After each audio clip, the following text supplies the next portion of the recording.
Chapter 824. Who is that little girl? Such a question suddenly popped out from the crowd, causing everyone to be startled for a moment. The lively discussion also stopped as everyone turned to look at Baba N. She seems to be the Countess's maid, Baban replied absent-mindedly. His mind was filled with thoughts of how to ask Count Trentheim for her. He didn't know if he would agree, but he probably would. The Count wouldn't mind having another friend, especially if this friendship came from within the empire. Baban was full of confidence. The nobles were a little disappointed. She was just the Countess's maid. It was not important. Usually, they would have teased her, but now they were not in the mood to do so. The topic quickly turned back to the possible retaliation from the Cecil family. They started to sigh again, but people were not willing to sit still and wait for death. Very quickly, someone said, "This matter is not our responsibility. If it wasn't for that country bumpkin count bringing us to this damned place, this matter wouldn't have happened." This statement was immediately echoed. They had completely forgotten that they did not have to follow in. Veronica could not restrain them, and Brando was more than happy to bring them along. But the person who suggested this was now a cold corpse lying on the ground, and they did not dare to put the blame on the heir of the Cecil family, so they simply chose to ignore this point. But everyone knew that this kind of complaint was meaningless. The Cecil family might vent their anger on the Count Tonagel, but this did not mean that they would not cause trouble for them. This kind of behemoth did not care about the feelings of small shrimps. But in the midst of all the sighs, a voice asked tentatively, "What if Teal and John are right?" This suggestion was like a devil's temptation, and the valley under the glacier suddenly quieted down. Everyone was frozen in place, and only their eyes were rolling. No one dared to speak. Their faces were a mixture of fear, realization, disbelief, and a little hope. Teal and John were the two heirs of the Cecil family who had become stiff and cold. Of course, they were one of them. As for what they said was right, everyone present knew. After a long while, someone said dryly, This may be a way, but if it fails, we will have to face the wrath of both sides." What's the difference between one side and two sides? Can a person die twice? With someone taking the lead, the others were emboldened. "But where is the evidence?" someone asked cautiously. "Evidence? What evidence do we need? We are the officers' observation group. We are the evidence." The person who spoke looked at everyone and said gloomily, "You saw it with your own eyes. That Ash Blade Master, he is our enemy, but he saved her life. Why? His duchy is still in the Empire's territory. Would he be willing to let it go? There must be a conspiracy." In fact, everyone present thought that Mephisto was just being a gentleman. The Ash Blade Master hated the Empire, but he did not need to play tricks in this place. With his character, he would only defeat his enemies fair and square. But this time, no one refuted. Someone asked carefully, "You mean Veronica and him are plotting to restore the duchy? But what good does it do her? It doesn't make sense. Her Majesty is not a fool." Someone shook his head. "You've all forgotten one thing," the man encouraged. "Mephistopheles is that country bumpkin count's teacher, and Veronica is very close to that count. They must have some secret deal. But how can we know the inside story of the deal? Her Majesty will not only listen to our words. She is the real commander of the Legion. Without concrete evidence, the Empire can't do anything to her. It is because she is the commander that Her Majesty is more suspicious. As for the inside story of the deal, we do not have it now, but we will soon." The man looked at the direction where Scarlet disappeared and smiled coldly, revealing his white teeth. A prismatic platform lay in the darkness, like a lone island on a pitch-black lake. Countless pipes extended from all directions, connecting to the base of the platform. Brando was fixed there as if he was under a spell. He clearly remembered that when the Frost Devourer rushed out of the cliff, he looked back and saw a bottomless abyss behind him. But at this moment, this strange platform seemed to appear out of thin air, less than 300 feet below him and the Frost Devourer King. But what was this place? There was absolutely no player in the game who found such a place. Moreover, how did this damn platform appear? Was it because he was too nervous before and saw wrongly? No, it was impossible. Brando suddenly thought of something. He climbed up the back of the giant worm with his hands and feet. After running for about 10 meters, he suddenly felt as if he had passed through a thin layer of water curtain. This is it. He looked back, and there was still the unfathomable abyss behind him. He took a breath and slowly returned to the back of the water curtain. At the moment when he passed through the water curtain, the scenery in front of him seemed to ripple. When his vision became clear again, the platform appeared in front of him again. There was no doubt that this was an illusion. There was a huge illusion hidden under the cliff. An uncontrollable shudder swept through Brando's body. He knew even with his knees that the scene hidden under this illusion was definitely not an ordinary place. This must be the eternal rest of gods mentioned by Ko Hua, which was the real location of the hidden boss in the game, Sir Ash. But he immediately calmed down. The question now was whether to go back the way he came or go down to have a look. Logically speaking, the little female dragon should have gotten the star-shaped stone, and a wreck scheme should have been completely thwarted. Now was not the time to complicate things. It was best to get out of this place as soon as possible, find Freya, Scarlet, the Shire, and the others, and meet up with Erwin outside. Not only would he eliminate the potential threat of Erwin, but he would also gain a favor from Cruz's people. It was already a great deal. But Brando glanced at the abyss below. There was also another voice in his heart, like a demon tempting him to go down and have a look. Martha above, this was such a rare opportunity. The secret that countless players had spent countless hours to find was now right in front of him. He only needed to take a few steps back, and the legendary boss would appear in front of him. Brando took a deep breath and glanced at the platform one last time. But this was no longer a game, and he only had one chance here. Once he made the wrong choice, it would be too late for regrets. What's more, he was no longer alone at this moment. In this temple, there were the Shire, Metasha, and Freya waiting for him. And outside the temple, his fate had already been linked to everyone in Abes. He only understood one thing, and that was that he could not disappoint those who relied on him. Although Brando's heart was extremely agitated, he finally calmed down. He secretly sighed and turned back to climb up the Frost Devourer's back. But it was at this moment, a slightly contemptuous voice sounded in his heart. What a coward! Brando was slightly stunned. This was definitely not the voice of Saint Tossol. He subconsciously turned back to look for the source of the voice, but he saw an unexpected scene. At that moment, it was as if a circle of strange ripples was rippling in the darkness in front of him.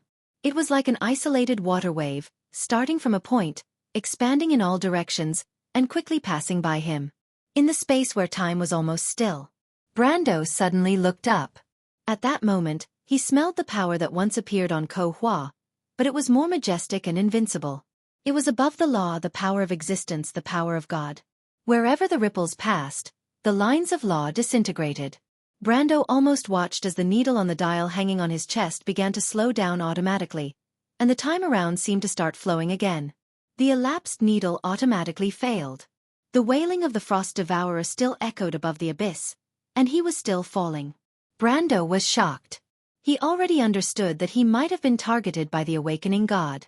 Only the power of existence could easily suppress the power of the lesser divine artifact. Almost without time to think, with a loud bang, the Frost Devourer King had taken him down from a height of hundreds of feet and landed heavily on the solid ground of the square. The impact of the demonic creature's weight of hundreds of tons directly tore open its back. The sound was like tearing apart cloth, and then blood gushed out, revealing the bloody body below. Then it bounced up high and fell heavily again, making a sound similar to a deflated rubber ball hitting the ground. Just like that, it collapsed on the ground like a lump of rotten meat, motionless. Like a water pipe bursting, countless blood gushed out from large and small cracks, converging into a bloodstream around it. This once insufferably arrogant demonic creature had come to the end of its life at this moment. Brando was not much better off. Just at the moment when the Frost Devourer King landed, he wanted to use his elemental power to make himself fly up, but unfortunately, the lines of law had already been scattered after the baptism of the power of existence and could not be activated at all. As a result, he and the Frost Devourer King fell heavily to the ground together, and the impact immediately sent him flying. Fortunately, he did not have the terrifying weight of the Frost Devourer King, and he had the latter as a buffer, so he was only thrown heavily to the ground. Brando adjusted his posture at the last moment of landing and rolled a few times. Although he was dizzy from the impact, it was nothing more than that. At most, he had some scratches on his body. Of course, this was also because of his own strength. If it were an ordinary person, he would have been smashed into a meat patty, But for the existence of elemental activation, hundreds of feet in the air was nothing. If he had been prepared in advance, he could have jumped down directly without the need for a buffer, and he would not have been injured. But this time, it was unexpected after all. When Brando staggered up from the ground, he felt dizzy and uncomfortable as if his brain had been hit by a hammer. He tried several times before he could stand up again. He only felt that his mind was in a mess.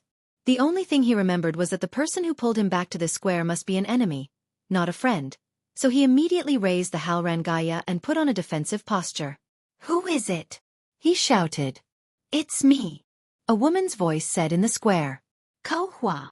Brando immediately recognized the voice. "You call my sister Ko Hua, and you call me Ko Hua. You don't seem to be sincere at all," the woman's voice replied. Brando was slightly stunned, and immediately realized that the woman was probably the dark side of Ko Hua who had escaped before. Since she appeared here, this was most likely the land of eternal rest of gods. He calmed down and looked around, but other than this bare square, he did not see where the so-called awakening god was. He narrowed his eyes slightly and answered the woman's words. "Then what should I call you, respected lady?" Brando was still a little dizzy, so he talked aimlessly to buy some time so that he could recover to his best condition as soon as possible. The elapsed time needle had ended, and he quietly checked his status. The system had automatically deducted some of his experience, but fortunately, it seemed that he was the one who killed the Frost Devourer. The boss's experience was a generous reward, and it made his experience much more than before. The woman's voice snorted softly, as if she was sneering. Of course, she saw through Brando's intentions, but she was too lazy to care. She only asked jokingly, "Weren't you very brave before? Why are you suddenly so timid, Mr. Human?" This human's tone was exactly the same as Ko Hua's, as expected of two different existences. However, Brando was a little puzzled. Why did he feel that Ekis' eldest daughter was targeting him? He looked up in confusion and asked, "I don't know what you mean." "You're the one who called out my name in the spiral hall and almost ruined all my previous efforts, aren't you?" Ko Hua's voice was cold. Brando's mind buzzed, and he thought to himself, "Oh no, I didn't expect her to see it." Ko Hua's dark side was famous for being vengeful. No wonder she would stop him. It seemed that she was ready to settle the score. His back was covered in cold sweat, but he was too lazy to say more. The other party was the hidden boss here, and now that he was in the square, it was inevitable that he would have to fight. He simply held Halrangaya tightly and waited for the other party to make a move. But it was at this time that a dark flame suddenly appeared above the square with a whoosh. Brando looked up and saw the flame split in the middle. A girl with a similar figure to Ko Hua slowly walked out from it, but her whole body, including her clothes, was made of burning black flames. She floated in the air and looked at him condescendingly. "I'm curious, how did you recognize my human form? Don't use your clumsy excuses to brush me off.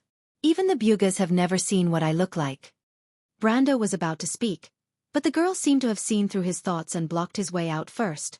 But then she muttered to herself a little strangely, "How strange, I can't see through your origin." "Who are you?" Brando was shocked. "You can see my thoughts? I'm a god after all." The girl's voice echoed in the darkness. "You're a god?" Brando reacted. "No, this is not your power, this is Milo's." "Clever." The girl smiled, but Brando could not feel the naivety and innocence of Ko Hua at all. He only felt that the other party's smile was eerie. "Didn't you ask how you should call me? I'm Sarash, the only god enwombed after the year of the fallen stars. But I'm no longer the awakening god. I'm the awakening god." Dream on, Brando thought. If you're a real god, how are the players going to play? After all, this is a level 5 or 60 dungeon. Although it's a hidden boss, as long as it's a boss, there's a chance of defeating it. Brando suddenly thought that this self-proclaimed Sarash, Ko Hua's sister, who seemed a little muddle-headed, seemed to have the same idea as him. She was also stalling for time. It's conceivable that Milos's true form has not fully awakened yet. This is not a very short process. Brando suddenly thought of the huge wreckage they saw on the glacier. What the true form of the giant god was like was already obvious. "Brando!" Just as Brando was full of complaints, Saint Tossol's voice suddenly sounded in his mind. "Someone is approaching from above." "How do you know, great sage?" Brando was slightly startled. Since when did this elf have the function of radar? He had never heard of it before. Stupid. I feel Angelique and the others. Yuruta and Peya? Brando looked up at the endless cliffs above. The two siblings can't fly. The two siblings can't, but someone else can. It should be someone carrying them. It's very fast, and it's probably your teacher. Mephisto? Brando's heart skipped a beat. If there were two people, then the remaining one was probably Veronica. Although he didn't know how they found this direction, if these two could join the battle, he would be more confident in dealing with this fake god, Sarash. Thinking of this, he didn't intend to immediately expose the other party's lie. Instead, he continued. In that case, Lord Sarash, what's your purpose in bringing me here? Although I almost ruined your plan by accident, as a god, it seems that you don't have to be calculative with a mortal like me, do you? Naturally, I won't be calculative with you. The girl's voice laughed coldly. On the contrary, as my first guest, I'll show you a good show. A good show. I'll show you how a god comes back to life, and from this moment on, the history of Wonde will be changed forever. You should be honored to be able to participate, mortal. Brando didn't feel honored at all. On the contrary, he picked out the other party's faulty wording and said, Aren't you an awakened god, Miss Ko Hua? Isn't that a bit contradictory? Puffed. Brando heard Saint Tossol's laughter in his spiritual world. Ko Hua was also a little angry. She blushed and gritted her teeth. Shut up, just watch. Brando shrugged. Anyway, he had already confirmed his previous guess, and that was enough. As long as Ko Hua wasn't a true god, then there would be a way to defeat her. Saint Tossol laughed and said to him, You're too ungentlemanly, Brando. How can you correct a girl's slip of the tongue like that? The two whispered to each other, but they were also paying attention to the girl's every move. As soon as she finished speaking, an extremely strange buzzing sound came from the darkness. Brando looked in that direction and suddenly saw that the dense pipes in the darkness lit up one by one, as if something was flowing inside and gradually approaching the platform. The next moment, the whole platform shook. No, Brando frowned. It wasn't the platform that was shaking, and it wasn't even coming from the abyss below. It was the whole cliff and the whole valley that was shaking. His expression gradually changed. This was the resonance of the mountains. He could almost feel that the trembling came from the glacier in the center of the dead frost forest. At this moment, the glacier was awakened, and it was making its own sound. After thousands of years, that sound appeared on the ground again. And something was beginning to change. Chapter 825. Underground in the abyss, after the ice layer fell off, the dark artificial buildings around gradually became clear. On the smooth obsidian wall, a platinum light was extending along the notches, and soon the entire corridor was lit up. Alaz and Metisha walked curiously along the corridor, but the two had been lost for a long time. We seem to have been walking in circles, Sister Alaz. The little female dragon's face turned red, but she held the star-shaped stone in one hand and waved her claws, showing her little fangs and said, How is that possible? You must have remembered wrongly. Metisha smiled. Yes, she nodded and smiled. Just like in the Wild of the Four Realms, the reason why we haven't reached our destination is because we are walking too slowly. Alaz seemed to have been electrocuted. She turned around and stared at Metisha with wide eyes. You, how did you know? I also know that you were the youngest dragon on the battlefield of the War of the Holy Saints, Sister Alaz. In Moros, you snuck out on a date with Lord Flora, and were caught by the Wind Elf guards, and Lord Eloranta gave you a good scolding. Metisha whispered. Do you remember what she said at the time? How can you get lost on a tryst? How can my subordinates be so much worse than Gretel and Saint Tossol? How embarrassing, get lost.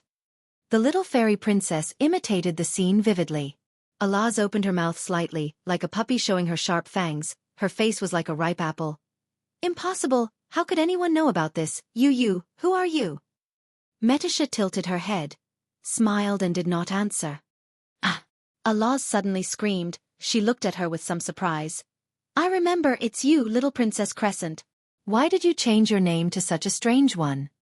That's my surname, Sister Alaz. Metisha sighed. My real name is Metisha. The little female dragon stuck out her tongue and replied with some annoyance. You look different. Metisha touched her forehead. Sister Alaz, I am a heroic spirit, My appearance will not change. Is that so? Alaz scratched her round cheeks. Then I probably remembered wrongly. So let me lead the way, Medisha replied, just like when we worked together before, okay? But Alaz did not answer. Instead, she raised a finger and pressed it against Medusa's lips. Shoo, she said. Do you hear something? Medusa was shocked, and quickly took a small step back, glaring at her. It's true, there's a sound. The little female dragon quickly replied. Really? The silver elf princess raised her eyebrows slightly. She knew that the 5 senses of the golden race were much more sensitive than other races, but suddenly, her pointed ears twitched. Both of them turned their heads in a certain direction at the same time.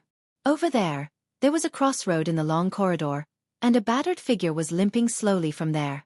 After a while, Alaz and Metisha emerged from the invisibility spell. That guy looks familiar. The little female dragon bared her teeth. Suspicious. It's Dukarek. Metisha replied. She and Alaz looked at each other. The white beam of light pierced through heaven and earth. Maynard and the others turned their heads and stared in that direction from afar. The second time, Veronica looked angrily at Ko Hua as another image in front of her was drowned in the white light. Levas, the border city of Cruz, had been reduced to ashes. She was so angry that she almost crushed the hilt of her sword, but Brando held on tightly to the female army commander, afraid that she would lose her mind. The 3 of them had launched many attacks on Ko Hua, but they had all failed. The divine barrier was like a wall of despair, lying between the mortals and the gods. There was no way to break through. Ko Hua turned her gaze to the next image. Oskin, a city of wind elves. Brando looked nervously at the rapidly changing images. There were still 2 more images, and below them was the beautiful castle by Lake Kirkle. He was so nervous that his palms were sweating. How could there be such a battle? I have to think of a way. At this time, Ko Hua suddenly looked up, as if looking at something. Her voice echoed on the platform again. Sister, you're here. Brando was slightly startled. He turned around and saw the figures of the young prince and Prince Lenoret appear on the cliff. Teacher. Lady Veronica. His and Shido's voices were the first to be heard, and then Brando saw another Ko Hua appear behind them. In the middle of the hall, Ko Hua's dark side frowned, while the kind Ko Hua just nodded gently. Could the key to the battle be the kind Ko Hua? This thought flashed through Brando's mind. She is? Mephistopheles asked. That is also Ko Hua, and the one controlling Milos is her dark soul. 2 sides of one. Brando nodded. Something like that. Ah, wait.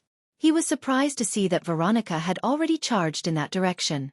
Obviously, this female army commander had thought of the same thing, but the problem was that Veronica was much more decisive than he was. But by the time he reacted, the tip of Veronica's sword was almost in front of Ko Hua. The kind Ko Hua was almost stunned. Her eyes widened, and she just stood there in a daze, not understanding why this human woman attacked her indiscriminately as soon as she saw her. Of course, even if she was not stunned, she might not be able to dodge Veronica's sword. After all, one was a spellcaster, and the other was a warrior. In close combat, there was no comparison at all. Ko Hua opened her mouth slightly, and just as Veronica's sword was about to pierce through her heart, Brando's anxious shout finally came. Haruz, stop her. Without hesitation, the young prince unsheathed his sword to block Veronica's attack. However, Veronica did not even spare him a glance. The gap between the 2 of them was simply not on the same level. Just as the young prince unsheathed his sword, he felt a gentle force on his hand. Before he could react, his sword flew out of his hand and stabbed into the ceiling of the cave. But it was only a slight delay, and the kind Korfa finally reacted. She let out a low cry, and fell on her but on the ground in fright. Veronica's cyan sword aura flew over Ko Hua's head, only cutting off a few strands of hair. She frowned and prepared to attack again, but at this moment, Ko Hua's dark attack finally arrived. How dare you? The dark Ko Hua's voice rumbled, and a white electric whip lashed out at Veronica. Veronica did not dare to block it directly, so she could only lean to the side and let the electric whip hit the cliff, cutting off a table-sized fragment from the solid wall. And with this delay, Veronica finally lost the chance to continue attacking the kind Ko Hua.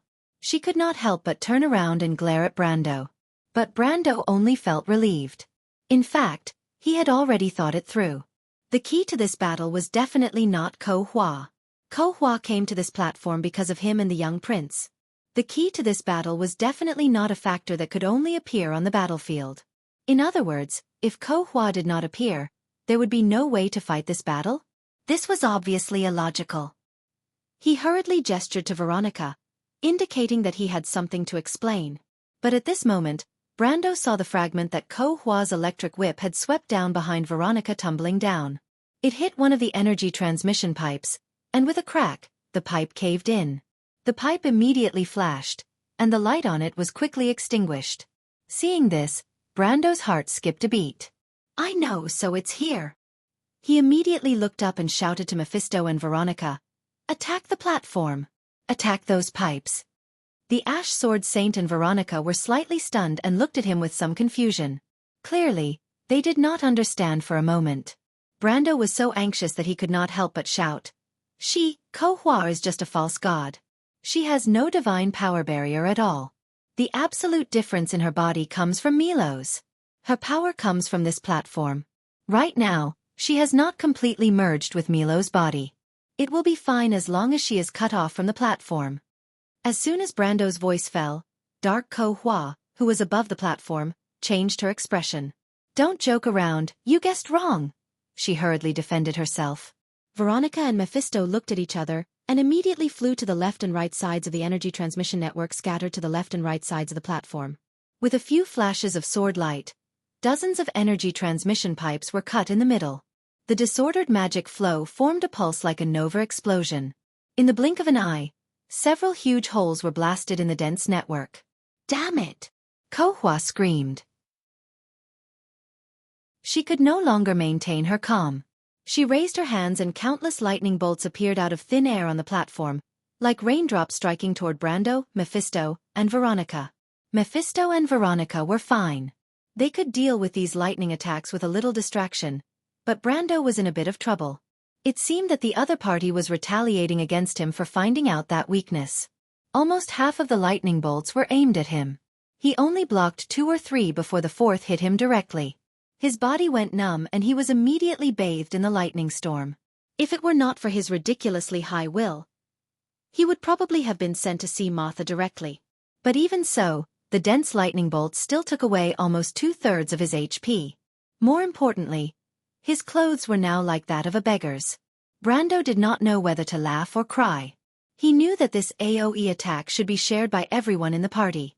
But now, there were only 3 of them in the party, and Ko Hua saw him as the #1 target. He could only blame himself for being unlucky. After the lightning storm, Veronica and Mephisto launched another attack. But this time, Ko Hua was smarter. She simply gave up on attacking altogether. Instead, she channeled all her energy into the ground and supported a strong protective shield over the pipes. In the beginning, Brando could cut through several pipes with a single slash. But after Ko Hua cast the shield, she might not be able to cut through even one pipe. He looked back and saw that the progress of Veronica and Mephisto had been greatly reduced. However, Brando felt that Ko Hua's brain was probably a little off. Although she did greatly slow them down, the problem was that if she did not attack, the pipes would be cut through one by one. Of course, Brando was happy to see the boss being stupid. No one would complain that their boss battle was too easy. Besides, he vaguely felt that the problem was not that simple. Please wait a moment. Scarlet heard the voice behind her and turned back. She glanced at the young man who had caught up from behind. She remembered that he seemed to have introduced himself as Babarn or something else. The name sounded a little strange to her. Erwin rarely had such a name, so she had a deeper impression of it. The young man ran, panting. He probably had something urgent to attend to. The Highlander girl stared at him blankly. After a while, she remembered that she should be the one asking the question. What is it? Beautiful lady, I still don't know your name. Scarlet frowned. What does my name have to do with you? I'm sorry, I didn't mean to offend you. I just wanted to thank you. The young man replied breathlessly. He faintly felt the hostility of the other party. He was a little surprised, but immediately added. Thank me? Yes, thank you for saving us. I can't not repay you for saving my life. Scarlet thought for a moment. Babarn seemed a little nervous. He did not know why, but he always felt that he could not move freely in front of the other party. At first, he thought that it was because the other party was too much to his liking. But after spending some time together, he began to gradually feel that there seemed to be a strange temperament in the other party, faintly exuding a frightening aura. Of course, he did not know that the blood of the dragon and the thunder god flowed in Scarlet's body at the same time. He vaguely felt that the Countess's handmaiden was a little unusual. He suddenly felt a little nervous and began to regret that he should not have agreed to work with those guys. At this time, Scarlet finally recovered from her daze. She looked up at the surrounding cliffs and asked as if she was referring to something. "You said that you want to thank me. Is this how you thank me?" The young man was slightly stunned, but Scarlet had already picked up the halberd in her hand and pointed in all directions of the underground glacier. "These rats hiding in the corner, are they your companions?" Babarn's face changed. At the same time, the faces of the noble soldiers who were pointed out by the mountain girl did not look good. They awkwardly walked out from the shadows around them and looked at the girl with some surprise. Only the leader from before clapped and praised dryly. "This is really beyond our expectations. I didn't expect the young lady to be a real master." Scarlet looked at these people quietly and frowned. But she was secretly prepared to be on guard. After all, she was a mercenary. Just by looking at the position of these people, she knew that they did not come with good intentions. "Don't worry," the man continued. "We do want to thank the young lady. We hope that the young lady will come with us to cruise as a guest. The Empire has always been hospitable. We will definitely treat you well." Babarn quickly nodded. "Yes, we won't embarrass you. We just want to ask you for a favor." "A favor?" "Yes, beautiful lady. If you agree, I will personally ask His Majesty to restore your freedom. You will become a free citizen of Cruz. You will not have to bow down to anyone. Besides, with your ability, it is not impossible for you to become a noble of the Empire." Babarn explained. But never in his wildest dreams would he have thought that he had said something wrong. In fact, just as he finished saying that he would let her regain her freedom, he saw that the eyes of the seemingly innocent mountain girl had already revealed a ferocious glint like that of a wild beast. Chapter 826. Kurobo, the outskirts of Town. Kurobo Church wasn't the most majestic church in the entire White City area. After the Year of the Wilderness, the Year of the Jade Forest, and the Year of the Croaking Frogs, the three cathedrals of Kurovi, Osrian, and Babalissa were completed, it became even more obscure. But in terms of history, this church that sat on a mound and weathered by wind and rain was one of the oldest pilgrimages in the 10 cities area. Its priest, Father Salian, was one of Bishop Bylan's proudest disciples. However, this branch of the Mensa sect didn't pursue fame and fortune, so it was gradually forgotten. The outskirts of Town were stormy. In the church, on the podium behind the altar, a dark-skinned priest who looked like an old farmer stared blankly at the holy water cup in front of him. The holy water chalice was a gift from Farnazane. The silver holy water chalice was filled with holy water that was filled with magic. It was said that the filthy could see their sins in the reflection of the water, the greedy could see their own ugly desires, the devout could see their firm hope, but only the pure could see the oracle from above the clouds. Although it was just a legend, the holy water cup was indeed the most sacred vessel in a pilgrimage place. It was also one of the fixed ritual props used in the most solemn ceremonies. The farmers and the poor would occasionally ask for some holy water from the church. It was said that it had healing properties, and Father Salian was willing to give it to them. But at this moment, the thunder rumbled, and the surface of the holy water cup rippled. A layer of black fog seemed to float on the surface of the water. One after another, golden words appeared in the black fog and gradually disappeared. This strange scene had lasted for a full quarter of an hour. Father Salian's forehead was full of cold sweat. He kept drawing sacred symbols on his chest and reciting hymns. However, the thunderstorm outside the window seemed to be even more violent. From time to time, the shouts of monks and apprentices could be heard from outside the church. Not long after, an ascetic drenched in water rushed in from the side door with a scripture wrapped in oiled leather. "Father, the scripture has been hidden in the cellar. This rain is strange. The demonic wave this time seems to be much bigger than the previous ones." He suddenly stopped talking when he saw Father Salian turn around with a pale face. "Father? Quick! Go inform Bishop Gonzalez. Tell him to inform the Bugas. Inform the Bugas? What happened, Sir Priest? The cultivator's expression changed greatly. Get the Bugas to shut down the monitoring station in the elemental frontier. Salian's hand trembled as if he was crazy, and his voice sounded like it came from the depths of hell. The constellation of Milos has been restored. A god has been resurrected in Woned. A thunderclap fell. The buzzing sound echoed in the church for a long time. The ascetic stood dumbfounded in the middle of the aisle between the 3 rows of chairs, forgetting what he was supposed to do for a moment. Go quickly. I need to see the great sage. Solyen shivered and looked out of the window. The wind and rain continued to weave. Shallow Water Town. After the 8th month, the eastern part of Lantern Island finally showed signs of greenery. The forest was no longer lifeless with withered branches and withered leaves. Rustling sounds could be heard when the wind from Lake Kirkle swept through the forest. 2 young men were fishing on the pier by the lake, with a sand bucket by their feet. One of them was yelling as if he did not care that he had scared away his prey. Hey, Lando, I'm sure I'll catch a pike today. Let's go make fun of John and the others. Shut up, you're scaring the fish away. His companion reprimanded him impatiently. Don't worry, now's not the time to take the bait. I'll be quiet later. But the wind today is a little too strong. It won't be easy to reel in the rod. The first young man held his head with both hands and leaned against the wooden pillar of the pier, muttering as he chewed on a blade of grass. Can you just shut up?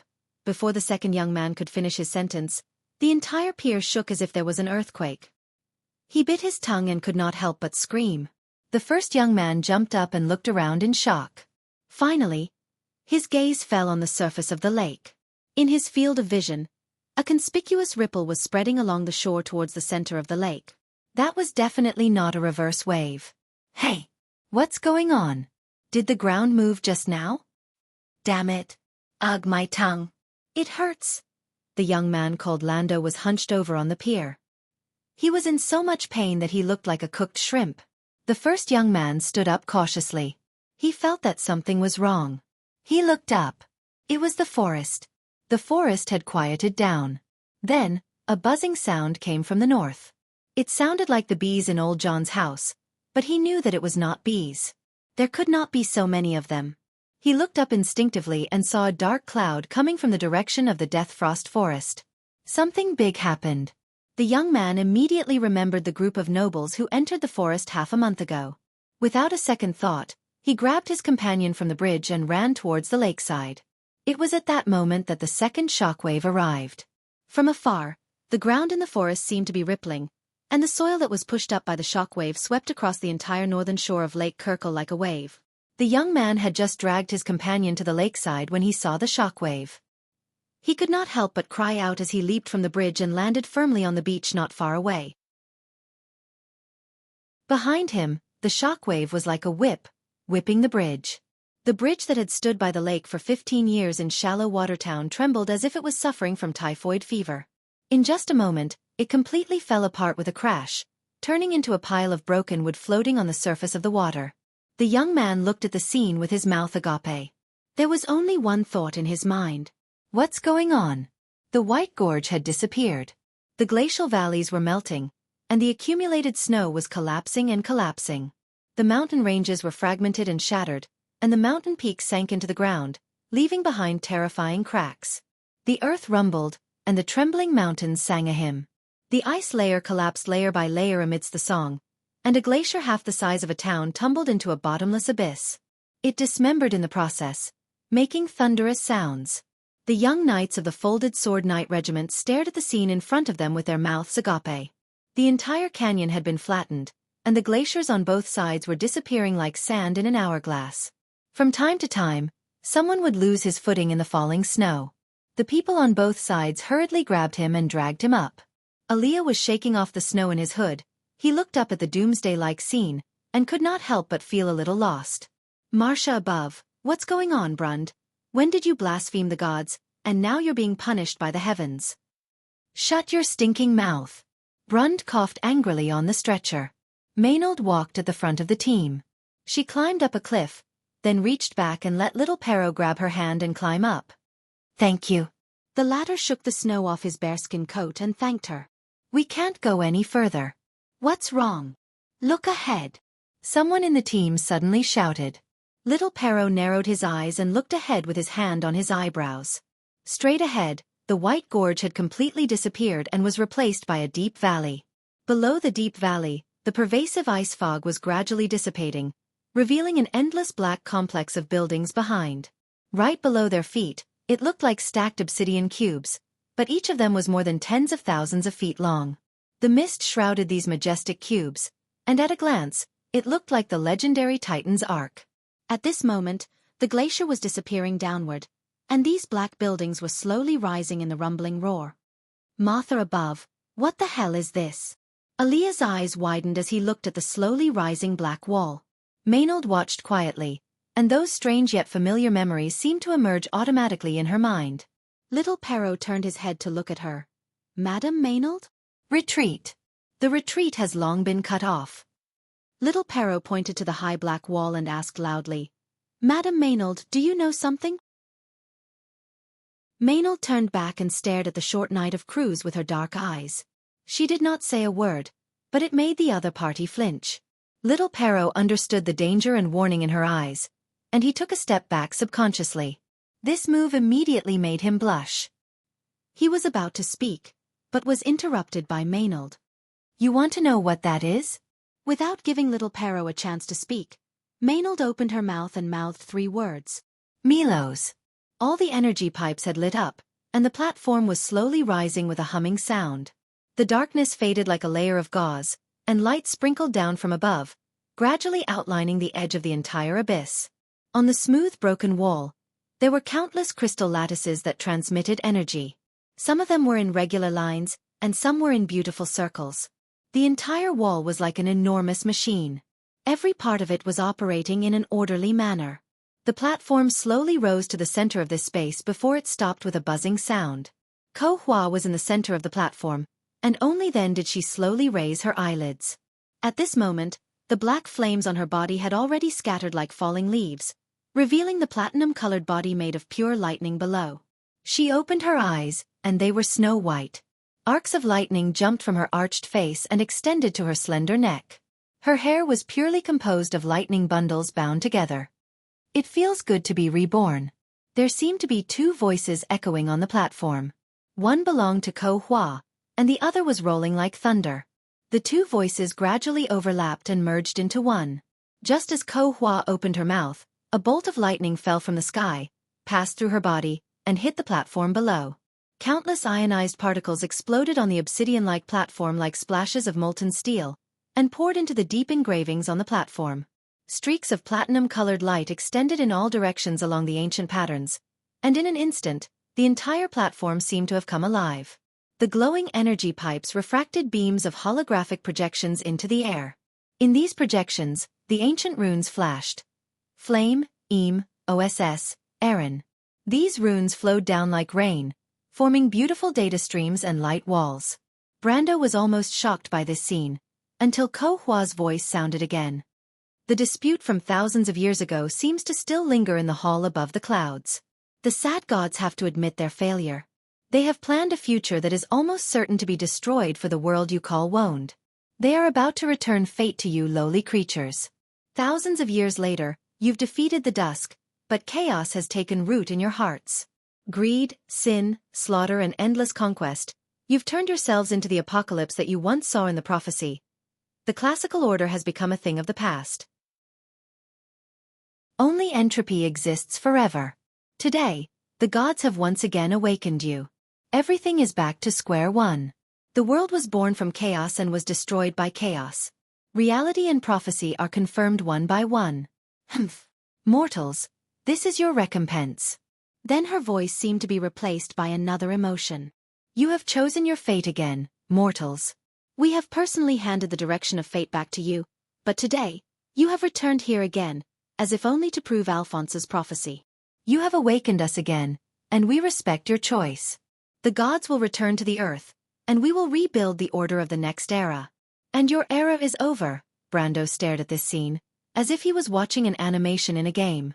After a long while, he looked up and blurted out, Are you Ko Hua or Milos? Ko Hua lowered her head and looked at Brando. Two different emotions flashed in her silver-white eyes at the same time, but she finally fixed on one of them and said, "Of course I am Ko Hua. But I am also Milos." Another voice rumbled. She gently raised her arm, and in front of her, the space seemed to have been thrown with stones, rippling out in circles. After the ripples spread out, holographic projections appeared behind them. Kurlut Svales, Kronki at the border of the Four Territories, Toquinen of the Golden Mane Lion Mane Beast Men. He could even see the towering golden spires, White City, Thousand Sails Harbor, the rebuilt Cathedral of Ampere Seal, the Fortress of Krakor, the elven tip of Sonorso, the Ashen Fortress, and even the faraway Buffalo City that Brendel had only been to once in the Great Ice Age appeared in the countless images. Brendel could even see the towering golden spires, the White City, the Thousand Sails Harbor, the rebuilt Cathedral of Ampere Seal, the Fortress of Krakor, the elven tip of Sonorso, the Ashen Fortress, and even the faraway Buffalo City that Brendel had only been to once in the Great Ice Age.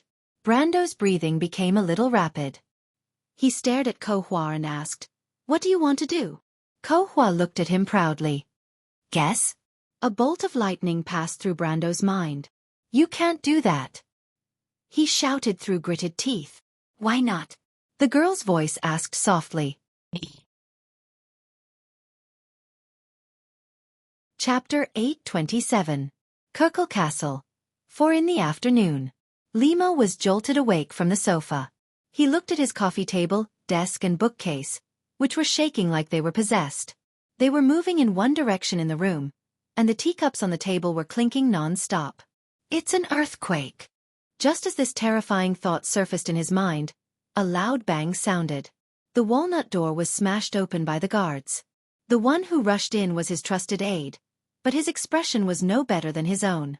My lord, you better come out and take a look." "Where's the princess?" Limo jumped up from the sofa like a leopard, grabbing his aide by the collar and roaring, "Evacuate everyone!" The aide shook his head desperately. At this moment, a calm voice came from outside the door. "Mr. Knight, let him go. Calm down." The voice seemed to stab Limo, causing him to let go of his aide. He looked up and saw the half-elf girl standing behind the swaying door. Behind her were a few knights. Duke Vero was beside her in his long robe. The princess's expression was normal, and the duke did not seem to be panicking. Dust fell from the ceiling like smoke from time to time, landing on the two of them, but no one cared. Limo's face reddened. He did not expect the princess to be here. He had been sleeping too soundly. "Your Highness, we have to leave the building quickly," he suggested. "No need. This is not an earthquake." Princess Griffine replied, "Mr. Knight, take your men and inform the wizards of the Tower of Stars and Moon to activate the city's magical defenses." Magical defenses? Limo was stunned. Could it be that they were attacked? He subconsciously looked at the others suspiciously. Griffine sighed, but only the aide approached him carefully and whispered in his ear, "My lord, you'll understand once you go out and take a look." Wallerstein, 3:55 p.m. The alarm bell on the Holy Cathedral Tower rang, and the Griffin Guards immediately rose into the sky and flew in all directions. In the outskirts of the town, the lush forest seemed to have been blown by a gust of wind. The emerald-green treetops rolled in waves, revealing the gray-white leaves below. The shock waves passed through the clouds in the sky and tore the cotton-like clouds into pieces. The monk soldiers came out in full force and walked up the city wall in a long line. In the four directions of the city center, the minarets were shining with strong magic light.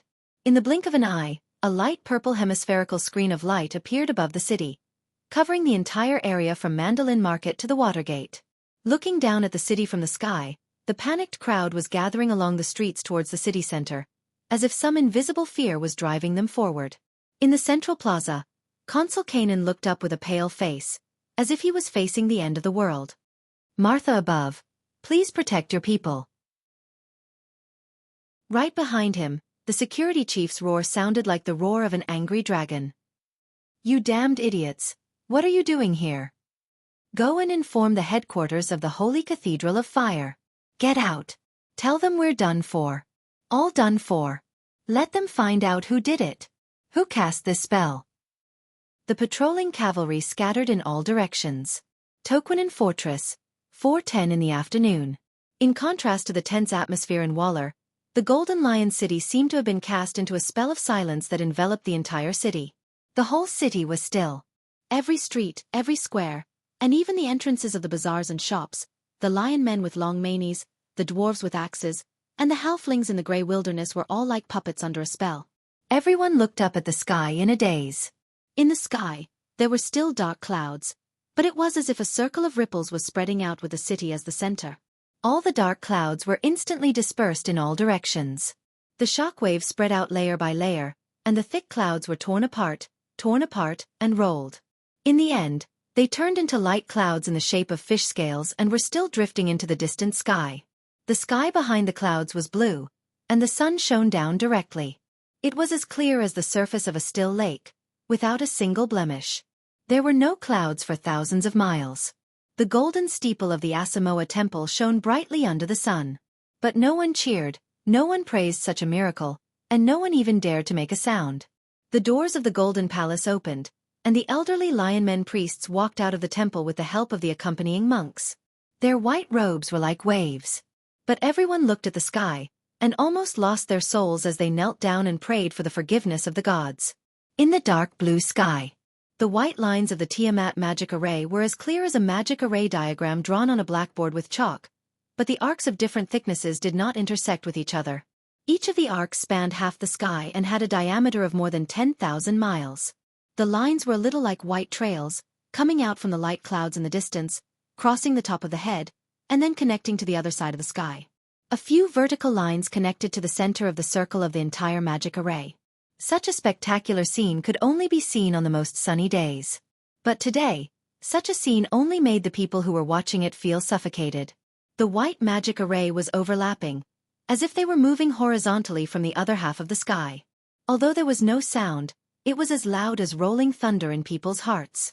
The magic array overlapped one another, and every time it moved, it swept across hundreds of miles of the sky. Finally, these rotating gears were aimed at the Toquinen fortress. Heavy pressure descended from the sky. At that moment, everyone in the city involuntarily prostrated themselves. It was as if they were listening to the teachings of the gods. Maynard looked up. The buzzing sound was getting louder and louder, and the folded sword knights were slowly retreating. But it was at this moment that several people present felt an indescribable feeling in their hearts.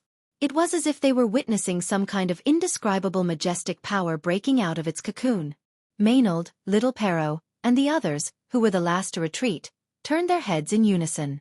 As if all of a sudden, there was a slight flash of light, and everyone saw a circle of faint light gathering from all directions. It seemed slow, but in fact, it was very fast. Little Perro could tell at a glance that the light pattern started near Violet Castle in the west, and reached Kirkle in the east. It covered a range of hundreds of miles in the blink of an eye. The light waves swept across their position with a buzzing sound, and gathered at the center of the black building complex. It was just a blink of an eye. The light pattern completely gathered together, forming a dazzling ball of light. Then, a beam of light rose straight from the center of the ball of light, and with a buzzing sound, it directly pierced through the clouds in the sky. The clouds were turbulent like waves, rippling layer by layer. Just the aftermath alone was enough to shock everyone to the core. This is... Ko Hua only touched it lightly with his hand.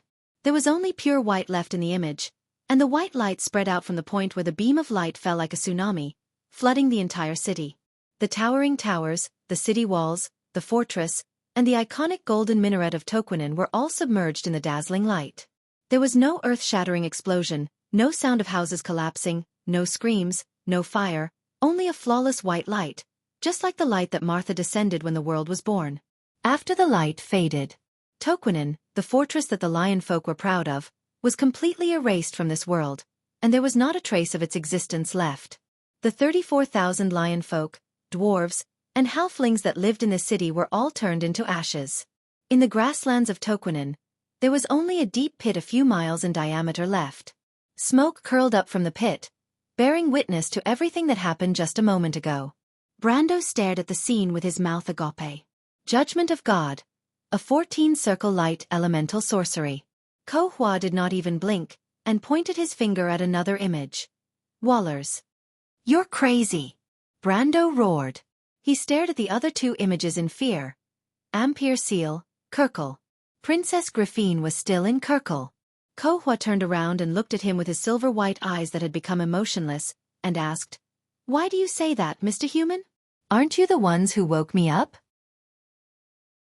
Her voice echoed in the hall, without a hint of guilt or excitement, as if that was all there was to it. "The ones who woke you up were the believers of All for One. What does it have to do with us? Those people are innocent." The believers of All for One are the generation of Black Iron, and have the power to decide the fate of the world. They are a group of scum whose minds have been corrupted by dusk. So, you have turned yourselves into the messengers of destruction. Ko Hua smiled proudly. "Damn it!" Brando flew up and slashed his sword at Ko Hua above the platform, but when the blade was still 10 feet away from her, there was a buzz as if it had hit a wall of air. The space that was hit shook violently, and with the point of contact as the center, ripples of hexagonal light rippled out. Ko Hua glanced at him and moved her left hand in his direction. A circle of blazing white static electricity spread out with her as the center. Brando screamed and was directly bounced out, landing heavily on the ground. With just that, he lost a quarter of his life. He immediately gritted his teeth and got up from the ground, but it was at this time that a hand pressed down on his shoulder from behind. Even Brando himself did not notice when Veronica and Mephisto had come up behind him. The two sword saints put Peya and Yaruta down. The two siblings had probably fainted again during the fall and had yet to wake up. The two of them raised their heads at the same time and looked at Ko Hua in the center of the hall. "Brando, what's going on?" In the end, it was Veronica who asked first. "Stop her, she's destroying the cities on the projection. She's now controlling Milo's body and can use Milo's divine power at will." Brando took a breath and immediately replied. Seeing Veronica and his teacher arrive, he was finally relieved. Now the strength of the three of them combined was not inferior to the entire team of around level 50 in the game. Veronica recognized Volez on the holographic projection at a glance. Her expression changed, and without any movement, the thin sword in the scabbard automatically came out of the scabbard and appeared in her hand. Brando glanced at the sword. It was not the Azure Firmament, but just a high-quality magic sword. Only then did he realize that the female commander's strength seemed to have grown a little. He did not know if it was the influence of the experience in the loop of trade winds or the great demonic wave. "A complete true god?" Mephisto frowned and asked. Hearing this question, Brando calmed down. No, from what Ko Hua said before, she should still be in the process of merging with Milo's body. In this state, she could at most be considered a false god. However, even if she was a fake god, there was still a qualitative difference between her and a mortal. The barrier of light around her was the legendary divine barrier. Attacks from the mortal world would never be able to penetrate this barrier. But damn it, how was this battle supposed to be fought? If even Ko Hua himself could not be attacked, then wouldn't it be a one-sided slaughter? Impossible. If Ko Hua was really the legendary hidden boss, the awakening god Sarash, then there must be a flaw. Brando narrowed his eyes. He had already seen Veronica rushing toward Ko Hua. Her speed was astonishing. Like a green shadow, she circled behind Ko Hua in the blink of an eye. She stopped there, raised her long sword, and crossed it in front of her. A green dragon flew out of the blade and went straight for Ko Hua. However, just like Brando's previous attack, the moment the green dragon hit the light screen, a hexagonal grid appeared in layers. The dragon instantly disintegrated, and then a ring of static energy bounced off the light screen. But this ring of static energy was cut in half by the green sword saint's sword before it could get close to Veronica. It did not affect her at all. In a breath's time, Veronica had finished her attack and counterattack. She landed lightly beside Brando, frowning deeply. Absolute difference? She looked at Brando. Brando nodded. Absolute difference was the natural chasm between all mortal power and divine power. This was the core law of the Tiamat law, divine power, also known as the absolute law. The power of existence took precedence over all laws and order. Only the power of existence could affect the gods. The power of mortals was like a bubble at this level. No matter how brilliant it was meaningless. She's not a true god. How can there be an absolute difference between us? Veronica almost gritted her teeth as she asked this question. Brando shook his head blankly. Indeed, Ko Hua was not a true god. How could there be an absolute difference? But that divine barrier was clearly a type of absolute difference. Moreover, if there was such a thing as an absolute difference, how could this battle be fought? He felt that there must be a problem somewhere. A battle of this level would not be prepared for players. He looked around, trying to find the hidden flaw. But at this moment, he had a vague idea in his mind. This was a world quest. The world line in the game was split into two. The players in the past had chosen the former path, but he had accidentally chosen the latter. The future line had been completely changed. But whether it was good or bad was unknown. Chapter 828. In the underground of the abyss, after the ice layer fell off, the dark artificial buildings around gradually became clear. On the smooth obsidian wall, a platinum light was extending along the notches, and soon the entire corridor was lit up. Alaz and Metisha walked curiously along the corridor, but the two had been lost for a long time. "We seem to have been walking in circles, Sister Alaz." The little female dragon's face turned red, but she held the star-shaped stone with one hand and waved her claws. Showing her little fangs, she replied, "How is that possible? You must have remembered wrongly." Metisha smiled. "Yes," she nodded and smiled. "Just like in the Wild of the Four Realms, the reason why we haven't reached our destination yet is because we are walking too slowly." Alaz seemed to have been electrocuted. She turned around and stared at Metisha with wide eyes. You, how did you know?" "I also know that you were the youngest dragon on the battlefield of the War of the Holy Saints, Sister Alaz. In Moros, you snuck out on a date with Lord Flora, and were caught by the Wind Elf guards, and Lord Eloranta gave you a good scolding," Metisha whispered. "Do you remember what she said at the time? How can you get lost on a tryst? How can my subordinates be so much worse than Gretel and Saint Tossol? How embarrassing, get lost." The little fairy princess imitated the scene vividly. Alaz opened her mouth slightly like a puppy, showing her sharp fangs. Her face was like a ripe apple. "Impossible, how could anyone know about this? You, who are you?" Metisha tilted her head, smiled and did not answer. "Ah!"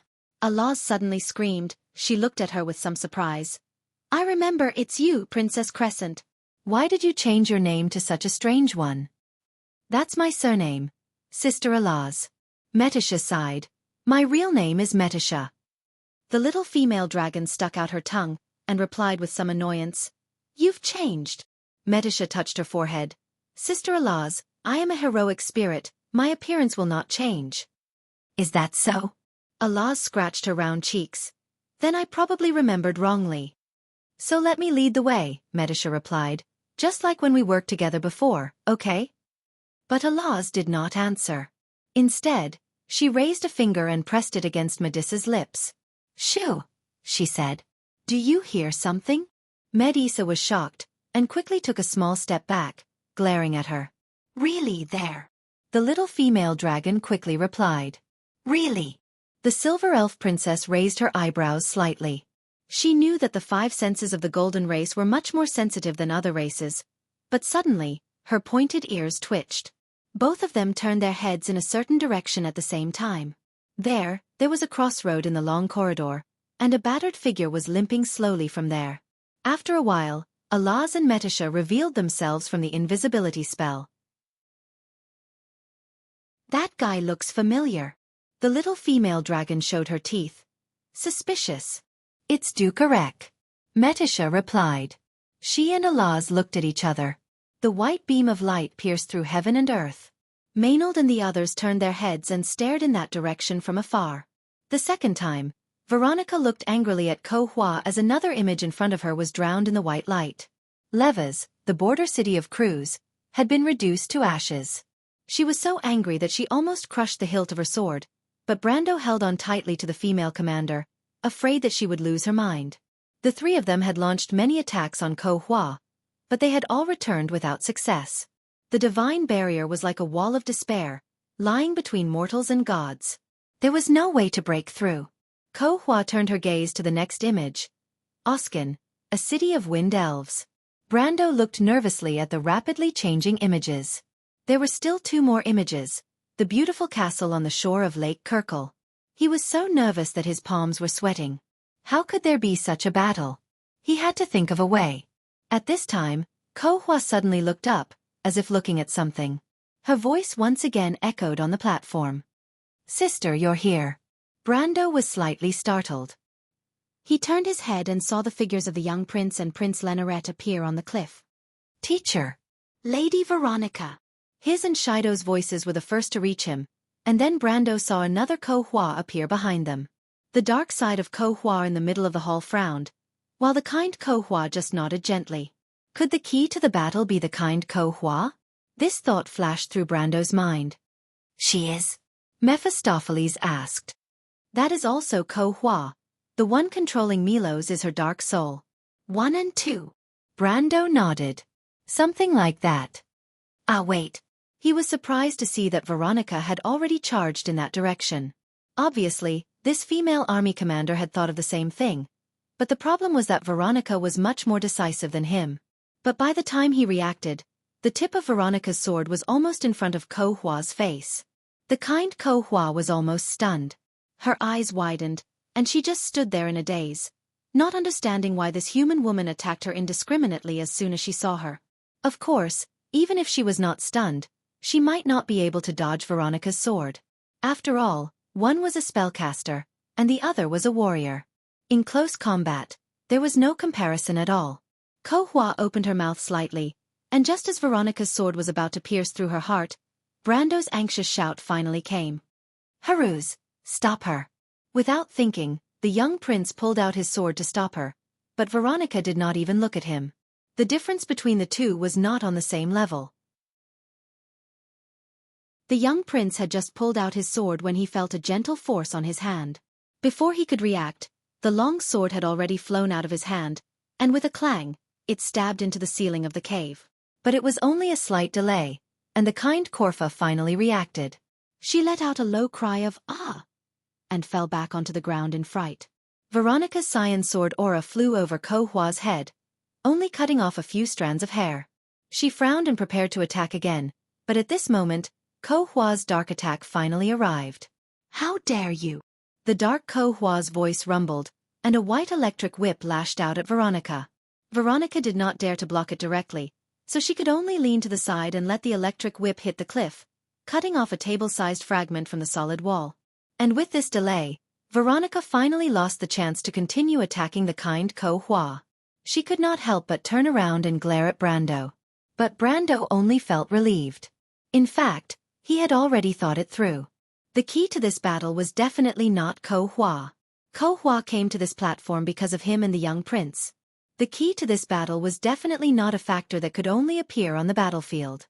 In other words, if Ko-Hua did not appear, this battle could not be fought? This was obviously illogical. He hurriedly gestured to Veronica, indicating that he had something to explain. But at this moment, Brando saw the fragment that Ko-Hua's electric whip had swept down behind Veronica tumbling down. It hit one of the energy transmission pipes, and with a crack, it caved in. The pipe suddenly flashed, and the light on it was quickly extinguished. Seeing this, Brando's heart skipped a beat. I know, so it's here. He immediately looked up and shouted to Mephisto and Veronica, "Attack the platform! Attack those pipes!" The Ash Sword Saint and Veronica were slightly startled and looked at him with some confusion.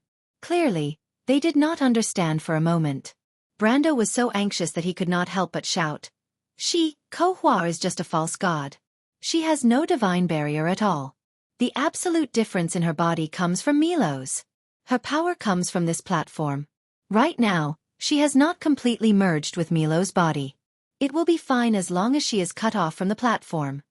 As soon as Brando's voice fell, Dark Ko-Hua, who was above the platform, changed her expression. Don't joke around, you guessed wrong. She hurriedly defended herself. Veronica and Mephisto looked at each other, and immediately flew to the left and right sides of the energy transmission network scattered to the left and right sides of the platform. With a few flashes of sword light, dozens of energy transmission pipes were cut in the middle. The disordered magic flow formed a pulse like a nova explosion. In the blink of an eye, several huge holes were blasted in the dense network. Damn it! Ko-Hua screamed. She could no longer maintain her calm. She raised her hands and countless lightning bolts appeared out of thin air on the platform, like raindrops striking toward Brando, Mephisto, and Veronica. Mephisto and Veronica were fine. They could deal with these lightning attacks with a little distraction, but Brando was in a bit of trouble.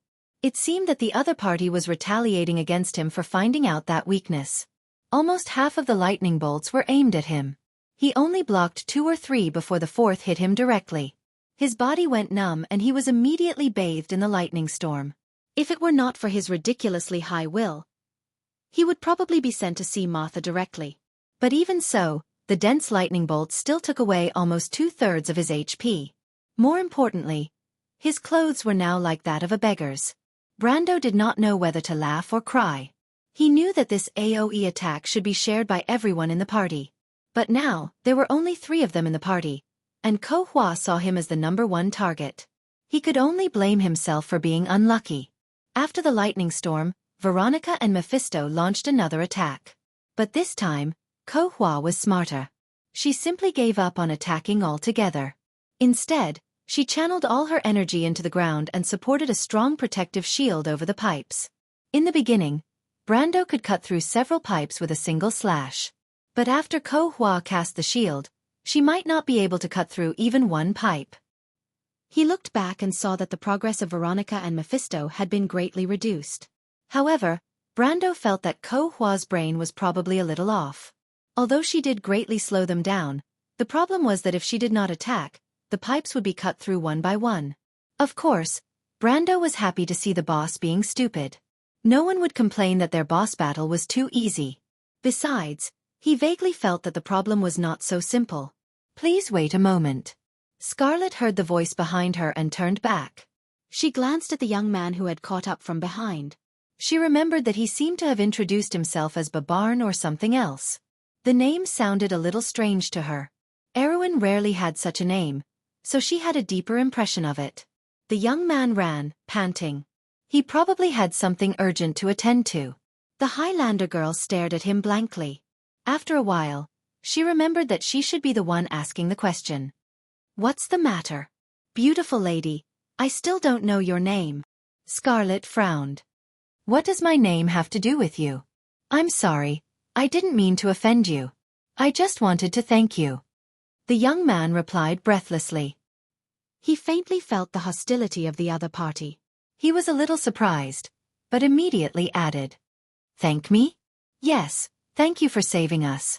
I can't not repay you for saving my life. Scarlet thought for a moment. Babarn seemed a little nervous. He did not know why, but he always felt that he could not move freely in front of the other party.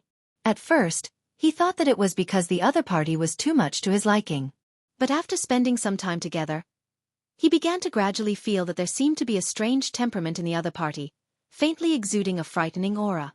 Of course, he did not know that the blood of the dragon and the thunder god flowed in Scarlet's body at the same time. He vaguely felt that the Countess's handmaiden was a little unusual. He suddenly felt a little nervous and began to regret that he should not have agreed to work with those guys. At this time, Scarlet finally recovered from her daze. She looked up at the surrounding cliffs and asked as if she was referring to something. You said that you want to thank me. Is this how you thank me? The young man was slightly stunned. But Scarlet had already picked up the halberd in her hand and pointed in all directions of the underground glacier. These rats hiding in the corner, are they your companions? Babarn's face changed. At the same time, the faces of the noble soldiers who were pointed out by the mountain girl did not look good. They awkwardly walked out from the shadows and looked at the girl with some surprise. Only the leader of the group applauded and praised dryly. This is really beyond our expectations. I didn't expect the young lady to be a real master. Scarlet looked at these people quietly and frowned. But she was secretly prepared to be on guard. After all, she was a mercenary. Just by looking at the position of these people, she knew that they were not friendly. Don't worry, the man continued. We do want to thank the young lady. We hope that the young lady will come with us to cruise as a guest. The Empire has always been hospitable. We will definitely treat you well. Babarn quickly nodded. Yes, we won't embarrass you. We just want to ask you for a favor. A favor? Yes, beautiful lady. If you agree, I will personally ask His Majesty to restore your freedom. You will become a free citizen of Cruz. You will not have to bow to anyone. Besides, with your ability, It is not impossible for you to become a noble of the empire. Babarn explained. But never in his wildest dreams would he have thought that he had said something wrong. In fact, just as he finished saying that he would let her regain her freedom, he saw that the eyes of the seemingly innocent mountain girl were already glinting with the ferocity of a wild beast. P.S. Today is 10/7. 3 chapters updated, a total of 13,000 words. After today, the stable updates will be restored. But I will consider adding more on weekends and Sundays. Also, I am looking for monthly votes.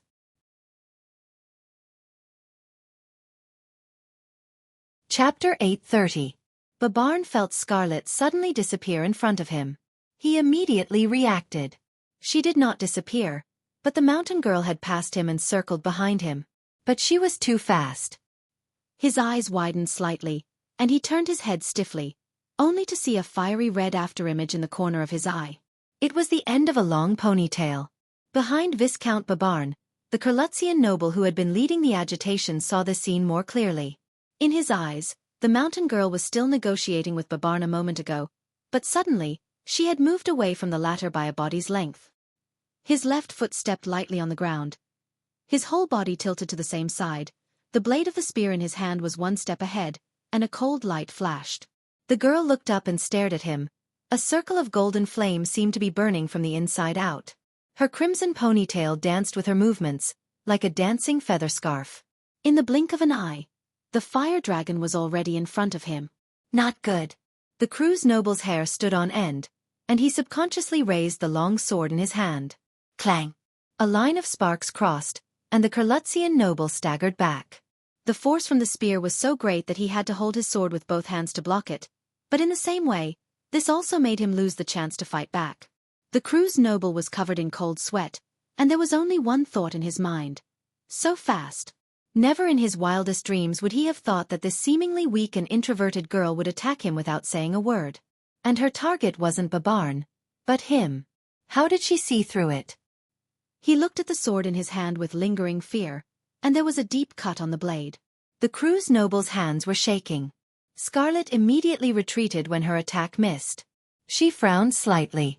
She originally wanted to take the leader by surprise, but she didn't expect the other party to react so quickly. The Curlutzian soldiers were indeed worthy of their reputation. Stop her! Only then did someone react. To be able to survive the previous fall under the ice, all the survivors were at least of the gold level. Even the leading noble and Viscount Babarn had the same elemental awakening strength as Scarlet, because they did not feel threatened at first. 7 or 8 people against one, and the opponent was a woman. No matter how they thought about it, it was not dangerous at all. But they never thought that Scarlet was no longer a human in the simple sense. To be precise, her bloodline had long surpassed the Black Iron generation. The Cruz nobles roared in unison, and at the same time, the long swords in their hands flashed into a cold light, blocking Scarlet's retreat from all directions. Only then did people remember that they were not only of outstanding swordsmen, but also well-trained soldiers. But unfortunately, their opponent was Scarlet. The mountain girl had arguably the most outstanding and unique swordsmanship training partner in the world. Brando was familiar with the Cruz, Erwin, Fanzan, and even the undead of Madara, the wind elves of Saint Tassol, each of the most mainstream swordsmanship in this era. Even more than that, he had a lot of ways to deal with each swordsmanship. As soon as the Cruz noble soldiers moved, Scarlet had already reacted. She stepped lightly on the ground while retreating quickly, and with one foot as an axis, she turned around, and the spear in her hand had already drawn a semicircle, forcing the Cruz nobles who were approaching from the right to retreat. At the same time, the girl had already lowered her center of gravity, and with the other foot on the ground, she suddenly burst out from the ground, shooting forward like a sharp arrow. She chose the direction of the left wing, where the encirclement was weaker. There were only 3 swordsmen in that direction, and one of them was only at the beginning of the gold level. And her target happened to be this person. The man was already stunned. The speed of the mountain girl's dash had exceeded everyone's expectations, and was at least 3 times faster than the peak of the gold level. Every time Scarlet's foot touched the ground, a long arc of electricity would be drawn out. In the eyes of outsiders, it was as if a bolt of lightning was leaping continuously on the ground. The bright electric light continued to bend, as if it was splitting the darkness, and in an instant, She had already arrived in front of the crew's noble. In the man's vision, only the bright golden flames in the girl's eyes were left. The spear pierced through his chest, and the crew's noble did not have time to let out a scream of pain before it was stuck in his throat. Blood gushed out from his lungs, turning into a gurgling sound, and then he spat out a mouthful of blood foam. The girl pressed a hand on his chest and pushed, and the guy's body was thrown out like a tattered rag doll. She's hiding her strength. The head of the nobles was buzzing in his head. No, this is definitely not the power of elemental activation. That's 2 levels of existence. This little girl's strength is still at the gold level, but why is there such a huge difference? He could not figure it out no matter how hard he racked his brain, and did not think of the dragon race at all. Because if Scarlet was a dragon, first of all, she would never be a servant of humans, and secondly, she would not have to play a game of cat and mouse with them here. Unfortunately, no one would have thought that Scarlet's current situation was a result of a conspiracy and an unexpected prank. Scarlet had already torn the line of defense, but she was still not out of danger. She looked back and saw that the crew's noble was still approaching, and one on the left and one on the right were the 2 noble soldiers she had left behind, and the one chasing after her was the leader. She simply raised her left hand, her fingers slightly closed, and made a strangling gesture. Everyone saw that in an instant, Scarlet's left arm seemed to have turned into pure energy, and turned into a blazing platinum color. Arcs of electricity surrounded her arm, and then suddenly, with a sizzling sound, shot towards the 3 of them. Elemental materialization. The noble soldier on the left was shocked, and quickly rolled to the side to avoid the attack. But his companion was not so lucky, and was directly hit in the chest by the electric arrow. He spat out a mouthful of blood and flew back, crashing into the crowd. The people behind hurriedly helped him up, and found that the guy's breastplate had been penetrated and melted, and the soft tissue behind had been completely carbonized. His eyes were wide open, and his eyes were staring unfocused at the top of the hole. Apparently, he had gone to see Martha. The leader of the nobles was shocked and angry, and he slashed the lightning with his sword. His sword was wrapped in orange lines of the law, and it tore the lightning apart like cotton wool, dissipating into countless arcs of electricity. At this time, Scarlet no longer held back, and her whole body was wrapped in electric arcs, as if half of her body had turned into blazing white lightning. Her speed was further increased to a level that the crew's nobles had never imagined in their lives. It was like a beam of light in the dark, and there was no stopping it. The nobles looked at this scene, stunned. It was not that they had never seen this kind of skill before, but it was a special skill of the lightning element and the air element. How could it appear on a human? Even if it was the law of lightning, it only allowed humans to control lightning. How could she turn it into lightning? Everything in front of them was simply subverting their understanding of the law. The glaring lightning had already drawn a beautiful arc in the darkness. In fact, semi-elementization was an ability that Scarlet had accidentally mastered after entering the elemental awakening. According to Brando, this ability itself was not something that could be found, and generally only existed in those races that were close to the elements. Very few humans could obtain this ability. He suspected that the high tolerance of the dragon blood in Scarlet's body further catalyzed the power of the thunder god's blood, and gave Scarlet a part of the elemental bloodline. It was just that Scarlet did not have the same attribute panel as him, or he would have seen it in the racial talent column. Unfortunately, semi-elementization required a certain amount of time, or she could have used this ability to break through the encirclement from the beginning. Why is she turning back? The leader of the nobles looked at the long arc in the dark in surprise. She's coming to fight us. Damn it, Babarn, you've pissed her off, she's going to kill us. Cruz's noble soldiers suddenly panicked and shouted. They thought they were just dealing with a little girl, but in the blink of an eye, the little girl had turned into a big bad wolf with fangs, and they had become Little Red Riding Hood. The difference in status was too great, and they could not accept it for a while. Shut up. Babarn was also sweating profusely. He still had a good impression of Scarlet, and the fact that she was so powerful made him both surprised and happy. He was surprised that today's battle would end, and happy that he was more and more satisfied with this mountain girl. However, he still couldn't figure out what he had said that had angered the other party. Although his words were somewhat threatening, it wasn't as if they couldn't be accepted. How could a maid have such a bad temper? How could the Count stand it? But at least Babarn was not wrong about one thing. Scarlet was completely enraged. She moved forward in her lightning form, and shot straight into the crowd.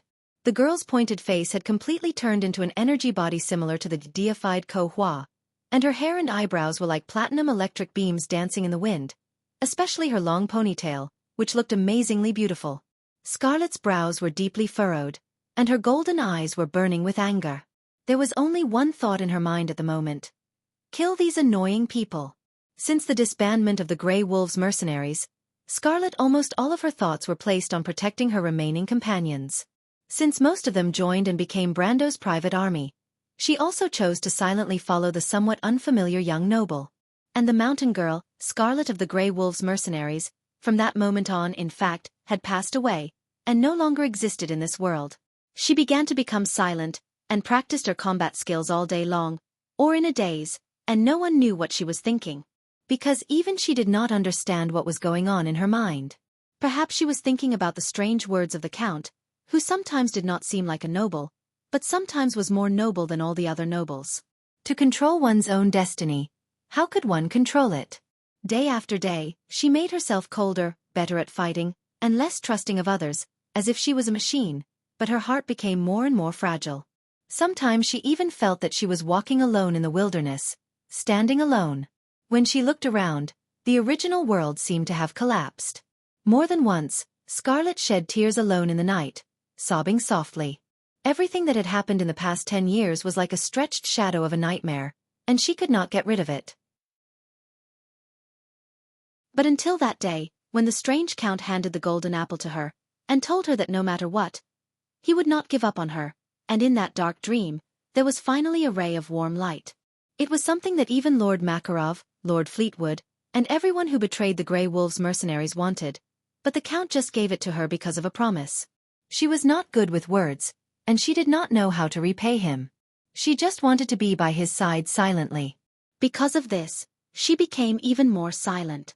Until today, when these disgusting cruise people in front of her wanted to destroy her only hope.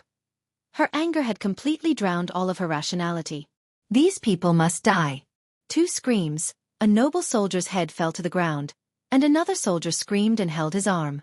Below his wrist, it was already charred black, and the brittle bones seemed to be unable to bear the weight of the long sword. The falling long sword broke his arm, and it turned into black powder and fell to the ground together. The leader of the nobles was sweating profusely, and he turned back to Babarn and shouted, "Babarn, if you don't do something, there will be no end to this." Babarn cursed silently, thinking that the current situation was also because of this guy. He secretly regretted it. Originally, these people's conspiracy had nothing to do with him, but he did want to invite this mountain girl back to the Kurlutz Empire as a guest. He felt that it was love at first sight, and he wanted to make her his woman no matter what, but he never dreamed that things would develop to this point. He sighed, and had to take out a folded crossbow from his sleeve. At this point, he had no choice but to use this thing. He loaded the crossbow and raised it. At this time, Scarlet turned into a flash of lightning and crossed the crowd of Crew's nobles. Babarn immediately turned and aimed in that direction. He did not aim accurately, of course, with Scarlet's current speed, there was no point in aiming accurately. The Viscount muttered something, and the pattern on the crossbow in his hand suddenly lit up one by one. In the amber sword, magic weapons that can be activated by themselves must be silver items of ancient grade or above, but this crossbow was not just that. In fact, it was a big deal. If Brando was here, he would definitely recognize the identity of this crossbow, and further recognize Babarn's identity. Unfortunately, Scarlet was not Brando, and the girl was still unaware at this moment. A silver light pierced through the darkness. Scarlet suddenly felt a huge force coming from behind, and the severe pain almost instantly broke her semi-elemental state. The lightning wrapped around her suddenly exploded, forming a dazzling electric spark. The mountain girl fell forward like a kite with a broken string, and hit the ice hard. Although she immediately gritted her teeth and got up, everyone saw that the crossbow bolt was stuck in her waist. The girl gritted her teeth, covered the place with one hand, and used the other hand to support her body with the spear. She was trembling so much that she could barely stand. The noble soldiers cheered in unison. Scarlet's vision turned black. Of course, she heard the cheers, although the sound seemed to come from the sky, but what made her feel even colder was that the noble soldiers had already surrounded her from the left and right. She gasped softly, and felt a salty taste in her mouth, but she still subconsciously clenched her teeth and clenched the spear in her hand. Those pipes should be for Ko Hua's sister to channel magic. We should find a way to help the Count and the others cut off those pipes. Miss Scala was lying on the edge of the ice wall, staring at the battle below, but when she said this, she was a little concerned about the expression of Ko Hua beside them. The latter smiled at her, indicating that it was nothing. After getting the nod, Shido was relieved and asked, "Your Royal Highness, do you have any ideas?" Lenoret nodded. He glanced down, although his face was still expressionless. "The level of the battle below is not something we can get involved in. If we go down, we will only be a burden to Teacher and Count Tonagel. Fortunately, we don't need to go down to participate in the battle. I have a bow, Shido, you can still use magic. Let's do it before that woman notices us." With that said, His Royal Highness also glanced at Brando below, with a rare look of envy in his eyes. He was slightly older than Brando, but the other's strength was really not something to be jealous of. A 20-year-old knight of the Holy Cathedral. How shocking it would be if word got out. Fortunately, the higher-ups of the two countries who knew about this were actually only the core figures. The Holy Cathedral of Fire should be very clear about the news contained in this information, and they would not spread it casually. After all, the other party was not Cruz's people, but this was also the most unfortunate part. He now slightly understood Veronica's thoughts. But fortunately, this Count Tonagel had a good relationship with them. He was nominally Veronica's student, and his political orientation was also supported by the Palucci family. Brando was close to Veronica, so he was naturally a friend of his faction. "What about me?" Haruz asked. "You stay here and help us keep an eye on the surroundings," Larinat replied. "Huh." The little prince opened his mouth wide, and he hurriedly shook his head vigorously. Teacher is still fighting down there, how can I just stand by and watch?" "This is not standing by and watching. His Royal Highness is right. Little prince, you have to keep an eye on this time, don't let those guys from All for One guys make trouble behind us." A voice suddenly came from the ice cave behind them. "You don't think we're the only ones down here, do you?" Prince Haruz's eyes lit up slightly, and he turned back in surprise and shouted, "Mr. the Shire!" Then he froze for a moment and added, "Sister Hipamera." Coming out from behind the ice cave were two of Brando's 3 planeswalker summons.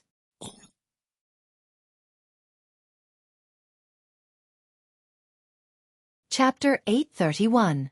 Brando was naturally overjoyed by the sudden appearance of the Shire and Hipamera, but Dark Ko Hua was not necessarily so. In fact, the current situation was not very optimistic for her. In addition to Brando, Mephisto and Veronica were both extremely good at swordsmanship with a wide range of damage. In their hands, even if the platform was equipped with magical protection, it could only hold up for a while, but it was still decreasing at a speed visible to the naked eye. In just a moment, more than a third of it was gone. At this moment, the Shire and Hipamera, who were slowly floating down from the cliff one after another, were serious spellcasters, and spellcasters, whether it was elementalists or law wizards, or even witches or summoners, they were all masters of ranged attacks, even if they were spellcasters such as priests, and priests. At least they were much more professional than warriors. After a series of battles, especially after sharing the huge amount of experience from the battle between Maine and Mare, the Shire and Hipamera had reached level 39 at this time. In fact, they could already be regarded as early gold rank. Although they were far from their peak level, it was more than enough to cut the pipe. Plus Lenoret, a genuine gold rank, and Shido, the other half of a spellcaster. Even if they only helped with long-range attacks, Dark Ko Hua's defense soon became precarious. The situation was not optimistic. She suddenly became anxious and shouted angrily, "Sister, are you just going to watch outsiders deal with me?"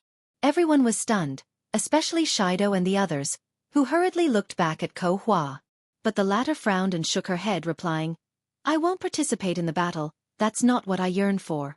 Sister, give up unrealistic wishes, the gods no longer belong to this world. I know you want to take the opportunity to early. Some let dusk come, but dusk is dusk after all. It represents the eternity of the Sea of Chaos. It doesn't matter if it's earlier or later, this in itself is an immutable truth." Resurrecting me. Isn't this someone's choice? Mortals are always full of themselves. I'm just following Milo's wishes and teaching them a lesson. Two voices answered. The Dark Ko Hua gritted his teeth and sneered. "Of course, I'm happy to see this happen. Milos wants to follow his agreement with the crystal and the dark dragon. When the gods are resurrected, he will let them go. The world was repeating the classical order. As for me, I'm merely tasting the taste of destruction. We each take what we need. This is not contradictory. But there are more people here who don't want to see the revival of the gods. You can't let them only choose one, Ko Hua answered. Dark Ko Hua was speechless. Forget it. I'm not going to argue with you about these meaningless things. Anyway, I don't expect you to stand with me. Just watch and see how I deal with these insects. Brando landed steadily on one of the pipes. He knew that Ko Hua must have a backup plan. A boss battle couldn't be that simple. Not to mention this was a hidden boss. Or according to the game, they hadn't even passed the first stage of the boss. The tip of the Halran Gaia stood between his legs. Between his feet. He pressed down with both hands, firmly holding the gauntlet, and then looked up at the newborn goddess in the center of the platform. Teacher Brando, watch out for your head. Haru's tender voice came from above. Lenoret asked him to help monitor the movements around. He didn't expect it to come in handy at this moment. But what he saw was not the black-robed knight of All for One, but dozens of heavy constructs descending from the sky. The light above the platform almost dimmed slightly. 2 golems clad in heavy armor and wielding double-headed greatswords with a pair of wings made of 6 luminous feathers behind their armor slowly descended in a circle, one after the other. Blazing wings. It turned out to be this kind of thing. Drive them away. Dark Ko Hua's voice echoed in the hall. But don't kill them. I want them to witness with their own eyes how the order of this era ends. Red light flashed under the helmets of the 32 constructs, and the wings on their backs spread out at the same time. Their formation moved, and the perfect arc in the air suddenly collapsed. All the blazing wing god envoys flew in 4 directions at the same time, and countless intertwined spirals were drawn in the air. These were from the ancient times. The divine weapons whistled as they swooped down towards everyone in the hall. The first to bear the brunt was naturally Mephisto, who was in the uppermost airspace of the hall. 7 blazing wings targeted him, but the Ash Sword Saint, who had stepped into the ultimate realm, did not care about these artificial creations, because even the Hazel people, who were masters of magical technology on the continent of Wonde, designed the most sophisticated golems. Compared to the Annihilation machines, they were at most at the level of elemental activation. The Hazel people could use their numbers to defeat the Holy Cathedral of Fire, but 7 elemental-activated constructs were nothing more than flies to the Ash Sword Saint at this time. He calmly raised his head, and the 7 blazing wings came into view. From this moment on, with him as the center, everything within a 360-degree angle was under his attack range. He raised his sword, and the sword stood straight. Between the blade and him, and between the blade and the blazing wings, it was as if 2 worlds were separated. One was still, the other was moving. The Ash Sword Saint remained motionless, and then gently slashed at one of the blazing wings with his sword. Crash! It was like the sound of metal shattering. The blazing wing oracle disintegrated in mid-air without any warning.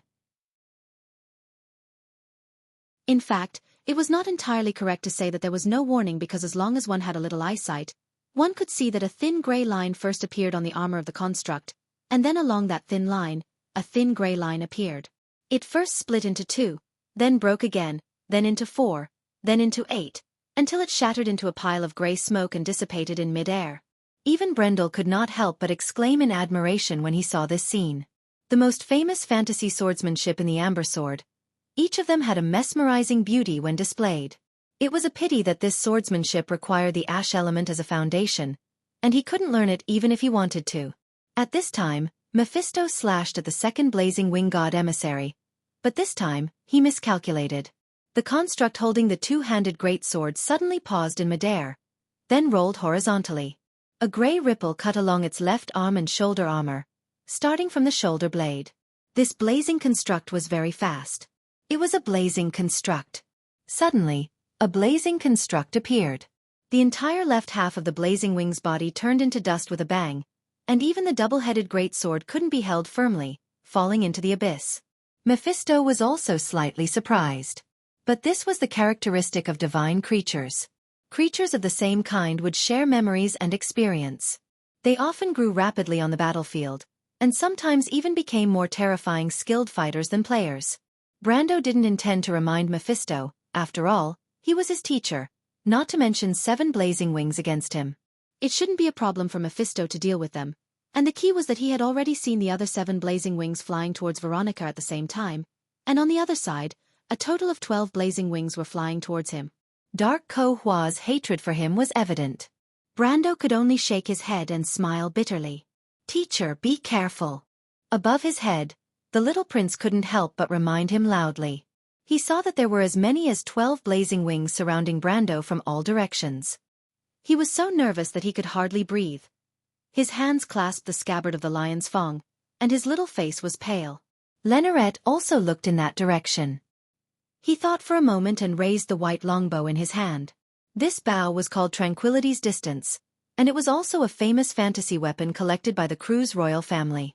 The eldest prince drew the bow. There were no arrows on the bowstring, but the air automatically gathered to form a bunch of arrows in his hand. In the shape of an arrow, he aimed in the direction where Brando was, ready to lure 1 or 2 constructs over to deal with him. But Ko Hua seemed to be able to see through the minds of everyone present. Before he released the bowstring, the entrance of the cave darkened slightly, and a blazing wing ambassador had appeared in front of him. That thing made a soft sound similar to a buzzing sound, and directly raised the great sword in both hands to stab them. Shido was so frightened that she covered her head with both hands, and Lenoret didn't even think about it. He narrowed his eyes and released the bowstring, and an arrow pierced the dark face of the blazing wing ambassador under his helmet. On the battlefield around the platform, 3 blazing wing ambassadors found the Shire, and 2 blocked the way of Hippamera. A chaotic battle was slowly unfolding. Brando looked at the 12 blazing wing ambassadors swooping towards him from all directions, and he was a little nervous. He didn't know how long it had been since he fought with these things. He had fought with them before, but the blazing wing ambassadors of this era couldn't be compared to the ones of that era. He was also a little excited. The blood of the warrior seemed to be burning in his bones. "Come on." Brando showed his snow-white teeth, like a beast choosing a person to devour. The first blazing wing ambassador arrived in a flash. It stretched out the blade of its double-ended sword horizontally, and made up its mind to sweep past Brando with the speed of its dive. But in its spherical vision, its target suddenly disappeared. The reaction of the blazing wing ambassador was not slow, although it continued to move forward under the influence of inertia. But it had already turned around in mid-air, and the double-ended sword in its hand slashed backward. Unfortunately, it only hit the air. Red light flashed under its helmet, and it seemed to raise its head in surprise. In its spherical vision, a dark blade came head-on. With a crash, like the sound of broken glass, the blade of the Halran Gaia cut along the helmet of the blazing wing ambassador. It went downwards, splitting the head into 2 halves, and a bright magical brilliance burst out. Then it continued downwards, cutting into the body, with the spine as the center, splitting it into 2 halves. All the other blazing wing ambassadors saw this scene. Just as Brando fell from the sky and slashed at their kind, the remaining 11 blazing wing ambassadors adjusted their direction and surrounded him with a buzzing sound. At the same time, red light flashed under their helmets, and a blood-red ray suddenly shot out, piercing straight at Brando. 3 of the rays missed, and the remaining 8 rays respectively pierced through Brando's head, chest, thigh, and left arm. But unfortunately, these attacks were meaningless. Brando's sword had not yet been pulled out from the body of the first blazing wing ambassador, but at the same time, his figure appeared in the second, and the third, behind the 4th blazing wing ambassador. The second blazing wing ambassador did not even have time to react before it was pierced through the heart by the sword and fell into the abyss. The 3rd blazing wing ambassador only had time to turn its head, and Brando stretched out his left hand and pressed down on its helmet. A ball of flame exploded from Bahamut's blessing, and the blazing wing ambassador almost trembled from the explosion. Brando took the opportunity. The sword was inserted into its throat, and the hilt of the sword made a half-circle along its neck. The unlucky blazing wing ambassador's head was immediately separated from its body. Brendel casually threw its head out, and it hit another blazing wing ambassador not far away, and a crisp sound rang out. The blazing wing ambassador was immediately attracted. It raised its huge sword in both hands and swung it in a full circle in mid-air, then slashed down at Brando. The blade of the sword cut through Brando's shoulder, and the next moment, its figure twisted and disappeared. At this time, Brando had already fought with the 4th blazing wing ambassador, but this time, the blazing wing ambassador dodged his first sneak attack, causing him to slash empty air. Brando stared at the blazing wing ambassador's dodging movements with some excitement. These divine creatures had gradually begun to become more powerful. At this time, there were still 20 blazing wing ambassadors left on the field. Brando and Mephisto had each killed 3 of the 3 blazing wing ambassadors, Veronica had 2, and the Shire had 1. But for the remaining blazing wing ambassadors, Brando knew that each of them was more powerful than the previous blazing wing ambassadors. However, this was not a problem for Brando. At this time, if the blazing wing ambassador had the ability to think, it would have discovered that Brando seemed to know their attack patterns like the back of his hand. The 4th blazing wing ambassador turned around to counterattack, but it discovered with a flash of red light that Brando seemed to have expected it to do so. He easily dodged to the side with a mocking expression on his face. It was deeply imprinted in its vision, and at the same time, a palm wrapped in a metal glove appeared on its attack route and grabbed its wrist with a click. Before the blazing wing ambassador had time to react, it felt lifted into the air and then crashed heavily into something. Brando directly slammed the 2 blazing wing ambassadors together with a shoulder throw, and then with a backhand slash, they were annihilated together. At this time, Mephisto had just killed another blazing wing ambassador, which meant that Brando's killing speed at this moment was ahead of everyone present. Lenoret finally defeated their only opponent with the help of Shido's spell. The eldest prince's face was taut, and his chest rose and fell rapidly.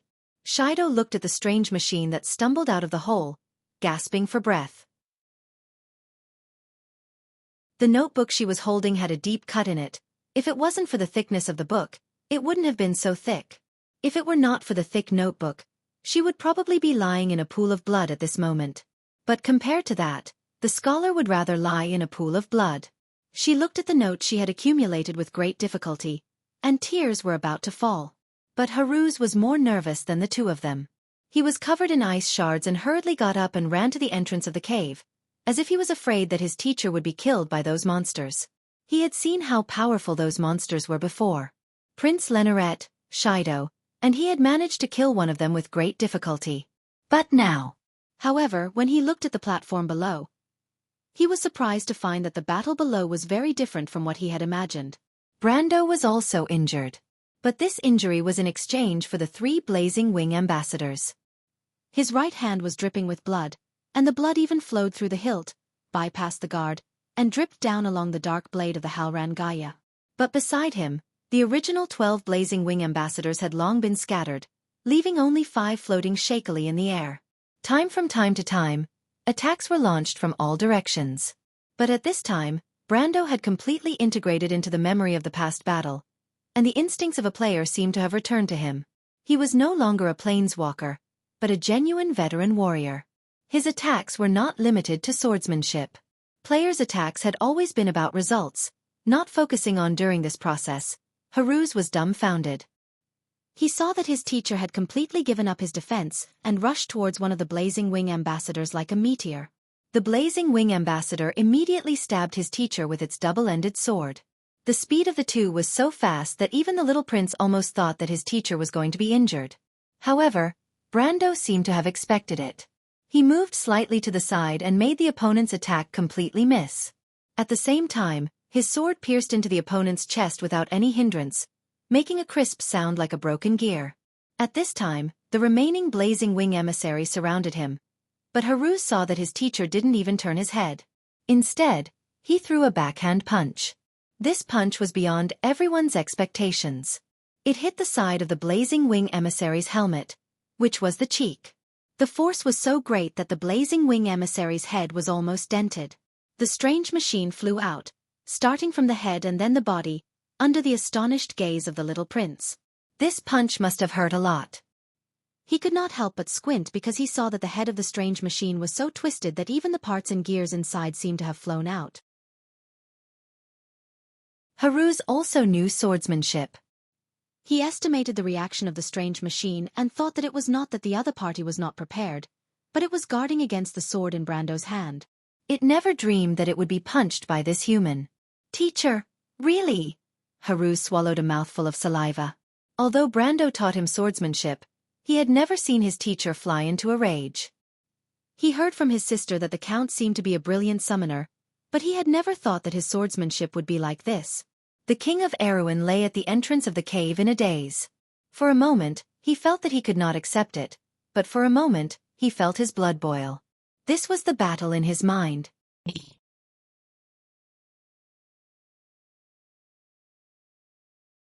Chapter 832. The Count's Swordsmanship. Is really. Shido was also in disbelief. I have never seen such swordsmanship. Efficient and practical, Lenoret breathed a sigh of relief. He also had several injuries on his body, but the prince of the cruise people did not show any pretense at all. Instead, he looked more like a qualified warrior. He said with a straight face, although it is a little too vulgar and has no aristocratic bearing. This kind of swordsmanship is simply born to defeat the opponent. Shido muttered to herself. Swordsmanship is originally a killing technique, and the sword is a weapon for killing. The young prince did not say a word, but he suddenly remembered what his sister had told him. Your teacher's swordsmanship is not even a killing swordsmanship born on the battlefield, but a swordsmanship on how to end a battle cleanly. So, it's natural and smooth, without any sloppiness. I'm also very curious about what kind of environment can create such a swordsmanship. This was the way players fought. They did not seek to finish the job in one blow, but once they seized the opportunity, they would pursue an attack with the greatest burst of power. It did not matter even if they suffered a little injury. Veronica was also paying attention to the battlefield. She originally thought that Brando would be in a difficult battle and made up her mind to support him as soon as he could not hold on. But what she did not expect was that Brando not only did not fall into a difficult battle, but also gained the upper hand. Her cyan eyes flashed with a trace of incredulity. In her eyes, Brando shuttled between the pipes of different heights, using the terrain to deal with those weird machines, and always launched attacks in incredible ways. The blazing wing oracle was either stabbed in the back, colliding with his own people, or simply kicked to the wall by Brando. With electric arcs and sparks, they fell into the abyss below one by one. This was not because of any swordsmanship at all. This was experience. The female legion commander was full of surprise because she understood that it was not Erwin's military swordsmanship, and it had nothing to do with the White Raven swordsmanship, nor was it the swordsmanship similar to flash strike sword art mentioned in the intelligence. It was not, it was just combat experience. For a moment, she was in a trance. How could such a person exist? Brando was only 20 years old. She knew very well that the intelligence gathered from various sources proved that the other party was not lying. But for a 20-year-old young man, where did his terrifying combat experience come from? Sometimes, she couldn't even understand how he could kill the enemy like that. This could only mean one thing. Her knowledge couldn't keep up with Brando's thinking.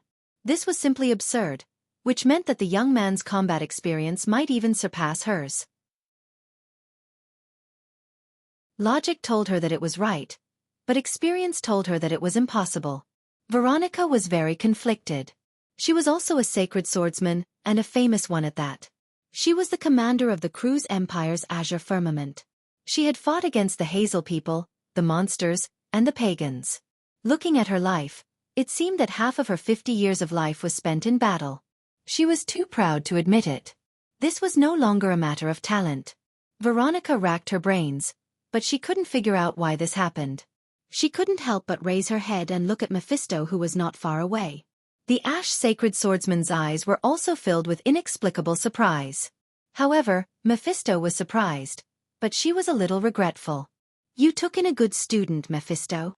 Veronica was very jealous. If she knew this would happen, she would have pulled Brando to her side at the loop of trade winds. Now she regretted it. Who cared about the Cruz people and Erwin people? As long as Brando became her student, he would definitely side with Cruz. After all, Erwin was too young to be a threat to Cruz. Why didn't she think of this in the beginning? At the same time, Ko Hua in the dark was also full of anxiety. She originally wanted to get rid of the weakest among Veronica, Mephisto, and Brando, but she never dreamed that Brando would give her such a big surprise. You hid your strength. In her opinion, this was the only reason. It was impossible for a young man in his 20s to have such terrifying combat experience. She saw the shadows of those who had fought with her in the past in Brando. Although he was not as terrifying as the Dark Dragon Odin, the Dragon of Fury, or the Crystal, he was almost as powerful as the demigods in the Twilight War. In human terms, he was a demigod. She thought about it, and there was only one possibility. It could be that her old opponents from the ancient times, disguised as humans, came to find trouble with her. This idea was easy to understand. Since she could recover, why couldn't others? The gods were far away, but there were still many powerful existences who were not gods. The most famous of them were probably the dark dragon Odin and the Azure Knight.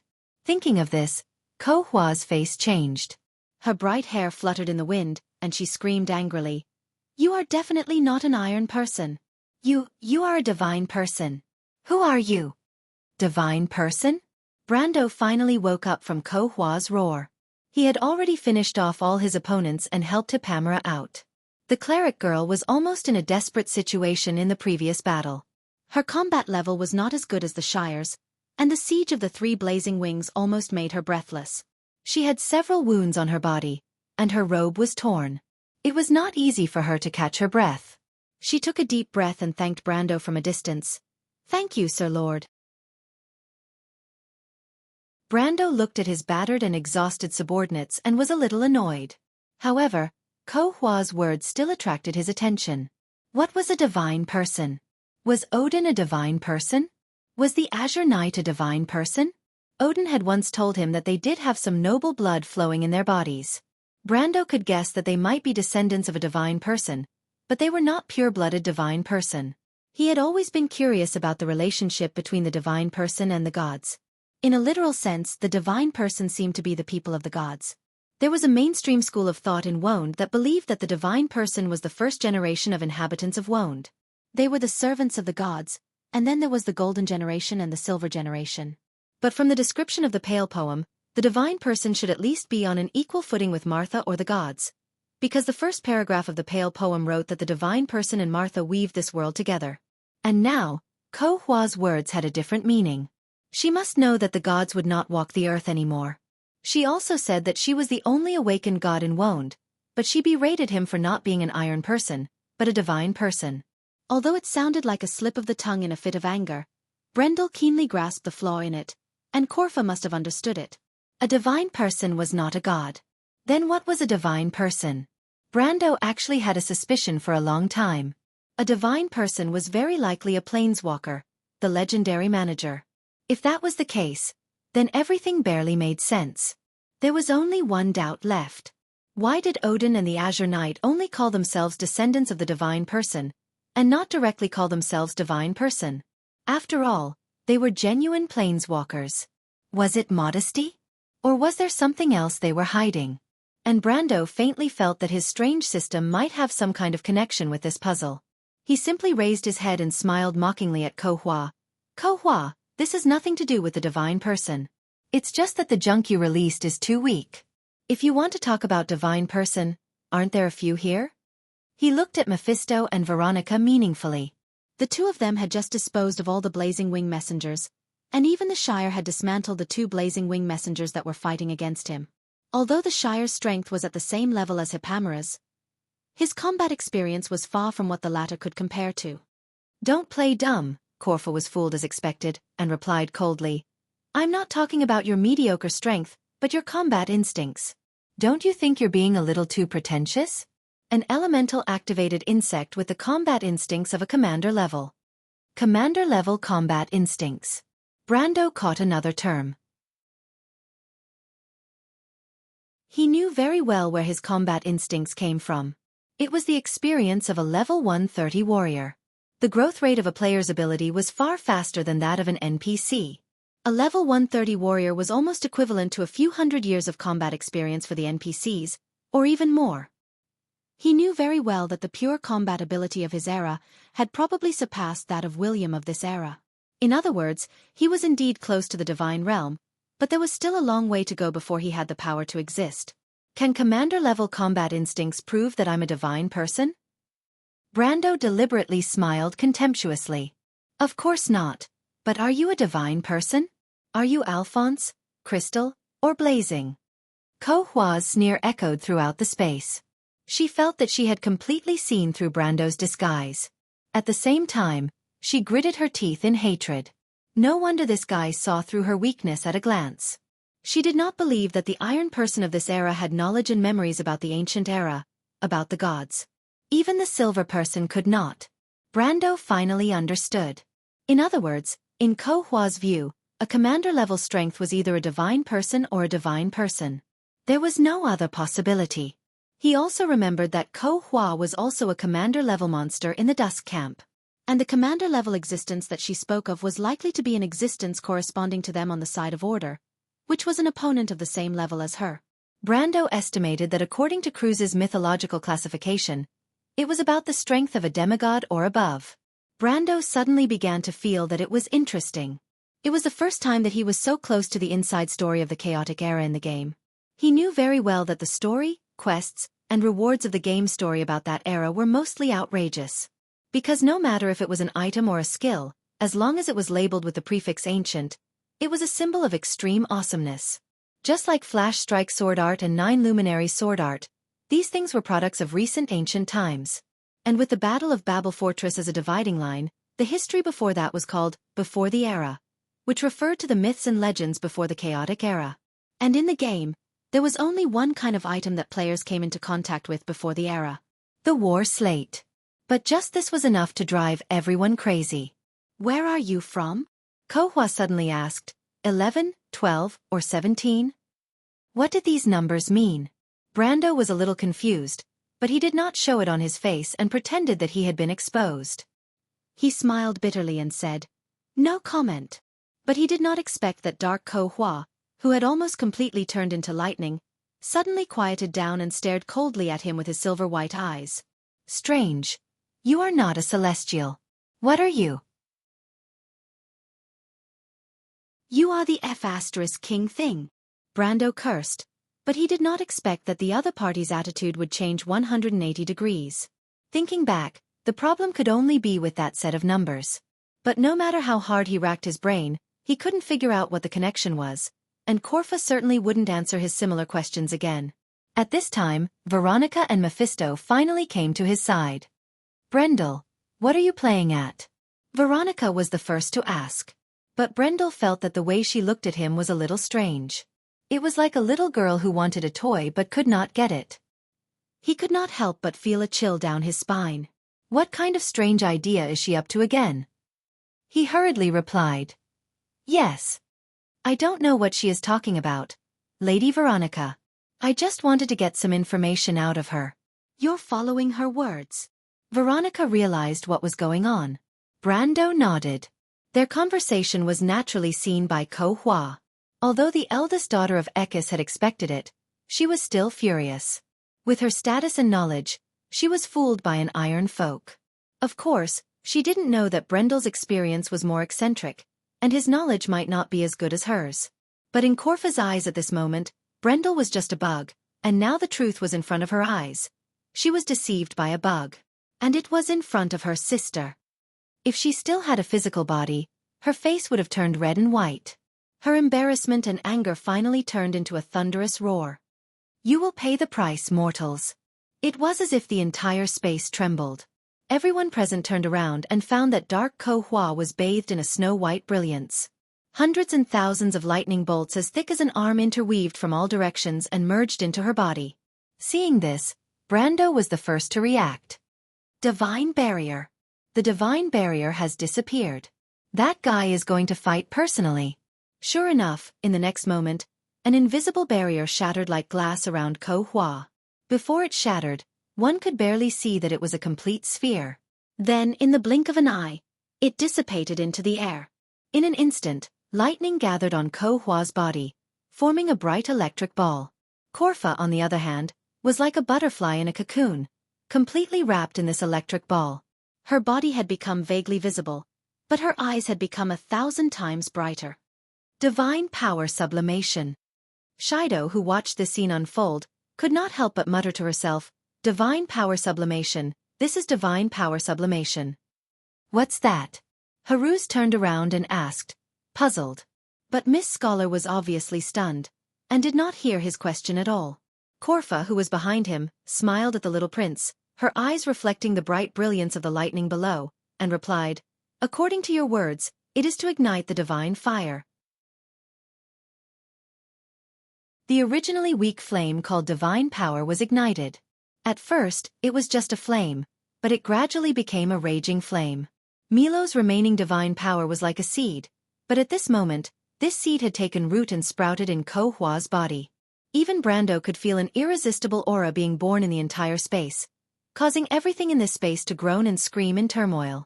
There seemed to be visible ripples in the air, and some indescribable things were gathering from all directions, merging into the electric ball where Ko Hua was. Ko Hua's dark soul was resonating with the entire holy cathedral of the hibernator. No, Milos's body. Brando suddenly understood what those things that merged into the electric ball were. It was order, law, the power of the domain. That was Milos's divine title. His face changed, and he hurriedly shouted to the others, "Be careful, she and Milos are even closer together." So this is the power of order. Ko Hua's voice changed. The arrogant, conceited and cold voice from before seemed to have disappeared, leaving only this thunder-like, majestic, queen-like voice. Brando could already tell that this voice was very close to Milo's voice, but this was a woman's voice. Order and chaos intertwine and coexist, like light and shadow, and are not meaningless. Ko Hua raised her arm in the electric cocoon. However, these things that are eternal and unchanging do not belong to you mortals. Let me clear the obstacles for Milos and rebuild this world. She proudly raised her chin and spread her 5 fingers. Accept your judgment. Hundreds of blazing white lightning beams rose from behind Ko Hua in front of Brando and the other shocked eyes, like a white peacock spreading its tail. But after those beams formed a huge fan and separated, they suddenly turned in mid-air and stabbed at everyone in the hall.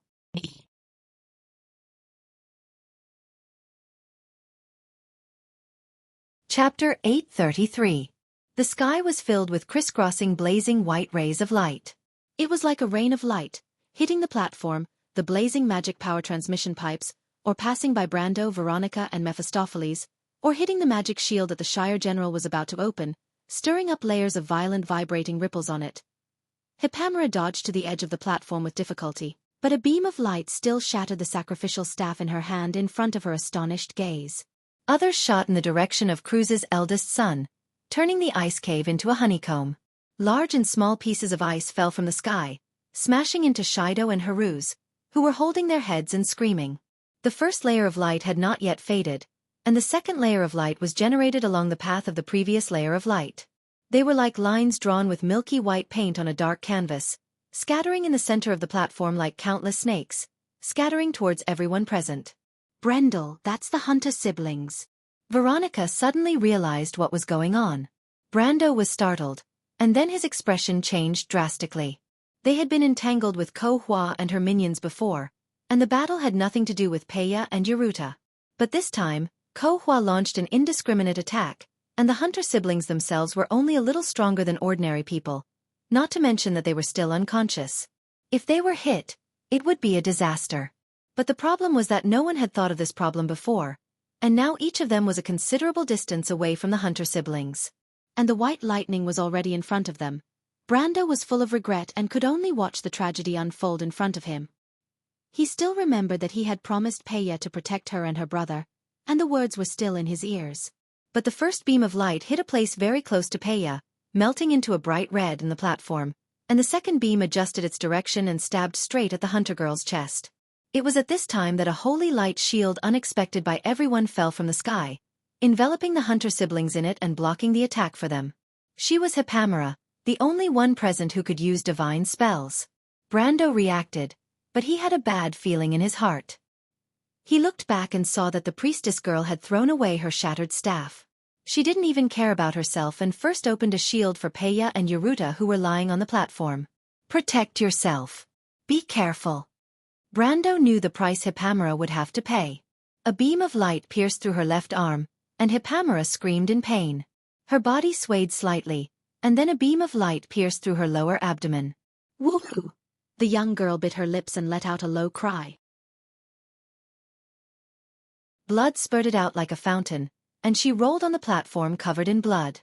Hippamera! Brando was furious, but another beam of light swept toward him. He had no choice but to turn around and hide under a row of magic power transmission pipes, letting dozens of light beams hit it and create sparks. The county! Brando went around to the bottom of the pipe, untied a bottle from his belt, and threw it to his wizard attendant not far away. Pass it over. The county hurriedly turned the shield in another direction, but the light beams still hit it with a buzzing sound, rolling up layers of waves on the cyan light shield.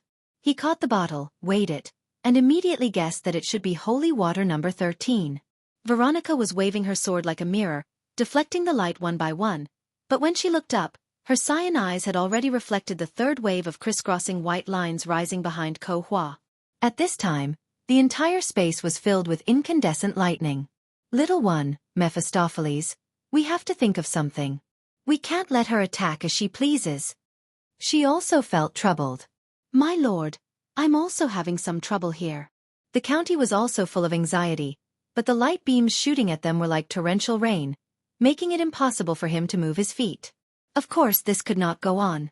Ko Hua had Milos as an endless source of energy, and they would be exhausted to death. Brando pondered for a moment, then raised his head and shouted to his teacher above him. Teacher, can you think of a way to attack Ko Hua so that she can't concentrate on attacking us? Among the 5 of them, only Mephistopheles had the strength to launch a counterattack. Mephistopheles immediately rushed towards Ko Hua. For a moment, countless white light beams flew towards him, but every white line that came to the Ash Sword Saint's side was reflected by a gray reflective surface that appeared out of nowhere. The denser the white lines were, the more frequent the reflections were. The Ash realm surrounded Mephistopheles, and for a moment, it was like a sparkling wave of light. The Ash Sword Saint seemed to have forcibly torn a crack in the white lightning and explosions, which made Ko Hua jump in fright. Damn it, damn it! She screamed angrily, and hurriedly redirected most of her attacks towards Mephistopheles. In this way, the pressure on Brando and Veronica was greatly reduced. But the price was that Mephistopheles had to temporarily retreat, and his power of order was greatly depleted. At this time, the county finally had the time to raise his shield and rush towards Hippamera. The white light beams were like tracers, hitting his shield. On the platform, there were even stray bullets that hit Hippamera, who was trying to get up again. The girl's shoulder exploded into a blob of blood, and with a cry, she lay completely in a pool of blood. The county rushed over to drag the county back, but no matter how hard he tried, he was always a hair's breadth away.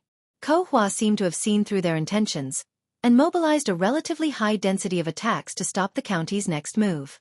The shield in the county's hand was flickering, and the magic power consumption was astonishing. Gradually, sweat appeared on his forehead. If this continued, he would have to retreat to the bottom of the pipe. Of course, Brando saw the predicament, and could not help but be anxious. At this time, he could not care less, and at this time he shouted, "The county, quickly raise your shield and face me." The county was slightly stunned. Quickly. Brando was very anxious. My lord, you can't take the risk.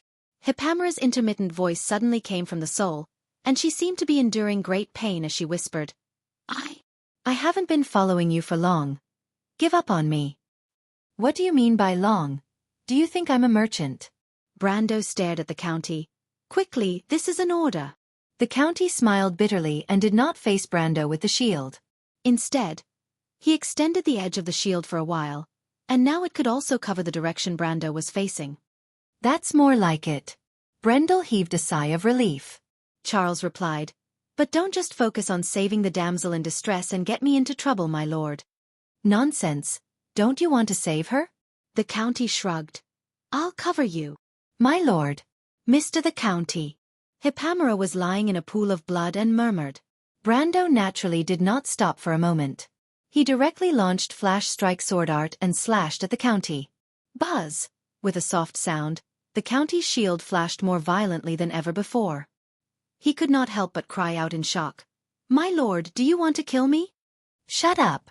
Brando of course knew that his troublesome attendant was joking with him, but he was not in the mood now. He withdrew his sword from the county's shield, and in a flash, he had already arrived beside Hippamera. The cleric girl was so miserable that he could hardly bear to look at her. There was not a spot on her body that was not stained with blood.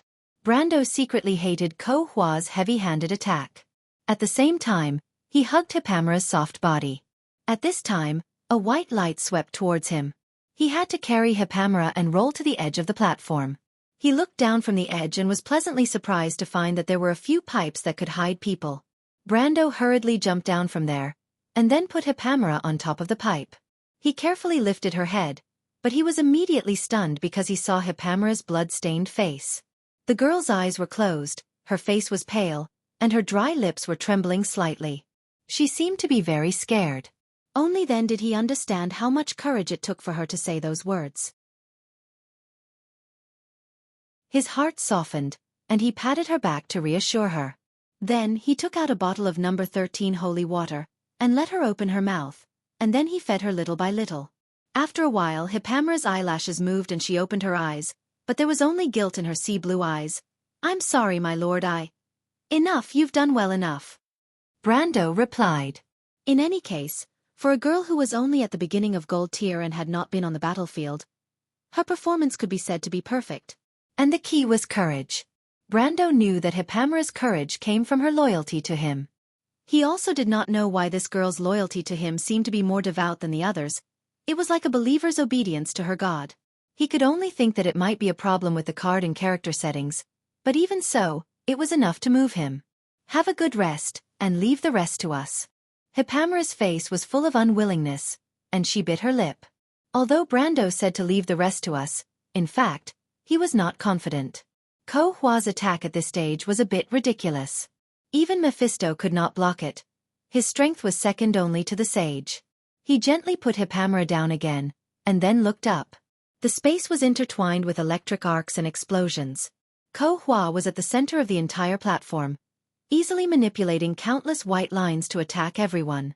Suddenly, there was a scream above his head. Brando heard Haru's voice, and his heart tightened. He knew that there was no time to delay. He must pose a threat to Ko Hua's body. "I can only take the risk."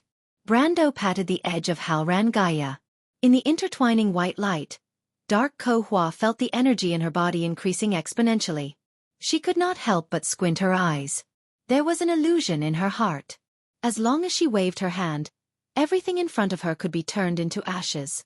This feeling of being in control of everything was too good. Even in her heyday before the new era, she had never experienced such a wonderful pleasure. So this was the feeling of being a god in the world of order. She licked her lips and began to like this feeling a little. Although there were only some insects in front of her, but controlling lightning for her own use, and using this power of nature to destroy everything, it felt good. She was still at ease, but the people in front of her were already struggling. At this moment, the images appeared once again around her. Perkins had already turned into a sea of flames, and the next city was 10-Arm City. A virtual hourglass was currently counting down in the sky above the city. The next time the hourglass was filled with energy, it would be the end of the city. Destruction, to dark Ko Hua, was a kind of pleasure. She could not help but laugh out loud. Like the shrill laughter of a demon, it echoed in the space. Mephisto and Veronica were both livid, but no one noticed that it was at this time below the platform that Brando had already disappeared. Haruz leaned against the ice wall with a pale face, as if he was very cold and shivered. Miss Scholar was so anxious that she was about to cry. She had covered the little prince with all the spare clothes in her backpack, but the latter's body temperature was still dropping rapidly. There was a large pool of blood behind him, and blood was still gushing out of his chest. Am I going to die? No, absolutely not. By the way, Haruz, do you look like your sister? Shido, under Lenorette's signal, kept diverting the little prince's attention so that he could stay awake. Haruz shook his head weakly. Really? Shido was a little skeptical. I don't believe she is more beautiful than you. Haruz wanted to cry, but he could not. He was a man. Miss Shido, I'm a little not happy at all when you say that. Who are you? At this time, the voices of Lorena and her husband, who had been guarding outside the cave, came in. Of course, it was mainly Philas's shouting voice. Then there was a muffled groan and the sound of fighting. The eldest prince immediately frowned and looked in that direction. Soon, they saw Lorena supporting the injured Philas back. Shido looked up and her face changed immediately. She saw a group of black-robed knights pouring in from the outside. All for one. Her vision was sometimes clear and sometimes blurry. Scarlet suddenly remembered an experience of encountering a pack of wolves in the mountains, which seemed to be the scene in front of her. However, in the dark mountains, the bright moon was in the sky, and the howls of wolves rose and fell one after another. The wolves were like shadows in the forest, one after another, appearing all around. Wolves were cunning and cruel when they moved in groups, just like the crew's nobles who were approaching in shadows. They seemed to be winking at each other, like a pack of wolves trying to outflank the jungle, growling and baring their white fangs. Scarlet shook her head in a daze, and in a trance, she realized that it was the gleaming long sword in the hands of the noble soldiers. The cruise people were surrounding her again. Scarlet barely kept her eyelids half open. She saw the young man with a crossbow not far away seem to be persuading her, but his voice was humming, far and near at the same time, and she could not hear him clearly, and the other party's expression seemed to be exaggerated without limit. He sometimes smiled, revealing rows of neat teeth, which made her shudder. Just like that, a long while passed. She saw a man coming towards her, close to her. She gritted her teeth and stepped back, only to find that she was powerless to resist. "My lord!" Scarlet's heart was in distress. She suddenly felt afraid that she would never see her lord again. She was so scared that she almost trembled. Her face was covered with a layer of gray, and tears flowed down her face uncontrollably. At this time, a cold blade was placed on her neck, and then she felt a sharp pain on her scalp. Someone grabbed her hair and pulled her head up. She had no choice but to look at the person. Her vision was very dim, as if she was in a daze. She could barely see that there was a long scar on the person's face, and he was looking at her with a somewhat playful gaze. A female monkey in the forest. "Hey, what do you mean by that look?" In her daze, the other party laughed and said. Scarlet seemed to be stung, and she struggled with all her might.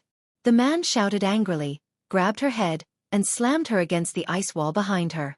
The mountain maiden felt her vision go dark, and she coughed heavily. Then she heard a series of scolding. The young man seemed to be loudly reprimanding his companions, but Scarlet did not feel any sense of security. She just wanted to curl up and provide herself with a sense of protection. But the man pulled her hair and turned her face, and then patted her face with his hand, as if he was saying something to her. Something about Veronica, the Pahiru family, conspiracy, treason, Her Majesty the Empress, and so on. In between, he seemed to mention the Lord's name. Scarlet trembled, and tried hard to hear what the other party was saying, but the voice seemed to be getting weaker, as if it came from the horizon. She felt her eyelids getting heavier, and waves of sleepiness came over her. After the man finished asking, he stopped and looked at her. But she was a little confused. Then there was a heavy slap to the face, and she felt that half of her face was numb and swollen. She could not open her eyes, and could only squint slightly. But she still gritted her teeth and stared at those people. At that moment, as if she was enlightened, Scarlet understood that the other party's target was not her. They wanted to deal with the Lord and Lady Veronica. This was like a conviction that was injected into Scarlet's heart, and made her sober a little. In her vision that had become abnormally narrow, she saw the young man called Babarn pull away the person who was interrogating her, and then the two of them had a fierce argument. "No, I must inform the Lord." This was the only thought in the mountain maiden's mind in a daze. But at this time, a voice seemed to have drilled into the depths of her heart. "Scarlet, I remember that is your name, right?"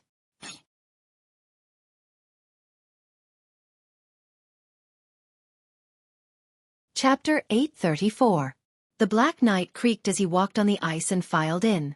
Lorena, Faraz, Lenorette, and Shido raised their hands one by one, each with a black crystal-like long sword resting on their necks. The sword-wielding Black Knight had a long black velvet cloak and an expressionless face, like a golem made by a wizard. The ice cave was a mess, and the crisscrossing sword marks on the ice proved the fierce battle that had taken place before. The Black Knight dragged the bodies of two of their people out, leaving a dark red mark on the ice. One of the particularly tall Black Knight came to Ko Hua, and the girl looked back with her pale silver eyes without fear, but she could only see a pair of particularly bright eyes under the shadow of the other party's hood, as well as the thin lower half of his cheeks. The Black Knight stared at Ko Hua's snow-white neck for a while, as if considering whether to put his sword there. "Please step aside," Ko Hua said in a crisp voice. "Miss Ko Hua." The knight put his hand on his chest and bowed slightly to Ko Hua, the heavy armor rubbing against the chainmail below making a clattering sound of metal colliding. "Are you going to do to me what you did to them?" Ko Hua glanced at Shido, who was biting her lower lip in fear, and asked calmly. "I wouldn't dare," the knight replied with his head lowered. Ko Hua smiled slightly. She knew that these people were believers of the dusk, and they respected her mostly because of her sister. Perhaps they thought that was Ekka's eldest daughter, the leader of the monsters of the Dusk Legion.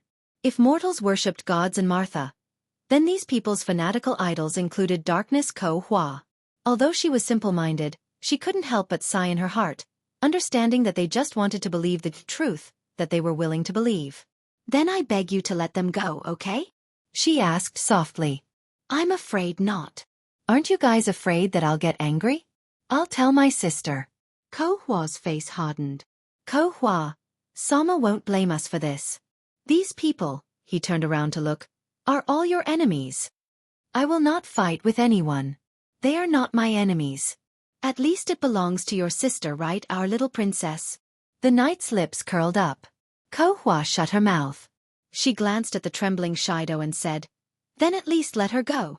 She's just a child, she's no threat to you. The knight turned around and nodded. The black knight beside Shido sheathed his sword, and the scholar slowly slid to the ground as if paralyzed. She then burst into tears. The knight frowned and glanced outside. However, the battle outside was still going on fiercely, and no one was paying attention to the noise here. He breathed a sigh of relief, then turned back to Ko Hua and said, Please stay here, Miss Ko Hua. Ko Hua glanced at him, neither answering yes nor no. She just stepped back and sat down. She looked at the crying Shido and gave her a comforting look. The latter looked at her gratefully, and her sobs gradually subsided. The knight nodded with satisfaction. He raised his right hand and gestured to his colleagues. A small team of black knights with longbows came up from behind. They passed by the knight's position and cautiously approached the entrance of the cave. Haruz watched this scene in a daze. When he saw the black knight approaching the entrance of the cave, he suddenly realized what they were going to do. He suddenly panicked and opened his mouth, pretending to shout. But before he could do that, 2 feet suddenly appeared in front of him. He raised his head and saw the knight looking down at him. If I were you, Your Highness, I would keep my mouth shut. What is he doing? The little female dragon and Metisha lay side by side under an ice crevice. Not far from them, a wreck was limping towards an exit in front. He seemed to be seriously injured, and every time he dragged his feet for a while, he had to stop to rest. He now looked more like a beggar than a duke. His fluffy silver-gray hair was messy, the wrinkles on his forehead were tightly knitted together. His face was gray, oily, and sweaty. His chest rose and fell rapidly like a broken bellows. He rested for a while, then struggled to get up with the wall and continued to walk forward. But he didn't go far before he fell on the slippery and cold ground. He struggled to crawl for a distance, then stopped again. This time, Alaz and Metisha watched him stop for a long time, at least a quarter of an hour, before he sat up dejectedly. After a moment of silence, he stood up shakily and continued to walk in the direction of the exit. He seems to be going somewhere. Where? I don't know. He seems to know the way here. Alaz and Medisa looked at each other and nodded. Then they climbed up from the bottom of the ice crevice and sneakily followed him. Arek did not notice that he was being followed. After he walked out of the exit, he continued to move in a certain direction along the winding paths and corridors. He seemed to be familiar with this place. Every time he encountered a fork in the road, he only hesitated for a moment, and then chose the direction. Metisha used to be the commander of the Silver Elves and had a strong sense of direction. After a few times, she judged that Arek should be heading north. Not long after, the traces of man-made buildings in front of Arek disappeared. What appeared in front of Arek was a naturally formed glacier crack. Alaz and Metisha saw him resting for a moment at the entrance of the glacier. He took out something from under his clothes and took 2 bites, chewing with difficulty. Alaz's eyes were sharp and saw that it was probably a piece of jerky. He's replenishing his strength, she said with some excitement. This means that we should be reaching the destination soon. He didn't do this before. Why is he replenishing his strength? Metisha was a little puzzled. Who knows? Alaz was as carefree as ever. Let's follow him and find out. Should we restrain him first? Metisha thought for a moment and felt a little uneasy. No, Alaz shook her head. What if we're not there yet? This guy is very stubborn. He definitely won't lead the way for us. The Silver Elf Princess thought about it and agreed, so she nodded. Just as the two were talking, the Duke had already wolfed down the food in his hand. He took out a handful of snow-white powder from his pocket and held it in his hand for a moment. Then he frowned and swallowed it with difficulty. Alaz and Metisha both saw clearly that it was snow. A wreck must have preserved it in the ice crevice earlier. Fortunately, the temperature of the ice layer did not melt it. But this further confirmed Alaz's guess. After drinking the snow water, Arek coughed twice at the top of his voice, obviously a little unbearable. But he still stood up slowly and without much hesitation, walked directly into the glacier step by step. Seeing this scene, Alaz was excited again. She hurriedly waved at Metisha and the two girls followed behind her. The glacier was very long and narrow, with a faint blue light. After walking for a short while, Alaz suddenly turned around and patted Metisha on the shoulder. "Metisha, do you hear something?" In the dark environment, her golden eyes were particularly bright and sparkling. Metisha glanced at her and nodded. Thanks to her long pointed ears, the elf's hearing was very outstanding. She had already heard the sound from the other side of the glacier. "It's lightning." "That means we're in the right place," Alaz replied with a little excitement. "He must have some tricks up his sleeve. But Lady Martha is obviously on our side. He's dead meat." Metisha's expression was a little strange. She looked at Alaz and showed some anxiety. "Anyway, let's go quickly. Sister Alaz, I'm worried that we'll be late." "What's wrong? What are you worried about?" I think I heard the voice of the Lord." "What?" The exit on the other side of the glacier was located on top of the cliff. Outside the exit, there was a deep gorge about 20 to 30 meters long. At this moment, outside the gorge, lightning seemed to have weaved into a terrifying storm, wreaking havoc in the entire gorge. And because of the gorge, it was difficult to see the exit in this direction from the platform where Ko Hua was in the dark. On the contrary, standing at the exit, Arek could see the situation below. His pale, skeleton-like claws were clasped tightly on the ice. With a cold face, he looked down at the fierce battle between Veronica, Mephisto, the Shire, Brando, and the others and Ko Hua. A cold smile appeared on his pale face, as if the previous depression had been swept away at this moment. But suddenly, he felt his heart beating violently again. He hurriedly pressed his hand to his chest, his face full of cold sweat, as if he was receiving instructions. He nodded cautiously, nodded again, shook his head again, then frowned, and finally nodded again. "I understand, Lord Ko Hua." "Yes." Finally, he muttered these two words as if to himself. Alaz and Metisha, who were hiding behind the crisscrossing cracks on the glacier, saw him pull out a dagger from his boot, and then began to carve and draw on the ice. After a short while, they saw clearly that he was drawing a circular magic circle. It should be Ko Hua who summoned him here. No wonder he could distinguish the maze-like path below, Metisha said in realization. "Sister Alaz, can you recognize what magic circle he is drawing?" "It seems to be a channeling magic circle." "A channeling magic circle?" Metisha saw the critical situation below and was nervous. She could not wait to summon her unicorn and fly down to fight side by side with Brando. But fortunately, she still knew what was more important. The Lord had not discovered a wreck at this place at all. It was easy to block an attack in the open, but difficult to block an arrow in the dark. She had to restrain a wreck. You have seen those large-scale magic circles, such as the war teleportation circle of the Silver Elves. Large-scale magic circles cannot be activated by a person's magic alone. This kind of channeling magic circle is a kind of ritual circle that automatically gathers magic to activate the large-scale magic circle. Allah's eyes flashed with golden flames. She licked her sharp canine teeth with her tongue. "I understand. Cruz's door of flame. The stolen materials must be on him. Ko Hua wants him to open the portal here and summon the demons to fight for her. We must not let him succeed." Metisha could not help but blurt out, "Of course." The little female dragon sneered and nodded proudly. If she had a tail, it would be in the sky now. Arek panted as he finished drawing the first circle. However, for a large teleportation portal like the Door of Flame, one channeling circle was definitely not enough. He wiped off his sweat and walked to the side shakily, ready to start drawing the second circle. But it was at this time he saw a pair of shoes. To be exact, it was a pair of light brown calfskin boots. The tips of the boots were inlaid with iron and silver-plated. He was very familiar with this pair of boots, because it was the owner of this pair of boots who took the heart of the dragon from him. He would never remember it wrong. He suddenly froze there.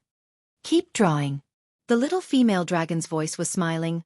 Why did you stop drawing? I think your magic circle is not bad. Rex suddenly trembled, as if he was possessed. He roared and pounced on Alaz. But the latter did not move, just looked at him with a smile. Before he could take 2 steps, he saw that his foot was tripped by something and fell solidly on the ice. Rex screamed, and then he felt something on his neck. He did not need to look back to know what it was, because he had already seen the long silver shuttle on his cheek. Human, do you feel very regretful now? The little female dragon was very proud. She simply put the star-shaped stone on the ground, then sat on it, and looked down at the battered Rex and said with a smile, "But you can rest assured, your life will not be in danger for the time being. I will use you to make a deal, haha. Let's see what Brando will do now." The little female dragon was proud, but Metasha was not as optimistic. In fact, the little silver elf princess called out with some concern, "Sister Alaz, what's wrong? Look over there." "What? Is that the Black Knight over there?" After Brando settled Hipamara, he did not directly return to the platform, but went around the crisscrossing pipes under the platform to the back of Dark Ko Hua. He knew that Ko Hua had automatically removed the divine barrier at this time, although her attack power had increased by 1,000 times. But her defense was greatly reduced. After all, the opponent was not a true god, and there was no real absolute gap in the true sense. And at this time, Dark Ko Hua finally realized that there was one less person on the battlefield in front of her. She subconsciously looked back, but only saw the moment Brando's figure disappeared in that direction. At that moment, she instinctively felt danger. As if subconsciously, the dense lightning quickly converged from the front half of the platform to the back half of the platform. Although even Ko Hua herself could not tell why she felt that Brando, who had just elemental activation, was more dangerous than the sword saint in the ultimate domain above her head. But after all, she was once a demigod, and now she had Milos's domain and priesthood. Her perception was 1,000 times sharper, and her premonitions were 1,000 times more accurate. Most gods believed in their own premonitions, just like how Martha could see the twilight of the gods and the world at the beginning of the creation of the world. The dense white light beams converged together like a wall of electricity, crackling and hitting the platform, forming dozens of dazzling golden lines in the entire back half of the platform, as if even the platform was about to melt. But these crisscrossing lightning bolts could not stop Brando. Everyone saw that Brando's figure was like a ghost, disappearing and reappearing continuously. The lightning passed through his figure, like passing through a broken phantom. In an instant, he had passed through the storm of lightning and arrived in front of Ko Hua. Previously, when Brando attacked the Shire, no one had noticed the subtle details on the battlefield, but at this moment, it was no longer clear. "Flash strike," Veronica almost blurted out. And in the ice cave, Lenoret and Shido could not help but show a look of great surprise. Brando had already slashed his sword at Ko Hua. But at this time, Dark Ko Hua breathed a sigh of relief. She stared coldly at Brando's sword that was getting closer and closer to her, and her tone was so cold that it was almost terrifying. "The Dragon Clan's skill in manipulating space is also derived from the Twilight Clan, and you dare to show off in front of me." As soon as she finished speaking, countless bolts of lightning interweaved in front of her. It was as if even space itself was trembling, blocking Brando's sword. At that moment, Veronica, Lenoret, and Shido were all stunned. The flash strike sword art was blocked. This was almost unimaginable. Flame King Gretel's flash strike sword technique was a sword technique that was worshipped as a god in Kurlutz. Once this technique was passed down from the Dragon Clan, its target would either be hit or dodge in the thousandth of a second after the blade appeared from a crack in space. There was almost no third possibility apart from that. However, right in front of them, the flash strike sword art was interrupted halfway. The space trembling amidst the thunderbolts was akin to the trembling souls of everyone present. What kind of strength was this? However, among all of them, only Brando could maintain his mentality. Although he was slightly surprised, he understood that the flash strike sword art was just a secret skill of the Dragon Clan. In fact, there was still a big gap between the Dragon Clan and the existence of Ekis' daughter. Therefore, he was not surprised that Ko Hua had the skill to counter the flash strike sword art. After all, the Dragon Clan and the Twilight Clan were old rivals. But just when everyone thought that he was going to return empty-handed, Brando suddenly retracted the Halran Gaia, and then slashed at Ko Hua again. Again! Dark Ko-hua could not help but laugh in anger when she saw that this guy did not know what was good for him. P.S. This is the first chapter at the end of the week. There will be another chapter around 20 o'clock. I wish everyone a good weekend.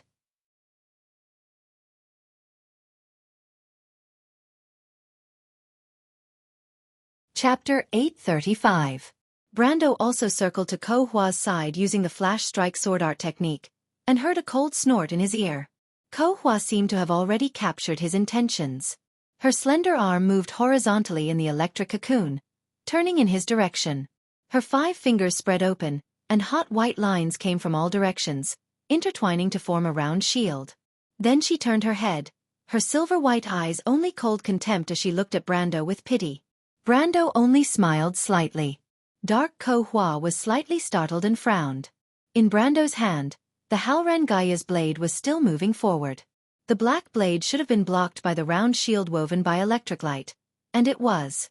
When the space trembled violently, the blade could not move an inch forward. But at the same time, everyone saw another scene.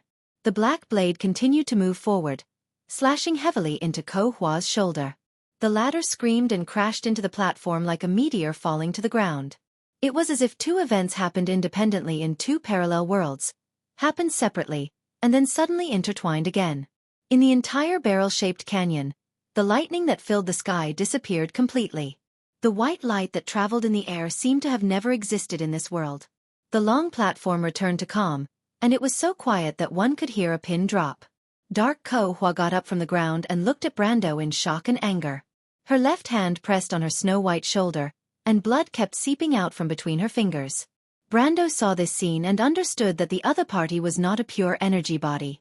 Her state was somewhat similar to Scarlet's, both of them being semi-energy bodies. However, Scarlet's semi-elementalization came from the power of the elements, and the power of Ekis' eldest daughter came from the power of Milo's. In that case, it was just as he guessed. What just happened? Although the sword was on his neck, Philas did not seem to be afraid at all. He was still whispering to his fiancée.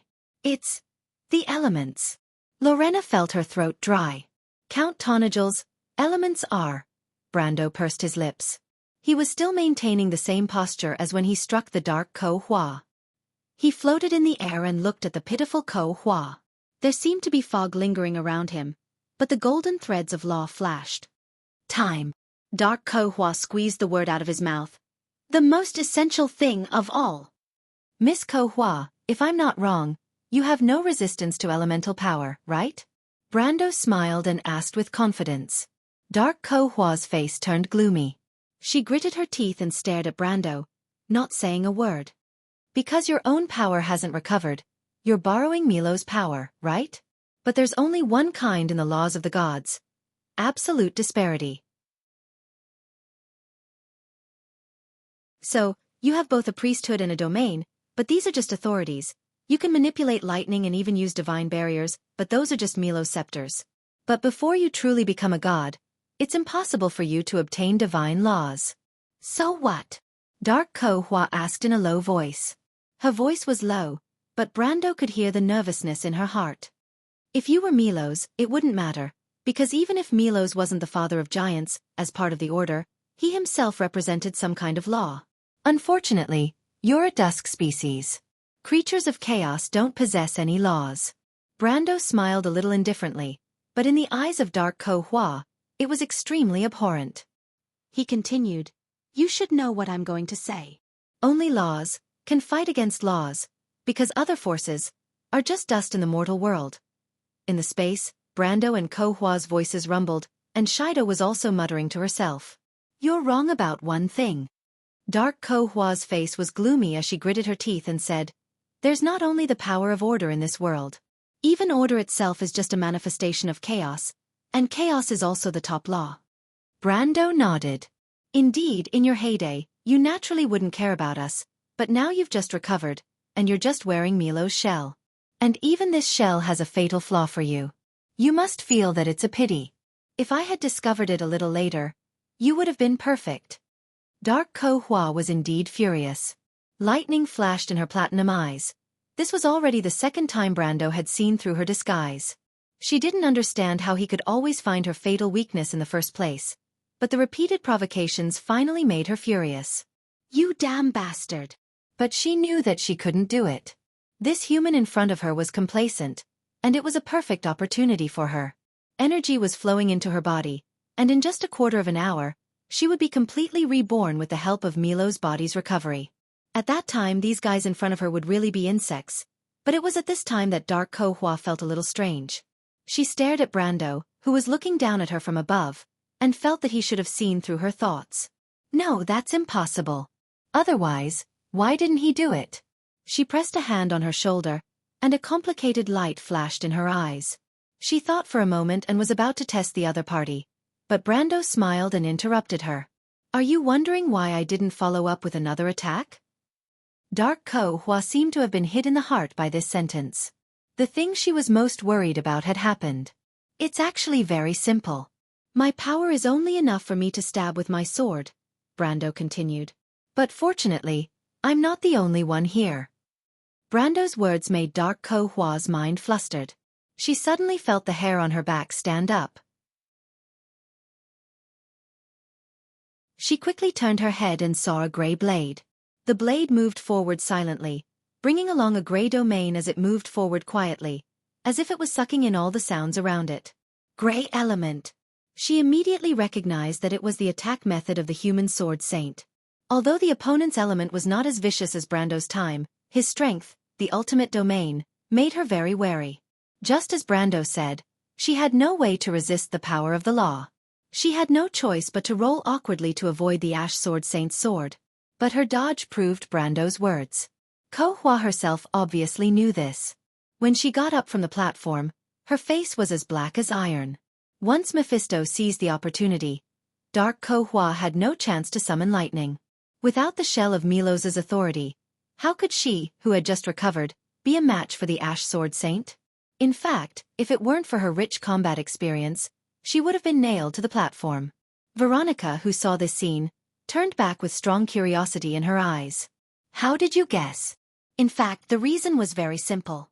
When this dungeon was opened, the players had not yet activated the concept of elemental activation. If the boss in this dungeon could control the elements, then the players of that era would not have been able to win. Only the law can fight against the law, other powers are but dust in the world. This sentence was the title of the chapter on elemental activation, and was also the core of the law of Tiamat. Brando remembered it deeply. And with this preconceived idea, with the result, and the deduction process, and observing Dark Ko-Hua's various performances, it was not difficult to find the answer. Previously, it was too easy for Master's Grey Realm to destroy her lightning. The Grey Realm is not a superior law, at least not higher than the lightning element. And Master's strength compared to her now is only about the same, so it aroused my suspicion. Brando replied. That's it? Veronica looked a little doubtful. It was not that she had any suspicions, but she instinctively felt that this little guy would not tell her so straightforwardly. That's it. Brando nodded firmly. Veronica was silent for a moment, then shook her head with a bitter smile. Little guy, I really don't know if it was good or bad to let you stay in the loop of trade winds. Although she is not a true god now, the title of a false god can't be wrong. An existence close to a god, but a few words from you have turned her into this. I really don't know what to say about you. Brando smiled and shook his head. The battle is not over yet, Lady Veronica. Ko-Hua is Ekis' eldest daughter. She will not admit defeat so easily. What else can she do? Veronica narrowed her eyes suspiciously. She is not a god yet. Only the law can fight against the law. In addition to the priesthood, she has another authority of Milo's. Brando stared at Ko-Hua, who was fighting with Mephisto below, and said word by word, "Domain." As if to prove Brando's words, the Dark Ko-Hua suddenly screamed in anger. In an instant, a light blue electrostatic field with her body as the center expanded in an instant and shrouded the entire canyon. It was like an expanding ripple, but when this expanding ripple swept across everyone present, everyone felt that their connection with the original world was cut off. The feeling was as if they were still in their original position, and the scenery around them did not change at all, but they felt that they had come to another world. Brando, Mephisto, the Shire, Veronica, and Hippamera, who was lying on the pipe under the platform, felt it the most obvious. This is. The Shire's eyes were a little bright. A world formed by the law of thunder. Veronica closed her eyes and felt it carefully. Although it does not belong to Kohua's law, but it is indeed so. She wants to use Milo's law to offset the advantage of our elements. Brando had already seen through Kohua's trick, or rather, the opponent's means were within his expectations. The third phase has begun, Madam Veronica. The next step is up to you. What third phase? The female commander of the crew's army was a little startled. Nothing, madam. You should be the fastest in this situation. Please deal with those pipes. Brando shook his head. I have to help the teacher. You. Veronica looked at him suspiciously. Will it be okay? Brando paused for a moment. Then he replied, It better be okay. The entire space in the canyon was like a prison, completely shrouded in an electrostatic field. Light blue fragments of light floated in the air, and on the platform, it was a different scene. Mephisto's gray realm no longer had the absolute advantage, but was suppressed by the light blue light to a very small area. He stabbed at Kohua with his sword, and the latter seemed to have regained the ability to fight back. She raised her bloody left hand, and a circle of ripples appeared on her open fingertips. The gray sword saint's sword seemed to have hit the divine barrier again, and stopped in mid-air. Mephisto frowned slightly. Corfa's counterattack didn't give him the feeling of a shield, but more like it stopped his sword automatically. But the sword was still in his hand, and this feeling was too strange. At this time, Brando landed beside him and stood side by side. What's going on? Mephisto asked. Brando shook his head. He only knew that they should be in Milos's realm, but he had never really come into contact with a god's realm. The only thing he had come into contact with that was probably the law realm that was created after elemental activation to the extreme planes. In the extreme planes, one's own elemental power would be strengthened thousands of times, while the enemy's elemental power would be weakened thousands of times. If possible, everyone would try their best to avoid entering the enemy's domain to fight. Kohua's realm was similar. At least from his point of view, Mephisto's gray realm was greatly suppressed. But what made him feel strange was that Kohua's realm was Milos's, and her own power actually represented chaos before the fusion, which meant that in this realm, her own power would also be suppressed. But now it seemed that she was not suppressed at all. She even floated back to the platform, looking at him with a venomous gaze. What's going on? Brando was a little puzzled, because he felt that Dark Kohua's fusion with this realm was very harmonious. But Dark Kohua obviously did not intend to give him a chance to think. His previous performance had made her very wary. She raised her hand and gently pointed at the air in front of her. When Algar's dragons soared in the sky, Jupiter put shackles on their wings after the north wind. From then on, the sky was cut off from these lowly creatures. Pale poem? Brando was slightly startled, not quite understanding what Kohua meant by suddenly reciting this paragraph.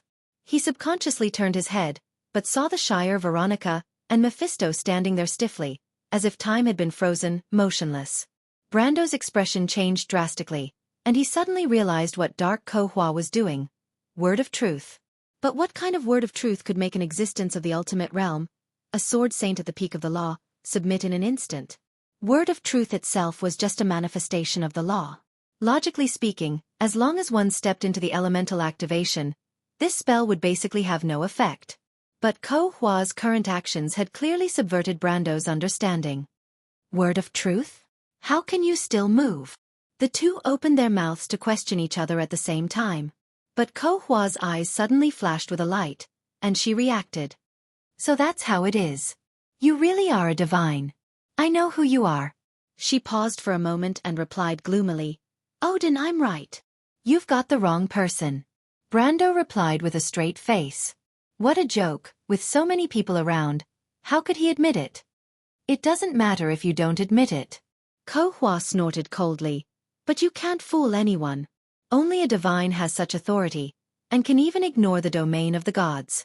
But unfortunately, Odin and the other bastard bloodlines, as the last generation, can bully mortals, but it's meaningless in a battle of our level.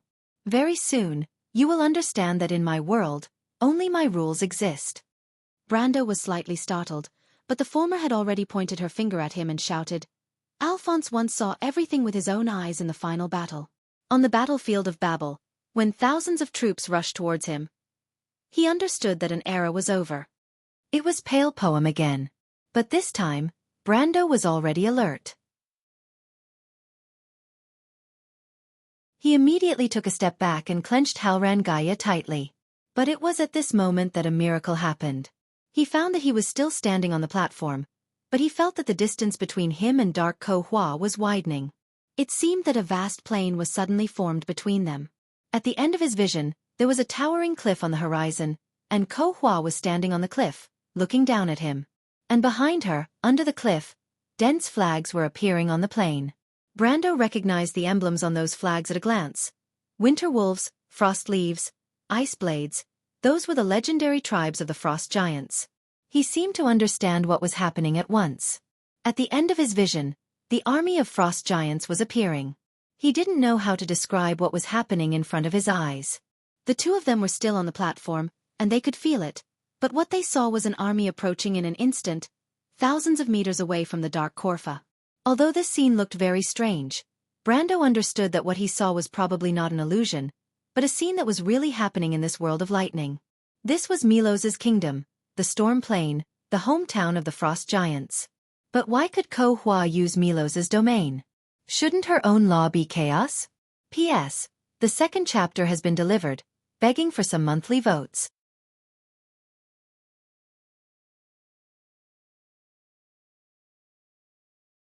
Chapter 836. Dark Ko Hua sneered proudly, but there was clear anger in her eyes. Amidst the biting cold wind, the dark sky was intertwined with thunder. Flags after flags were whistling as they marched, and the metal dragon head sculpture at the top of the flagpole reflected a faint cold light under the dim light. Milo's frost giants worshipped dragons, which was a tradition since ancient times. Dragon-horned helmets gradually appeared in sight. On the endless plains, in an instant, ancient and powerful songs seemed to be sounding from all directions. Brando looked around and saw enemies on all sides. Ancient spirits, bless me to kill my enemies. Blood soaks the wilderness, cutting through thorns and thorns. The land of the homeland, the dragons droop. Dark clouds cover, stars float in the sky. The scene that greeted his eyes seemed to have come out of a certain period of dusty history before the epic. It was desolate and distant, and the plain was vast and boundless. However, it overlapped with a platform that was no more than 100 meters in radius and suspended above the barrel-shaped abyss. It was like an extended field of vision under a wide-angle lens, which made people feel very strange, but also very reasonable. Brando still didn't understand how Ko Hua could fit into Milo's domain so well, as if it was her own. In his imagination, Dim Korfa might use Milos's domain, because although Milos's kingdom would suppress all external laws and elements to the greatest extent, her own chaotic power was still weak due to her recent awakening, so even if it was suppressed, she would still be the one benefiting, and then she could use her superior combat experience to win. But what happened before him was completely beyond his expectations. Dark Ko Hua did summon Milo's kingdom, but in this kingdom, not only was she not weakened, she was like a real king, calling the wind and calling the rain. This was impossible in Brando's eyes, because if she had this ability, why would she put herself in such a difficult situation and even get injured by him? She could have completely controlled the situation from the beginning. Snow began to fall from the dark sky, and the cold rain rolled down Brando's slightly pale cheeks, washing away the scars from the last calamity of wolves. The frost giant army sang war songs as they advanced in the rain. Brando didn't move, thinking of a way to break out of this situation. The protruding cliff was like an isolated wolf's fang on the horizon. On the cliff, Ko Hua's expression fell into Brando's eyes. Why is she so angry? Brando seemed to tear open a bright hole in the darkness in front of him, allowing him to grasp that clue. He raised his head in disbelief and looked at Ko Hua. She had destroyed herself. Brendel's heart was pounding. There was only one possibility, and that was Korfa had erased her own rules. She had completely destroyed herself and made herself a part of Milo's. Only in this way would she be able to fully integrate into Milo's kingdom. She was no longer the Dark Ko Hua, but she was not Milo's either. Brando suddenly understood who it was, the god who was about to wake up, Sarash. She's so cruel. Doesn't this mean she's going to live and die with Milo's? Brando suddenly remembered who had forced her into this desperate situation. That person was him. No wonder the other party was glaring at him with such anger and hatred. This kind of hatred was already irreconcilable. Brando felt very helpless. Why bother? You don't have to fight so hard. But what should I do now? The army of frost giants was approaching. It was not an army that had walked out of history, but a manifestation of the rules of Milo's kingdom. Ko Hua was the supreme king. If she wanted him to die, he had to die. This was already a battle between a mortal and a god. There was an absolute difference. There should still be a chance. Let me think. In this desperate situation, Brando calmed down. Not long after, he suddenly had a wonderful idea. He raised his head, a strange light flashing in his eyes. Then let me give you a chance, Ekis' eldest daughter. He suddenly put down the Halran Gaia and walked towards the army of frost giants. What is he doing? Dark Ko Hua was startled. Her willow leaf-like platinum eyebrows also raised. Is he scared out of his wits? But she was now very afraid of Brando and would never give him a chance. She saw Brando walking towards her. After thinking for a while, she simply let the army of frost giants gather closer together. She did not believe that this army could not stop him alone. No matter what tricks Brando had, as long as she did not give him any chance, then he could only do it in vain. She had already made such a great sacrifice and could not afford to fail again. Caution and carefulness had almost become an instinct of hers. But it was not her character to be helpless. Brando had changed her habits. Thinking of this made her very angry. Brando looked at the army of frost giants gathered in front of him. It would be great if the frost Xianxia could still use it. Now was the perfect time to use it. Against a military fantasy weapon, even though the frost giants clan army was one of the legendary armies, they probably wouldn't be able to resist such power. But it was a pity that these were all just wishful thinking. What Sabers gave him was a broken frost Xianxia. God knows how long it would take to repair it. He sighed, and the narrow black crystal on his forehead began to appear. He had no choice but to use the heart of Ekis. On the vast plains, the long howls of wolves rang out. Dark Ko Hua's mind moved slightly. Of course she could tell that it was the sound of wolves. And it was not those inferior beasts. It was her own kind, the wolf clan under the twilight. The mournful howls seemed to foresee the end of the world. The sun, the moon, and the stars would no longer rise. Everything would return to chaos. The wolves were chasing after the world. It was the clan closest to her mother, the black wolves, and their male wolves. She looked at Brando with a complicated expression. Brando slowly walked across the plains, like a prophet described in the poems, followed by the wolves. This scene was very strange. As the leader of the Twilight Demons, the first of the 12 daughters of Ekis, she commanded the army of frost giants, which represented the order and God. And the successor of the Dark Dragon, the chosen of Martha, was followed by the Twilight Wolves. At this moment, the two sides of the ancient war seemed to be misplaced. Ko Hua began to feel uneasy. She vaguely felt that this was a sign of something. Those creatures who were born in the ancient order of glory, they declined generation after generation. After a tragic war, they turned into dust and disappeared in history. As for the Black Iron generation that had been eroded by the dark magic, they walked out of the thorns, broke free from ignorance, and ignited their own flame in the wilderness. Behind them, the light of God had disappeared, and in its place was a shadow that even she could not see through. In a trance, Ko Hua suddenly felt that the offensive and defensive positions had changed. Although in the vast plains, compared to the frost giants' army, the human man and his wolves still looked like a drop in the ocean. The wolves were passing through Brando, like a rushing sea. Brando let them form a wedge attack formation. The black wolves, including their male wolves, were far less brave and good at fighting than the frost giants. He only hoped that they would use their excellent impact to open a gap in the frost giants' formation.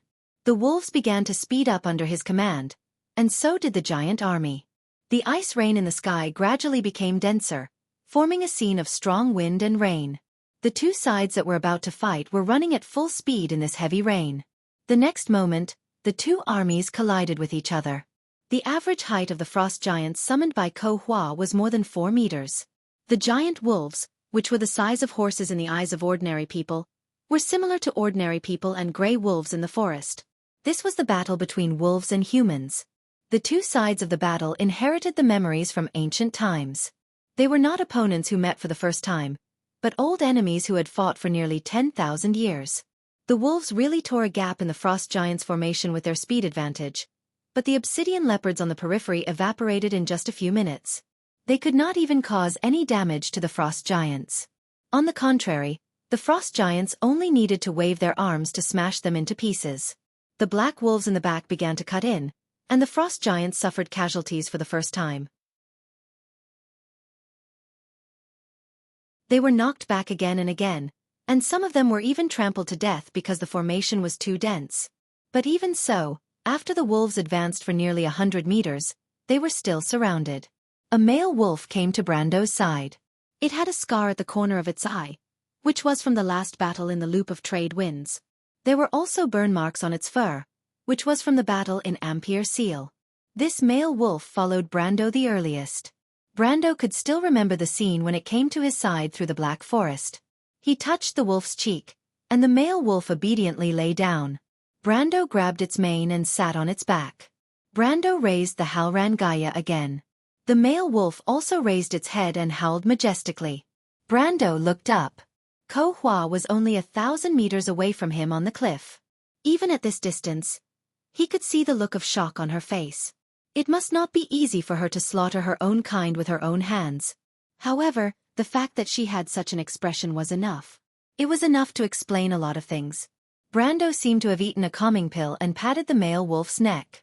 With a roar, a man and a wolf leaped out of the formation. They reformed the vanguard of the wolf pack, and this vanguard was obviously unstoppable.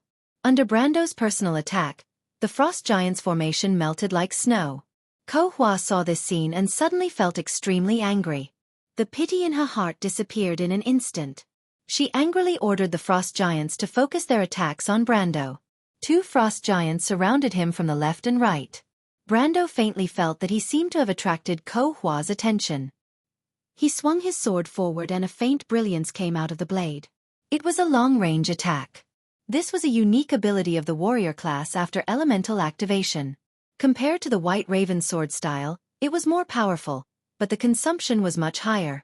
The brilliance swept across the frost giant's formation like a crescent moon, bringing with it a bloody light. When several frost giants fell to the ground, their light blue hair quickly turned white and gray. Their faces also became wrinkled like skeletons, and they died in an instant. This was a typical passive effect of the time elemental activation, elapse. Ko Hua noticed this detail, and her eyes couldn't help but sink a little. After Brando's attack, the disaster for the frost giants was far from over. With a loud bang, the Halrangaya resonated with the ground. A row of rock spikes rose from the ground, and the frost giants on the left were instantly torn apart. This sword was almost full strength. Even Brando couldn't help but feel a little exhausted after using it. But the effect was remarkable. It almost opened a 30-meter deep hole in the frost giant's formation. At the same time, he breathed a sigh of relief. These frost giants were not as powerful as he thought. Because it was a rule simulated by Ko Hua, and because they only kept the strength of the Golden Clan's bottom line, it was only about the strength of a lower to middle gold. With his combat strength, it was not a very big problem. His experience was increasing rapidly, but Brando wasn't too sure if it was enough to level up to the next level. He didn't have time to pay attention to his interface at all. The male wolf carried him left and right, and Brando would occasionally grab the head of a frost giant that was pouncing on him. A ball of flame burst out from Bahamut's blessing, and it would be blown away. Sometimes, he would cut off the head of the frost giants with his sword, and then he would attack left and right, forcibly opening a bloody path. But even so, the number of wolves following him was getting smaller and smaller. The army of frost giants seemed to be endless. Brando looked up and saw enemies on all sides, and there was no way out.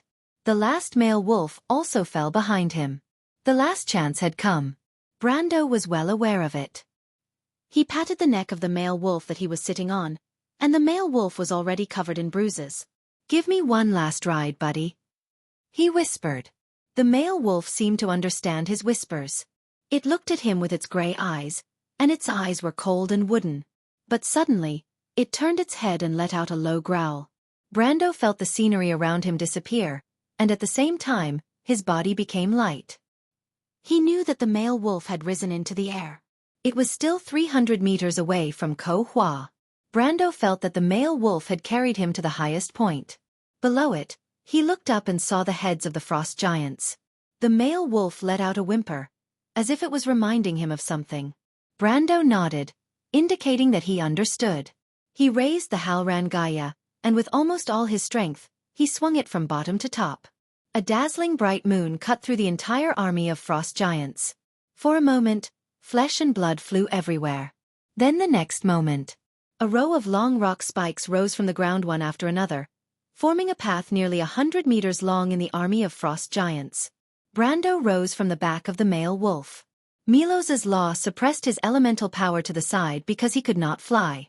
But this distance was enough. He landed steadily on the rock spikes and looked back. The male wolf was surrounded by the frost giants. Brando did not even have time to sigh. He turned around and galloped along the rock spikes towards the cliff where Ko Hua was. 200 meters to go. Ko Hua did not expect that even so, Brando would still be able to fight his way out. He was only elemental activated, but he was so tenacious. The other party was getting closer and closer to her. At this time, she was no longer in the mood to be angry. She could not help but scream, "Milko's dragon, stop him!" There was a sharp howl in the air. Brando only felt his scalp tingle. He looked up and saw the clouds descending. 2 dragons, one in front and one behind, rushed towards him. As for where these dragons came from, there was no doubt that in Milos's kingdom, it was too easy for him to have anything appear here. However, Ko Hua had obviously lost her mind. The power in the kingdom was not unlimited. Just to deal with him, a mortal, she had paid too much, and even lost more than she gained. But Brando was very clear about the hatred she had for him. Especially a woman in hatred. Sometimes she was unreasonable. The air seemed to explode because of the vibration of the dragon wings. Brando finally knew how the halfling cavalry felt when facing a loss. The feeling of numbness and blankness was too uncomfortable. If he could see his eyes, he would find that his pupils were turning black. This was because the pressure on his mind was too great. A string was almost broken because it was too tight. Brando could not help but let out a roar, and at the last moment, he activated the charge skill. Because of the sudden acceleration, he missed the first dragon. Brando immediately breathed a sigh of relief. With the previous experience, the fear in his heart suddenly dissipated a lot. However, the second dragon had already swooped down and circled in his path. In an instant, it was above his head. Brando knew that the dragon was a very intelligent creature. After seeing what happened to its companion, it might not be fooled a second time. Moreover, he did not have the cooldown of the charge skill. The dragon flapped its wings and began to lower its altitude. Brando saw that it was a red dragon. When it flapped its wings, it even pulled a long flame behind it. Where the flame swept, the rain was completely evaporated. It swept past with a sharp whistle, and the scorching breath almost hit him in the face. Brando had no choice but to activate the tree's toughness skill. But even so, the flame burned through his body and instantly turned him into ashes. Dark Ko Hua saw this scene and could not help but show an excited and relieved expression. But just as she was happy for a moment, her face immediately sank. Because a moment later, she saw Brando appear again, and he appeared behind the red dragon. It was an illusion, and her dragon was fooled. Dark Ko Hua clenched her fist in anger. P.S. First release, then release the next chapter around 20 points. Looking for votes.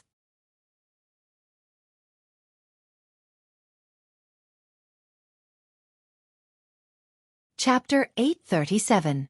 The fire cloud swept over his head, and Brando had to slap it twice to extinguish the flames on his hair. But he couldn't care less, and his earl coat was suddenly wrapped in flames, like a cloak made of flames. The cold wind swept, and the flames scattered with the wind. The young earl's upper body was suddenly exposed to the icy rain. The icy rain of the wilderness hit his body, and the coldness seemed to seep into his bones. Brando was so cold that he shivered. Originally, with his current physical fitness, he wouldn't feel uncomfortable even if he was bare-chested in the snow. But here, he felt a chill coming from the depths of his bones along his spine. The chill came from the law. Damn it! This is the real asterisk asterisk asterisk asterisk asterisk asterisk. He couldn't help but curse. Although he was lucky enough to use the 9 luminary sword art to deceive the dragon, but the dragon's breath was just too terrifying. When the dragon spread its wings and swept across a distance of more than 10 meters, the flame breath almost roasted him into a human torch. Only then did Brendel realize the horror of the dragon. Usually, the impression that Allah's gave him was too much of a human, and he almost forgot that these sky overlords that soared in the sky were one of the most terrifying existences in the world. Brando looked back. The 2 giant dragons, one in front and one behind, had already flown far away in the rain.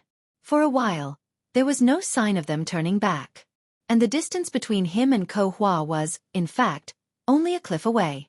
Brando stopped at the last rock spike and looked up. The dark Ko Hua stood motionless at the top of the cliff. Her bright eyes seemed to pass through the rain, looking down at him from above. The frost giant's attack seemed to have stagnated for a moment with Ko Hua's actions. "You've seen Mother?" she asked quietly. Her voice was not loud, but it spread throughout the battlefield. The dark Ko Hua seemed to have calmed down, if one didn't look at her tightly pursed lips and cold eyes, but Brando knew that she was just suppressing the raging anger in her heart. He nodded. "How can you manipulate the wolves? Why don't you guess?" Brando smiled and raised his head to answer. The dark Ko Hua looked at him as if he was looking at something that didn't know the difference between life and death. "There's no need. In any case, you'll be buried here today." "You'll be buried with me," the girl replied coldly. "I'm afraid not. I don't plan to die here." Brando shook his head and smiled confidently. "Not only that, I still want to save you." "Save me?" Ko Hua in the darkness was slightly startled. Her face revealed an angry smile. "What a joke. A bunch of nonsense." She raised her hand and a bolt of lightning zigzagged through the clouds, illuminating the world in a vast expanse of white. The rumbling of thunder rolled over, accompanied by her cold voice giving an order. "Daughters of the sea, attack your enemies." Brando saw that behind the cliff where Ko Hua was standing, there were raging waves. Just a moment ago, there was still a field hanging low in the sky, but suddenly, the waves surged. One after another, long heads stretched out from under the sea. They came from the deep sea, and they had a common name, Hydra's children.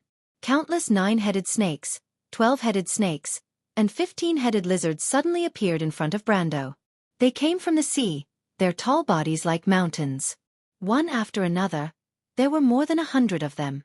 And behind all the mountain-like figures, behind the clouds, a huge shadow that seemed to connect the sky and the earth stood at the intersection of the sea and the sky. Brando only needed to look at the huge figure to know what it was. The ancestor beast. But this time, it was no longer Ekka's nightmare, but the king of the 9-headed snakes that truly existed in this kingdom. As the king of the world in this domain, Ko Hua could conjure up any existence she wanted out of thin air. The moment he saw the huge shadow in the clouds, Brando truly understood the difference between the so-called ultimate domain and the god's kingdom. This was a world with a system of its own. But, Ko Hua is really crazy. Brando shook his head. She had gone completely crazy in order to kill him. Although the scene in front of him looked magnificent, it was not necessary to deal with him.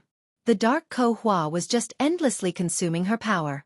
She knew this, but she still insisted on doing so. To put it mildly, she was stubborn, but in fact, she was just angry. The temperament of Ekka's eldest daughter was, after all, not a true god. Of course, she could just be testing the bottom line of a true god's kingdom. But Brando felt that this possibility was very small. From their previous contact, it could be seen that she did not seem to be a very scheming existence. In comparison, the kind Ko Hua was much wiser and more patient than her. In fact, he had a faint illusion in his heart that perhaps Ko Hua was the eldest daughter of Ekkas, who was really dominant, and the dark Ko Hua was just her other side. But he really could not imagine how a little girl with such a gentle temperament could be the leader of the Twilight Wolves in the ancient war. Not to mention killing, the kind Ko Hua was not even willing to be involved in any battle. From any point of view, she was a true pacifist. Brando immediately shook his head and threw these messy thoughts out of his mind, because in front of him, the 9-headed snakes were slowly coming ashore and surrounding him. He raised his head again and asked with a smile, "Miss Ko Hua, I have a question." Ko Hua frowned deeply. She did not understand what kind of mentality this guy had when he was about to make a final struggle, and instead asked a question. Do you have a backup plan, or have you already given up struggling?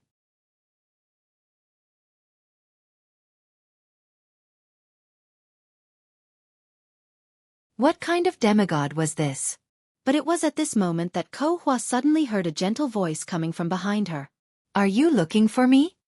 Dark Ko Hua was like a frightened little girl, and she turned around in fright. She looked at Brando with a dumbfounded expression, and pointed at him. You. But she did not say anything. After Brando disappeared, she thought of countless possibilities, but the moment she saw him again, she understood that the truth was so simple. At this moment, Brando who appeared in front of her did not have the slightest trace of a human's aura. There was only a strong aura of a magical creature, exactly the same as the 9-headed dragons she summoned. How did you do it? Ko Hua almost lost her voice. There were many spells that could disguise oneself as a magical creature. But any disguise would not work in her domain, because the fluctuations of the spell itself would expose the effect of the spell, and the same was true for magical items. But the Brendel who appeared in front of her did not emit any magic waves, nor was there any sign of magic items taking effect. It was as if the person in front of her was a genuine magic beast, a genuine one, honest to all. Brando also smiled slightly, but did not answer. In fact, the reason was very simple. He was now a magical creature, because his magical aura came from his elite skill. This skill itself was a magical creature skill, and she had never heard of a player with the title of elite. Elite skill, demonization, level 1. Basic, elite/normal. For a short period of time, the aura of the body was disguised as a magical creature's aura, so that magical creatures below the Lord level would not take the initiative to attack. This effect lasted for 1 minute or until the user took the initiative to attack. Unfortunately, if Ko Hua did not erase his own law, if she was still the eldest daughter of the Alpha Wolf Ekis, and not the current identity of a god, then as the lord of the magical creatures, she would have easily discovered him. But the problem was that there were no ifs in history. Brando almost wanted to snicker. All the coincidences had led to the result of him appearing in front of her so easily. He raised Halran Gaia and assumed the posture before he attacked. The cold rain poured down his naked upper body, outlining the strong curves of his muscles. No. Ko Hua finally reacted. Thunder and lightning gathered in her hand like a long whip. She swung it forward fiercely, as if she wanted to integrate endless anger into this attack to completely kill Brando. But the bright halo around Brando's body had already flashed, and the thunder whip first pierced through the fire shield summoned by the blessing of Bahamut, then tore a hole in the collision halo, and then pierced through the layer of tree armor formed by the tough tree on Brando's skin. Brando groaned. Even with his defense and willpower, this attack still made him feel as if it came from the depths of his soul. His life instantly reached the bottom, and the unyielding talent directly took over his soul. But he continued to move forward, the long sword in his hand shining like a blazing torch. The collision halo, the tough tree, and the brilliance of all kinds of protective equipment completely disappeared in an instant, as if their power had been sucked out, and all the energy flow gathered together and gathered into the Halran Gaia in Brando's hand. Crown of Thorns. Extracting all the defensive abilities and transferring them to attack, the ultimate skill of the Templar Knight finally shone brightly here. The Halran Gaia hit the threads of law around Ko Hua, the huge force almost distorting the threads of law. Ko Hua was the first to scream, but this did not come from Brando's attack, but from the backlash of the blood of Sunday originally. The dark Ko Hua in the state of false god was strong in attack but weak in defense, and now the consequences of her all-out attack finally showed. The sharp pain penetrated deep into her soul, and the heavy injury caused her to almost tremble. Even the threads of law around her were shaking. And it was at this moment. Brando's piercing strike, which he had been holding back all this time, exploded, and the air let out an ear-piercing sound. The dark blue threads of law around dark Ko Hua were quickly bent back at a speed visible to the naked eye, and then were completely torn apart. The stable threads of law finally collapsed at this moment. Ko Hua still wanted to salvage the situation, but Brando's figure suddenly disappeared in front of her, and in the next moment, she only saw a pair of large hands grabbing towards her. Time. No. This is the spatial element. This was the only chaotic thought in the dark Ko Hua's mind. He clearly said that his power of order was only enough for him to use once. He lied to me again. Her vision turned black, and she almost fainted from anger. She would never have dreamed that Brando would still weave a trap for her when he clearly had the upper hand, because in her eyes, it was not necessary at all. Although now it seemed like it was very necessary. Brando threw away Halran Gaya. He had no intention of killing Ko Hua. In fact, he also understood that he could not kill this damned woman. The boss could not possibly only have so little HP, but the threads of law would only collapse for a moment. He had to seize this opportunity. He pressed down on Dark Ko Hua's shoulders and pushed her to the ground. Dark Ko Hua did not expect this kind of attack at all, and in her shock, she was heavily hit on the ground, almost seeing stars. She was frightened. She felt the naked upper body of the human man on top of her, holding her down tightly. What is he doing? She was shocked and angry, and for a moment, she even forgot to resist, and just stared blankly at Brando. She probably never dreamed that the opponent would make such a move.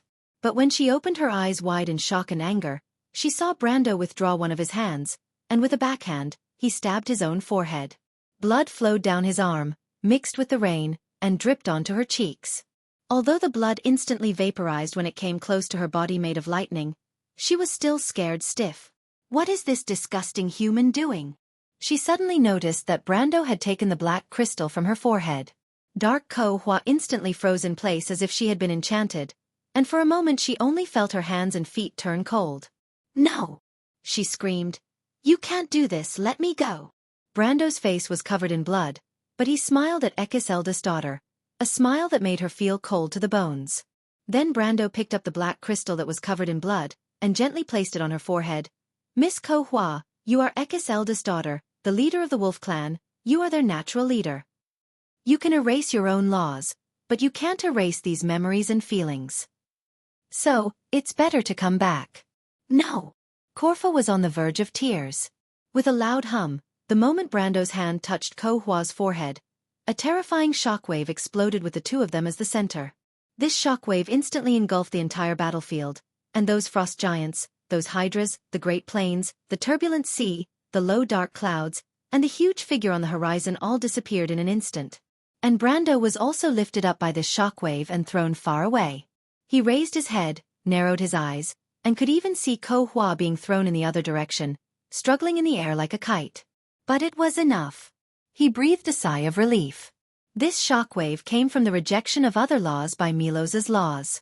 Since it occurred, it meant that the Dark Ko Hua could no longer integrate into this kingdom. His guess was right. Ko Hua really did kill herself and completely erase her own laws. But unfortunately, she probably never dreamed that Brando would have this thing in his hands. Ekis's heart of disaster. Just as Brando said, she was still the leader of the wolf clan, after all. When the laws of Ekis's heart of Alpha merged into her body, all her previous efforts were turned to ashes in an instant. From this moment on, Sir Ash, who only existed for a moment, disappeared, and the Dark Ko Hua returned to this world. The only change was that she, like him, lost her power in Milos's domain. And next, it would be a fair battle. P.S. Begging for votes.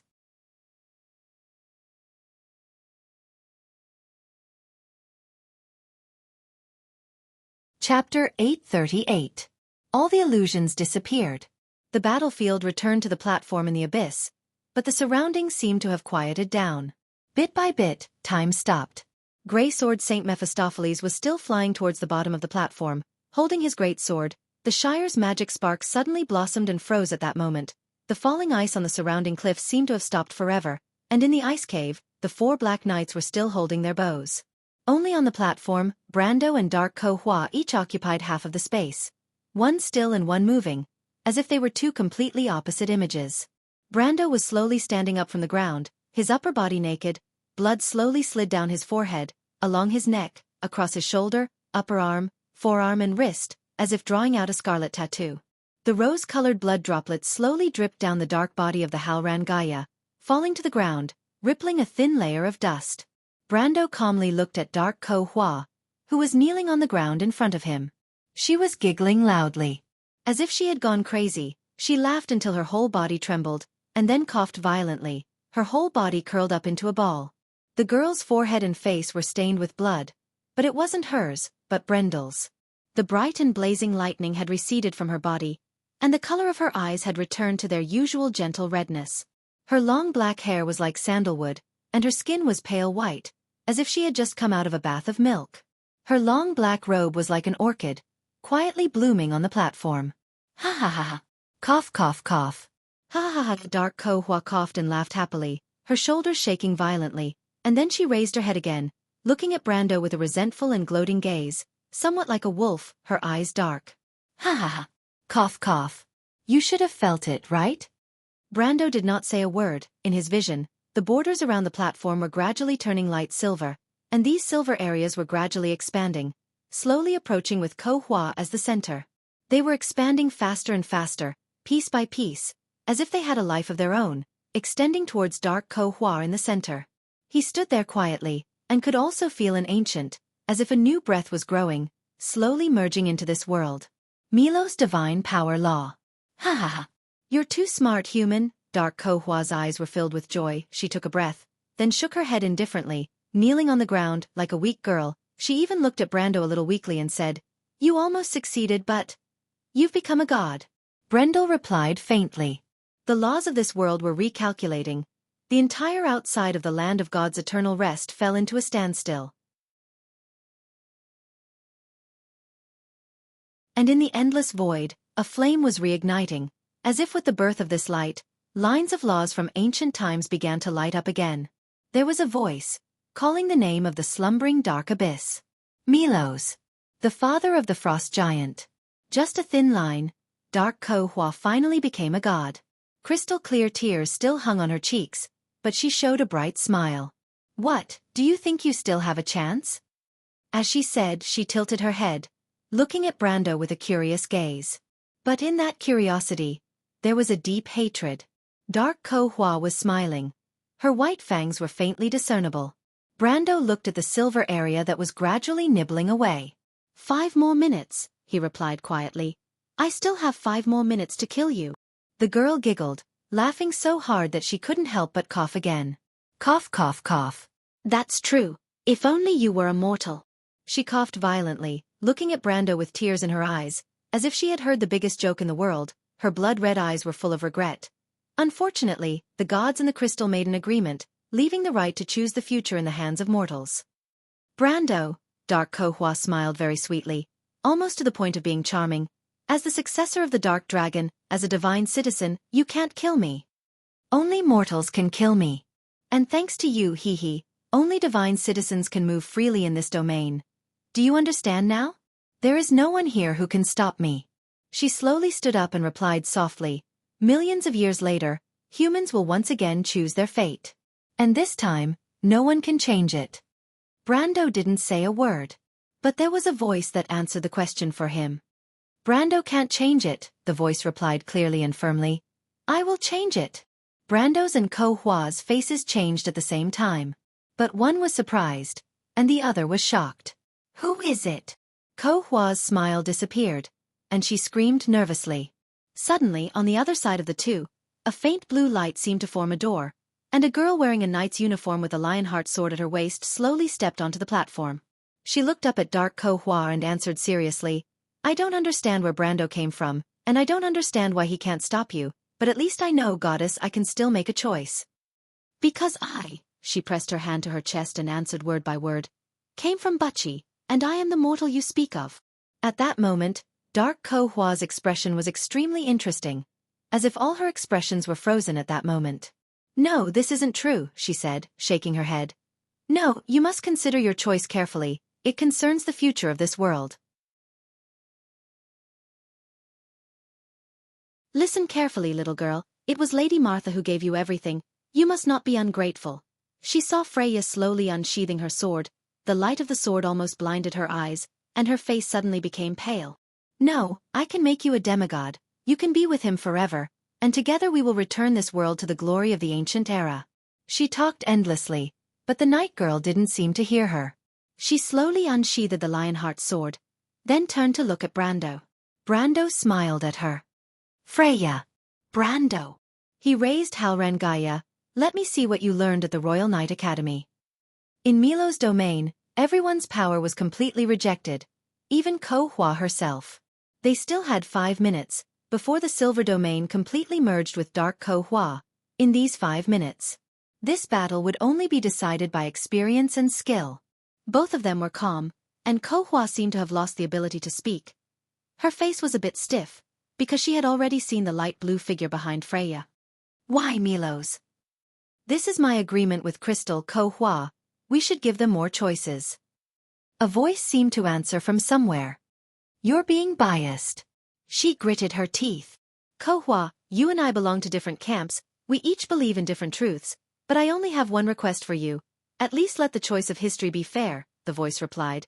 If you believe that chaos is the only truth in this universe, then you won't be afraid that it will fail, right? The voice paused and answered with some pride. I'm the same. Dark Ko Hua snorted softly, but could only keep her mouth shut. She looked up at the man and woman in front of her. Both of them were already in the posture before attacking. The Halran Gaya's blade trembled slightly, Brando closed his eyes, and in front of him was like a summer night, in the darkness, the bright river of stars in the sky. He began to move forward, feeling the steps, and with him, Freya also began to move forward. The two moved together, their steps almost exactly the same. The black blade, the silver blade, swayed gently. Do you still remember the battle in Bachi? Brando asked without turning his head. The battle in the Golden Orchard. Freya paused for a moment, then immediately nodded. This time, Brando answered, I'll continue to cover for you. He leveled the Halran Gaya. Freya! The charge skill was activated again. Brando stabbed towards Ko Hua with a flash of light. This strike had nothing to do with laws, nothing to do with elements, even the power was suppressed to the lowest level by Milo's domain. This was a simple life and death battle. Dark Ko Hua's eyes burned with anger, she stepped back, and reached out to block Brando's blade, her reaction not at all delayed. Purely in terms of combat experience, she was not inferior to Brando. But unfortunately, Brando was not fighting alone. Attack in turn. Brando roared. A light blue figure appeared behind Brando. Erwin's knight uniform was so conspicuous in the eyes of the eldest daughter of Ekis. The silver lionheart sword pierced towards the goddess like a lion's fangs. Maynard once hoped that this sword could change the fate of a kingdom, and today, it was indeed changing the fate of some people. It was just that these people were all over the continent of Vaunt. Dim Corfa roared in anger. Freya's swordsmanship was so crude that it was almost unbearable to look at. Unable to bear it any longer, she clawed at the female knight, but in the next moment, a pitch-black blade blocked her path. That damned guy! She raised her head and saw Brando's half-smile. She had no choice but to grab Brando's blade, throw it away, and step back to avoid Freya's sword. But how could Brando let her do as she wished? He threw away Halran Gaya and grabbed her wrist. This bastard! Ko Hua was furious, and without thinking, she used her left hand to stab Brando's abdomen. As soon as she made her move, she realized something was wrong. She suddenly remembered that the guy in front of her was a fugitive. Dim Corfa raised her head, and as expected, she saw Brendel giving her a weird smile. It's over. Ekis' eldest daughter felt her mind go blank at that moment. With a soft sound, she felt her hand enter Brando's abdomen without any resistance. Brando's face twitched, but he didn't seem to feel any pain. He grabbed her wrist and pulled hard, pulling her over. Then Brando hugged her and forced her to turn around to face Freya. No! Ko Hua screamed. At that moment, Freya and Dark Ko Hua widened their eyes at the same time. But Dark Ko Hua stared blankly at the lionheart sword in her heart. She opened her mouth, but no sound came out. Only blood gushed out from the corner of her mouth. The girl frowned in pain and gasped for breath. She looked at all of this with great reluctance.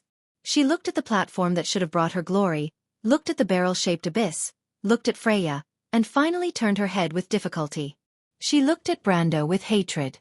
Ko Hua, this is the answer. Despicable. She answered weakly to the voice in the dark. Freya almost trembled as she watched the goddess in front of her close her eyes. She gently let go of the sword in her hand and opened her mouth as if she wanted to say something. But thousands of words turned into one worrisome sentence. Brando, you. I'm fine. Brando breathed a sigh of relief. Dark Ko Hua's body was becoming lighter in his hand, as if it was beginning to become nothing, and the time and space around them seemed to gradually return to normal. He looked back and saw the silver area at the edge of the platform dissipating. Milos's law was retreating into the dark void. This was a good sign.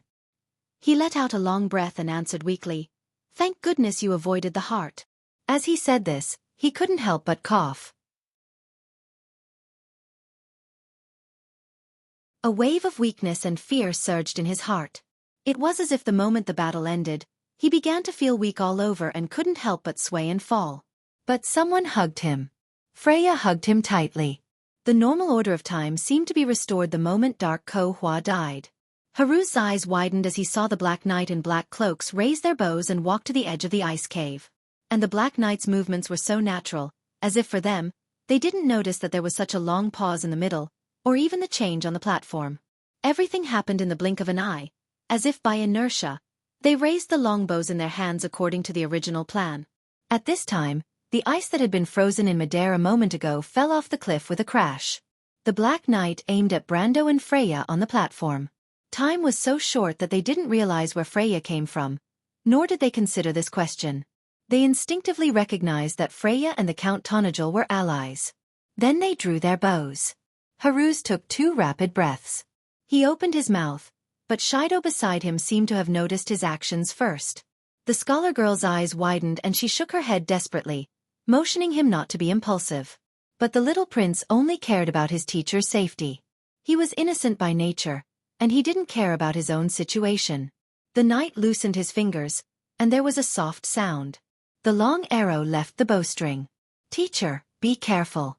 It's the Black Knight, they're coming." The little prince also shouted at the top of his lungs. The leader of the Black Knight reacted immediately, drew his sword and rushed over. He raised his sword and instinctively wanted to put it on the little prince's neck. But it was at this time that he suddenly found that he couldn't move. In fact, all the Black Knight in the cave froze at the same time. The golden threads of law spread in the ice cave and had wrapped around everyone. And the Black Knight who had just released an arrow at the entrance of the cave also found that their arrows were all blocked by a behemoth. It was a dragon. A gigantic dragon with a pair of wings spread out, its scales shining with a dazzling golden light. Its golden pupils seemed to be surrounded by blazing flames. It raised its head and raised its 2 pairs of horns high, looking down at them from a high vantage point. This creature that seemed to come from the ancient times had just raised its wings at the other end of the canyon a moment ago, but in the blink of an eye, she had already appeared in front of them. "Lady Alaz." Shido's excited and incredulous voice finally rang out. "Haha, we're saved now." This was Philas's cry. And beside him, Lorena also breathed a sigh of relief. In fact, among all of them, even the crew's crown prince, who had always been sullen, couldn't help but let out a sigh of relief. But when he looked back, he saw that the little prince had already fainted after giving that warning. "If I were you," Alaz warned, but full of her unique playfulness, she narrowed her eyes dangerously and said to the leader of the Black Knight holding the sword, "I would obediently put down the sword." The knight obviously didn't expect a dragon to appear in front of him at all. He was slightly startled for a moment, but then sighed, raised the sword in his hand, loosened his grip, and then dropped the sword with a clang. In the ice cave, the Black Knight looked at each other, but after a moment of hesitation, the clanging sound of swords being thrown rang out. Brando looked up at the shadow of the dragon passing by in mid-air. He rested his head on the girl's thigh, only feeling tired and weak as if his whole body had been emptied, but he pursed his lips and smiled knowingly in his heart. P.S. This volume of Trajectory of Change has almost come to an end here. There are probably 1 or 2 chapters left. Starting from the next volume, Brando will really step onto a bigger stage, going to cruise, fighting against Madara, and truly changing Erwin's fate. Here, thank you all for your continued support. Also, please count votes for Blackie's Descent of Disaster. His new book is in the first month. Please support everyone.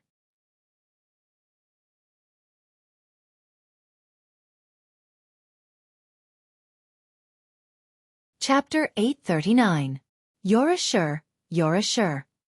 Old Bayard called out from the house next door. The 13 or 14-year-old girl who was lying on the wooden table answered and looked away from the flickering candle. Not far away, the sky outside the window had been gloomy for the past few days. Dark clouds covered the horizon, and purple lightning flashed one after another. She looked up at the terrible weather and sighed.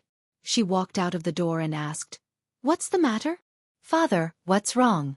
Go get my cloak and bring the carriage out. This weather can't do any work. I'll send the farm tools to the city for Bertos to fix. Old Bayard was putting on his shoes on his bench as he replied. Xianxia stood by the door of her room and looked at the terrible weather outside the living room. She frowned and looked a little worried. She rolled up her sleeves and crossed her white arms in front of her apron. Are we going out in this weather? She said reluctantly. Old Bayard could hear the concern in his daughter's voice.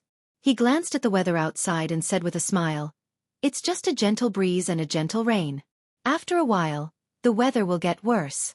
At that time, it won't be easy to go out. Xianxia sighed and wiped her hands on her apron. She walked across the living room and took a cloak from the shelf and put it on Old Bayard. Go and comfort Auntie and Arlo. They're still young. The lightning must have scared them. Old Bayard squinted his eyes and let his daughter put her arms around his neck to help him put on the cloak. He enjoyed this silent warmth as he spoke.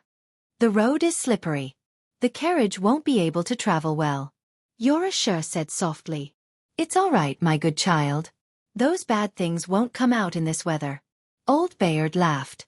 Xianxia knew that her father was saying this to reassure her. Ever since the little lord began to restore order in the early summer, there were very few traces of goblins and bandits in the countryside. She pursed her lips and didn't say a word. All right, go. Old Bayard gently looked at his daughter's face that was becoming more and more similar to his late wife's. Xianxia nodded and turned to leave. She walked through the yard in the rain.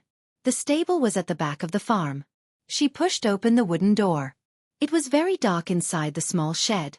The two fillies were indeed restless in this weather. Stepping on the hay on the ground, Jocelyn walked to the side of the mare named Auntie. She patted its neck gently and tried to calm it down. But today was a little different than usual. The gray-furred mare kept stomping her feet. Her big, moist eyes were especially bright in the dark, and there was a strong light of anxiety in them. What happened?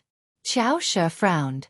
She could feel that Auntie's fear did not come from the bright lightning in the sky, but from the ground. She squatted down slightly and stared at the pile of hay on the ground with her bright eyes. In her sight, the hay was trembling slightly. In just a moment, the girl understood. The ground was moving. A very bad feeling rose in Xianxia's heart. She immediately stood up and rushed to the wooden fence that locked the horses. Gritting her teeth, she pulled the iron chain out of the lock and threw it to the ground. She then opened the wooden fence and let the two horses out. She then rushed them out of the stable. It was only a moment of delay, but the ground was already shaking. The puddles outside were already rippling.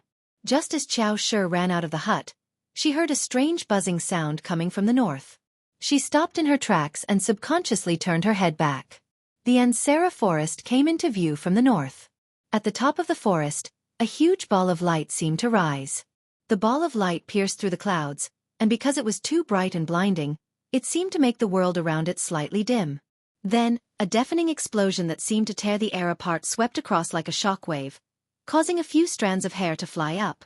The buzzing sound in the ears turned into a loud rumble, and gradually merged into a high-pitched ear-piercing shriek, like the waves of the sea. But gradually, the sound became a buzzing noise in the ears, and then formed a higher wave that drowned everything. The canopy was still flipping, the branches and leaves were flying all over the sky, lightning flashed, thunder roared, wind and rain intertwined, but the surroundings were like a silent world.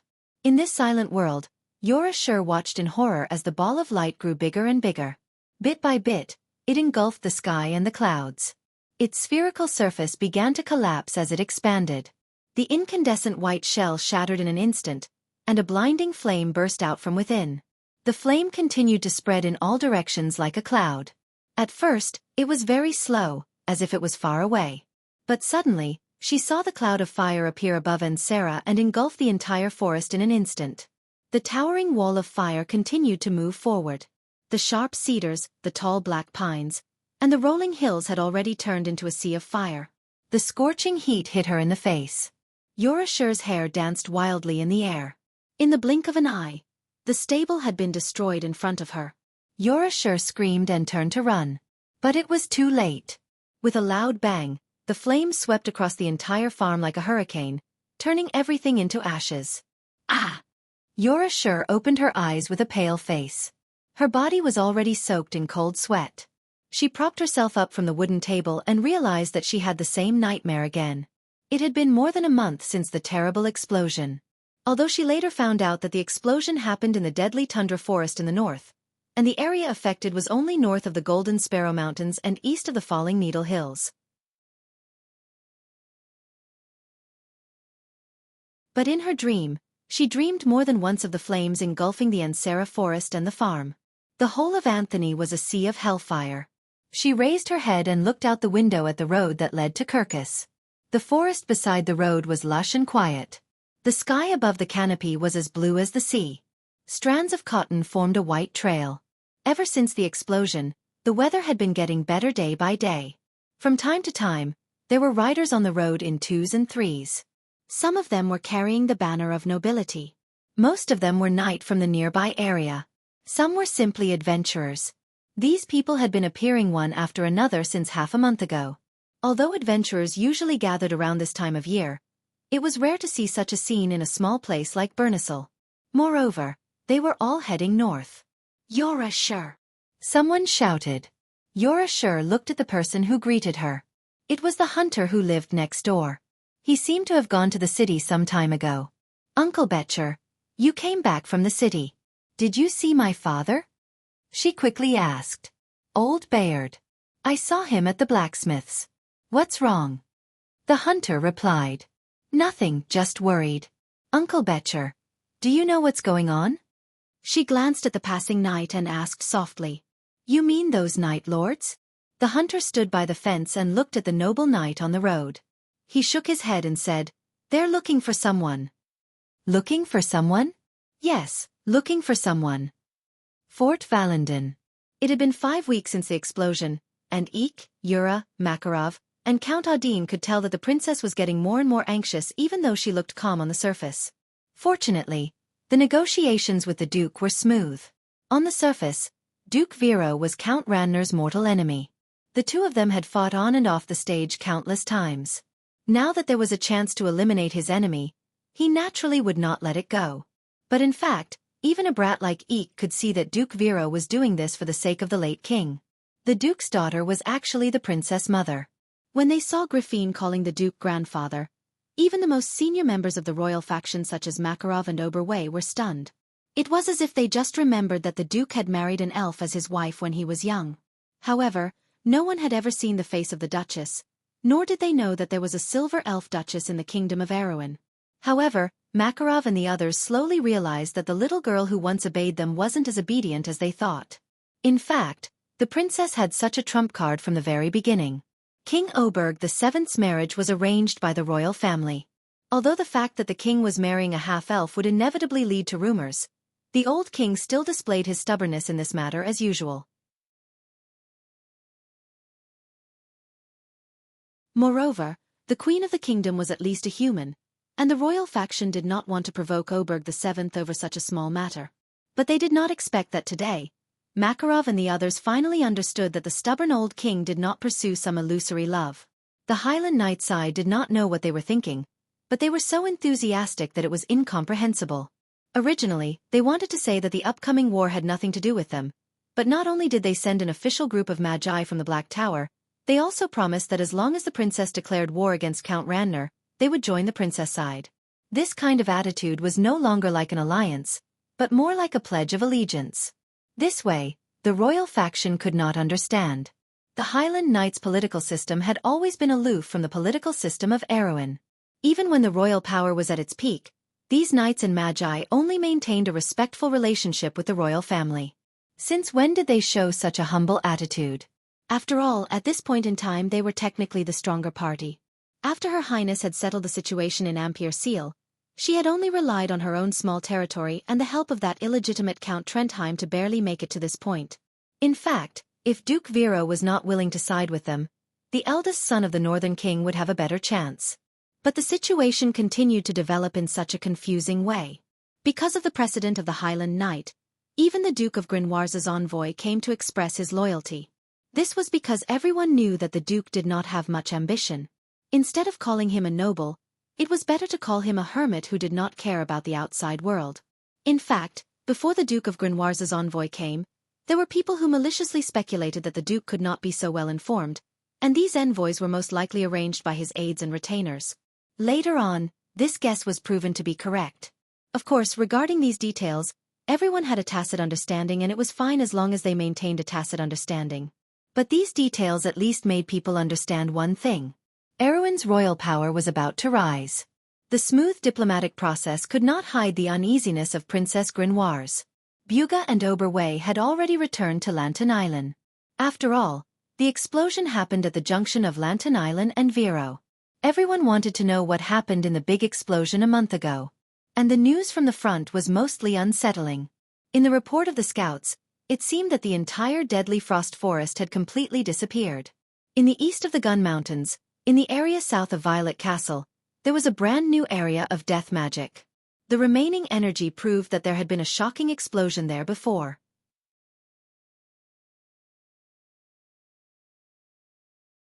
And there was a lot of evidence pointing to a huge crater in the center of the explosion. But so far, no survivors were found in the explosion. In the higher circles, especially the princess and the people around her, they knew better what this meant. The little prince had not returned yet. Count Tonajul was also nowhere to be seen. But what made Makarov and Count Audin even more uneasy was that they knew that the first successor of the Cruz family was also missing in the explosion. Their large noble observation group and the commander of the Azure Skies were also missing. In fact, Makarov and Count Audin had already received news from their own channels. The Cruz family's diplomatic group had already left the Empire and was on their way to Erewhon. This was definitely not a good sign. But not until earlier in the day. An unexpected guest visited Fort Valendon. Without a doubt, this was a guest that Princess Grimoires had been waiting for a long time. Outside the window, the vines hanging down from the walls swayed in the shade. In the distance, the silent wind forest and the Gun Mountains were immersed in the blue background. The warm afternoon sun slowly climbed up the window and shone into the room through the veins of the leaves. Inside the room, behind an expensive black wooden desk, Princess Grimoires was sitting quietly on the red velvet cushion on the long back chair. She tried to calm herself down, but couldn't help but ask about the time several times. "She's almost there. She's already past the corridor, Your Highness." The maid smiled awkwardly. Princess Grimoires nodded and took a deep breath. At this time, there was finally a knock on the door. It was as if the whole room was silent for a moment before she replied softly, "Come in." The door was pushed open, and Freya was behind the door. She was still wearing Erewhon's uniform, but her aura was much calmer than before. Other than her slightly flushed face, she was almost another Maynard. She was startled when she saw Princess Grimoires. She thought it would be Makarov or Count Audin who would receive her, but she immediately gave a knight salute. "Your Highness." "You don't have to be so polite." Grimoires looked calm on the surface, but she took a few deep breaths to force herself to calm down. Count, is he all right?" "Your Highness, Brando, he's fine," Freya whispered uneasily. However, Princess Grimoires didn't seem to notice this. She moved uneasily, and although her subtle expression was almost undetectable, she still asked anxiously, "Then what about my brother?" "His Highness Haruz is also fine. He and Count Audin are both fine." Grimoires let out a sigh of relief. Although she tried her best to suppress her weak expression, her mind was a little messy. She sat there for a while, feeling both happy and a little disappointed, especially for Count Tonajul's senses. After a while, she returned to her cold demeanor. "Why didn't Count Audin come here himself? Miss Maynard and everyone are injured. His lordship wants to send them back to Frauda or Abes first." Grimoires lowered her eyelids as if she was thinking. After a while, she looked at Freya again. Her silver eyes were clear. "Freya, this is an excuse, right?" Freya's face turned red. This was indeed an excuse. The real reason was that Scarlet was missing. Brando was trying his best to find clues about the Highlander girl. But that was not all. There were more profound reasons. But there were outsiders here. She remembered what Brando told her. She glanced at the maid next to the princess and nodded. Grimoires turned her head slightly and said to her maid, "Go and tell the Highland Knights gentlemen that Count Audin can't come, but he's still alive. Ask them what they think." The maid nodded slightly and left immediately. Grimoires then turned around and said, What happened? And that explosion, I want to know what happened.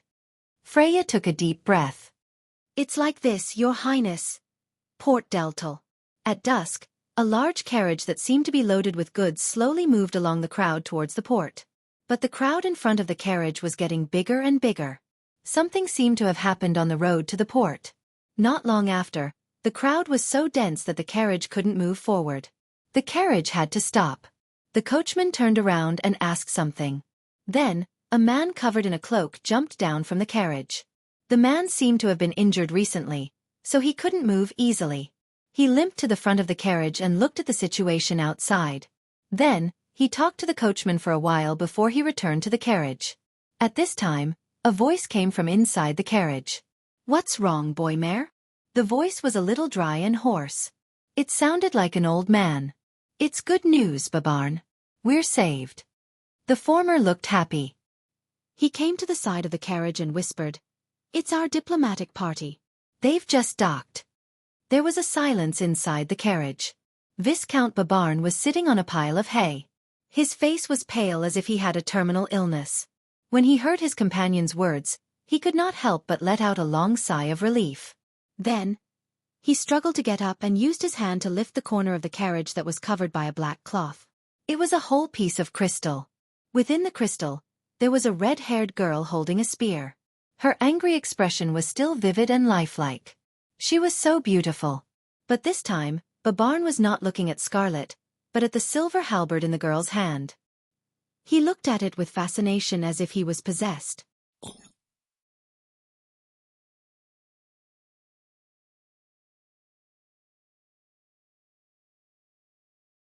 Chapter 840.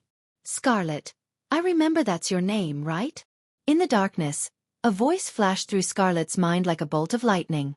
People in desperate situations were usually the sharpest, so she immediately recognized the voice as Ovina's, the voice of the Holy Lance of Heaven that had been silent for a long time. Moreover, she had once opened her heart to her in a hall under Ampere Seal and made a sacred pact, so there was no mistaking it. Scarlet was as excited as a drowning person clutching at a straw. The crew's nobles were arguing not far away, but at that moment, her heart was no longer anxious, as if she had found her footing. She revealed a weak and pleading expression. Ovina saw it, but only asked, You want me to save you?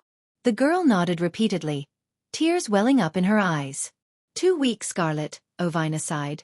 The azure lance is a sharp blade that protects the mortal world. I once asked you, the shattering of the heavens, the falling of the stars, is the history of mortals conquering fate. Can you feel the courage contained in all of this? I heard your answer last time. Your heart is in my heart, but courage is not stubbornness or unyielding, but wisdom. You lack that wisdom, do you understand? Scarlet shook her head in a daze. Then, can you still fight? Scarlet paused for a moment, then nodded vigorously. The nobles, led by Babarn, were arguing fiercely. He was punching the leading noble officer to the ground, and then they were wrestling. Everyone around them was trying to calm them down, so no one noticed the Highlander girl's subtle movements. Good.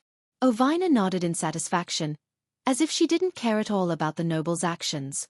To her, those people were as insignificant as dust, so even though Scarlet was still weak, she would never allow her contractor to lose to a few ants.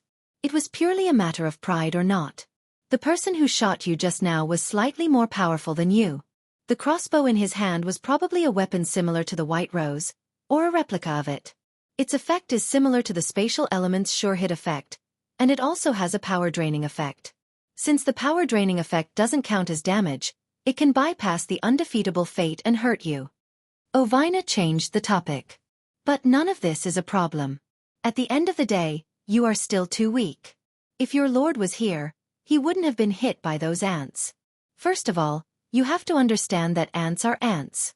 No matter how powerful their magical weapons are, their knowledge has determined that they can't pose a threat to a truly powerful person. Now, stand up. Let me show you what a real battle is. Scarlet was half kneeling on the ground, her entire body weak. Her face was burning with pain from where she had been hit. She felt dizzy, but when she heard Ovina's words, she couldn't help but snap back to reality. Stand up now? Could she beat those crew's nobles in her current state? she asked in disbelief. Now? Of course. I asked you if you could still fight. Didn't you nod your head? Ovina answered matter-of-factly. Being able to fight was one thing, but being able to win was another. If Brando was here, he might have suspected that Ovina was taking things for granted. But Scarlet was much more innocent. She instinctively felt that Ovina wouldn't harm her, so she chose to trust her completely. She clenched her teeth and stood up shakily. The crew's nobles who were arguing suddenly quieted down. First, the person directly across from Scarlet noticed the girl's unusual behavior. Then the others followed his gaze and looked in her direction. They all turned their heads and looked at her in confusion. The expressions on their faces were almost the same. What was she doing? After a moment, someone whistled. Babarn, the woman you've taken a liking to is really stubborn. You're in for it. Babarn pushed away the nobleman who was wrestling with him. He wiped the blood from the corner of his mouth and climbed up from the ground. He walked towards Scarlet and said with a grim expression, "My lady, you are badly injured. There is no need for you to fight anymore. I swear on my honor as a noble that I will never let them hurt you again. Surrender and we will treat you like a knight." Scarlet pursed her lips and said nothing. Ovina looked at the girl who was in so much pain that her face was drained of blood but still stubborn. She couldn't help but nod in satisfaction. Her contractor didn't need to be too strong, but they must have a pure and noble heart like crystal. The girl in front of her was to her liking. When she agreed to let Brando let Scarlet take up the Azure Lance, she had some doubts. But now, she had to admit that the human's choice was very insightful. Indeed, compared to himself, Scarlet had more right to the Azure Lance. The Azure Lance's purpose was to protect the world. And that guy, he probably has his own path to walk. Ovina shook her head and thought. The Azure Lance doesn't belong to him. In comparison, that thing seems to be tailor-made for him. Scarlet didn't answer. Babarn was pushed aside by the leader of the noble soldiers who had climbed up from behind him. The man pulled out his sword with a cold smile. As he walked toward Scarlet he said, "Looks like this little beauty isn't as obedient as you said, Babarn." "What do you think you're doing, Philip?" Babarn roared. "Babarn, please understand the current situation." The noble soldier's face turned cold. He spat out a mouthful of bloody phlegm. This mouthful of blood was left behind by Babarn just now as a souvenir. That heavy punch was enough to make him choke. He gritted his teeth and replied, "How much time do you think we have to waste here? If that country bumpkin count finds out about our plan, you, me, and everyone else here won't be able to survive. That bumpkin noble has 2 dragons helping him. Who among us is a match for those 2 dragons? You or me?" He waved his sword and sneered. "So if you can't convince your little beauty, then let me take her down. Don't worry, I won't kill her. She's now our treasure. But too bad, since I'm going to do it, a little physical pain is inevitable." "Stop," Babarn interrupted him. "She's been hit by my arrow. That's an arrow from the silver dragon's throat. She won't be able to hold on for long. You don't have to do anything." "She's down?" Facing this little girl who can still stand up after being hit by an arrow from the silver dragon's throat, should I doubt that your ancestral weapon is a fake, or your third-rate archery skills?" Philip mocked. Babarn was speechless. He couldn't help but look at the silver crossbow in his hand. He was also a little suspicious. The silver dragon's throat was their family's fantasy weapon. Legend has it that this crossbow was found in the heart of a white oak tree by one of their family's ancestors. The crossbow itself was more powerful than most magic crossbows and even magic-heavy crossbows. Its arrows also had the ability to absorb strength and spirit. It had always been invincible in battle. This time, he used his authority as the first heir to the family to secretly bring it out from home. It was originally intended to be used for self-defense, but he didn't expect it to be exposed the first time he used it. Babarn was speechless for a moment, which gave Philip the signal to make his move. The latter smiled cruelly and turned back. He had made up his mind to vent his anger on the little beauty Babarn. Although he wouldn't kill Scarlet, he would at least disfigure her or something. He thought to himself that it would be best to stab her in the lungs or some other internal organs, so that the little beauty would be seriously injured but not die immediately. It would be best if she died after meeting His Majesty. With this thought in mind, he turned around, fully expecting to see a sickly little lamb waiting to be slaughtered. However, he never would have dreamed that before he could even see the other party's face clearly, he heard a warning from behind him. Philip, be careful. Philip didn't think that Scarlet still had the ability to fight back. In fact, when he pulled her hair and slammed her into the wall, he knew that Babarn's silver dragon's throat was still working. Although he didn't know how the little girl stood up, she did not have the strength to fight back. So when he heard the warning, his first reaction was to think that it was Babarn who had attacked him from behind. He turned around in shock and anger, not understanding how this guy could be so ignorant as to attack his own people. But he didn't expect that when he turned back, he saw that Babarn didn't move at all. In fact, Babarn was also looking at him in shock. No, to be precise, Babarn was looking behind him. Philip suddenly felt a chill in his heart. This was also his last thought. With a soft sound, everyone saw a silver blade piercing through Philip's back. The noble officer of Cruz struggled for a moment. His eyes widened, as if he wanted to grab something with his hand. He waved it in vain, but just as his hand was raised in the air, it suddenly dropped down powerlessly. His head also tilted to one side, and he was completely dead.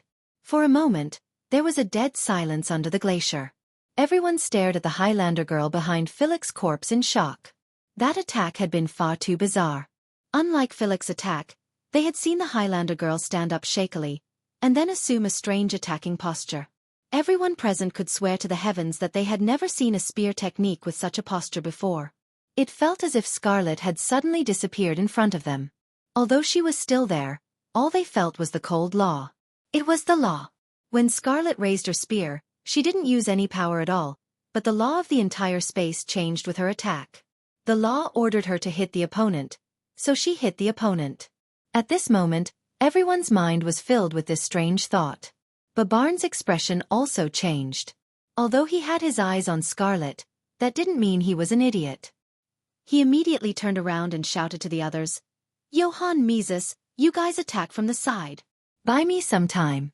Be careful, don't let her get close to you." Ovina seemed to be standing shoulder to shoulder with Scarlet, coldly looking at the two Cruz people who were trying to approach from the left and right. In her time, the Cruz people were still barbarians of the wastelands, and the Aenir people of Fanzan were still slaves of the Myurnas. Who would have thought that one day, these simple humble people of the Iron Tribe would be so arrogant? The person on the left will attack before the person on the right. You don't have to try to catch their movements. Those are just appearances. What you need to see are all kinds of power. Just like the silver lines in the air. Their size, direction, and point of use are all fixed, so no matter how they change, they can be predicted. From the moment they attack, the result is already decided. This is the realm of ants. Let me teach you how to launch a real attack. A real attack. Scarlet gripped her spear tightly as she dodged the attacks of the Kurlutz nobles. Her stamina was almost depleted, but thanks to Ovina's command, she didn't need to move much to avoid the attacks easily. Just as Ovina said, as soon as the Cruz nobles attacked, she would automatically be out of their attack range. This feeling was too magical. It was as if the two sides were playing a game of rock paper scissors according to a script. They had agreed that in this round, one side would play scissors, and the other side would play rock. Scarlet had a faint feeling that this wasn't the first time she had seen this kind of fighting style. There were a few times when she had seen similar situations in Brando's battles. The opponent's sword skills seemed to have been predicted by Brando. When his opponent attacked, it was as if he was deliberately stabbing at empty space. It was very comical. But now, the comical side was her opponent. The two Cruz nobles were red in the face. They had been fighting with a heavily injured girl for a long time, but they hadn't even touched her skin. And the fight was as ugly as it could get. It was as if they had agreed to put on a show. It was very sad. The outsiders were also confused, including Babarn. Of course, they didn't think that their companions were putting on a show with Scarlet. But the scene in front of them was too strange. Ovina looked on coldly until she suddenly reminded her, "Close your eyes." Two long swords were coming at Scarlet. But as if it was an instinctive reaction, the Highlander girl immediately closed her eyes. But the moment she closed her eyes, something strange happened. She suddenly saw lines of silver in the pitch-black space. Those lines appeared and disappeared in the darkness, and two of them were extending towards her. She immediately understood what they were. The two swords were as nimble as snakes in the hands of the noble officer, but in Scarlet's eyes, they were two clear and unchanging lines. She only used the spear to set up their fixed path of advance. Clang! Clang! Two crisp sounds rang out. John and Misa staggered back, dumbfounded. They looked at their numb right hands. For a moment, they still didn't understand how the other party had guessed their attack route. "How do you plan to attack next?" Ovina asked. A twisting silver line appeared in Scarlet's eyes. It pierced towards the beginning of the two silver lines in the darkness. "You plan to attack along this path. Do you trust your own judgment?" Scarlet paused. She had already seen the two silver lines change direction and block her attack path. She was almost certain that if she attacked along this path, her opponent would be able to defend against it. She stopped and changed the direction of her attack a few times. But no matter how her silver lines advanced, her opponent would always be able to block her attack at the last moment. She couldn't help but frown. But the Highlander girl didn't know that while she felt helpless, her two opponents were already sweating buckets. John and Mises didn't understand how the little girl in front of them had suddenly become so powerful. At first, she could only defend. Then, she slowly began to attack. Her attacks became more and more tricky. If Scarlet tried a few more attacks, they would have no choice but to wait for death. Fortunately, Babarn saw their predicament and immediately ordered the other two to join in the battle. But even so, 4 people at the pinnacle of gold against a heavily injured elemental awakener. If word got out, it would be enough to shock the world.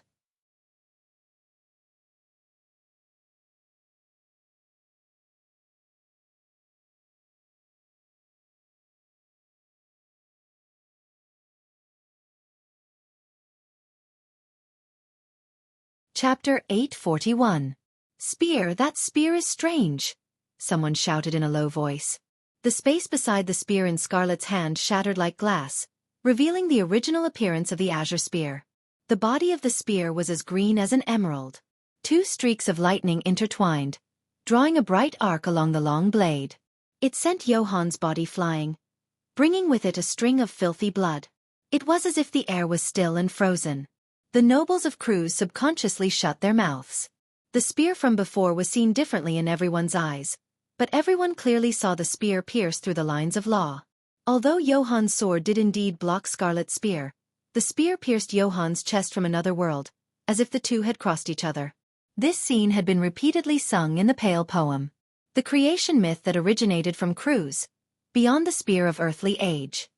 "This is Master's spear technique," Ovina said proudly. The purpose of its existence is to break the established order and bring a brand new future to this world.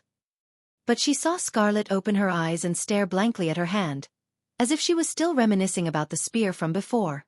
Ovina couldn't help but feel lonely. "Unfortunately, for you, you still don't understand the greatness of it. It has never existed in the past, it is unique." "I still don't quite understand." Scarlet frowned. She still couldn't understand what had happened in that moment. She only felt that the azure spear in her hand seemed to have torn through some established law, brutally and unreasonably hitting a target that should have been impossible to hit. In fact, even this feeling was vague to her. It was as if she had stabbed and killed the enemy, but it felt like luck. Ovina suddenly noticed the mountain girl's confused expression and realized that she was playing the lute to a cow. She sighed and had to cut to the chase. "Let's put it this way. Generally speaking, whether an attack hits or not depends on the judgment of the attacker, but the key factors are nothing more than strength and balance. This is a set of established rules, just like when 2 people are playing a game. Back and forth are all within the rules of the game, but the azure spear's spear technique breaks these rules. The rules of the mortal world no longer apply to it. Its attacks follow a set of self-contained laws. This set of laws has a higher priority than the normal rules of the game, so when mortals dodge under normal rules, they will never be able to dodge the azure spear's attack." The nobles of Cruz were still recovering from their shock, so Ovina had to speed up her speech. Scarlet noticed this and struggled to retract her spear. She also resumed a defensive posture, but she still asked, "What is that law?" Ovina's voice was resolute. "Effect first, then cause."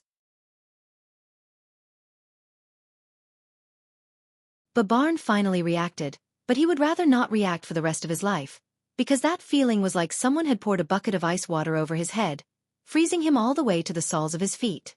Erwin's people had unearthed the azure spear from beneath Ampere Seal and then handed it over to the Bugas.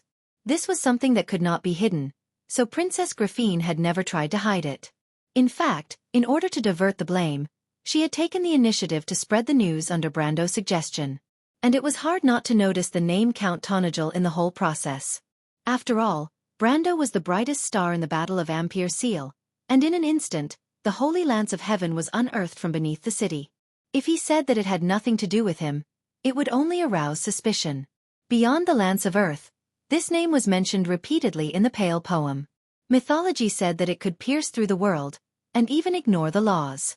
This scene happened right before their eyes, and coupled with Scarlet's identity, and everything that happened between Erwin's people and the Bugas, if Babarn still did not understand that he, like the other crew's people, had been played by the Bugas and Brando, then he really was a fool. But after he understood this point, he immediately understood another point.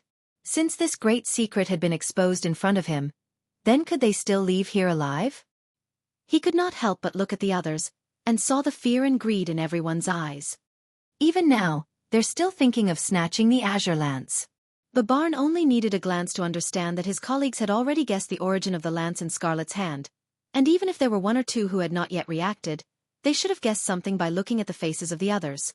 But the greed in people's hearts still shocked him, but once this idea came into his mind, it was like a wildfire that completely burned away his rationality.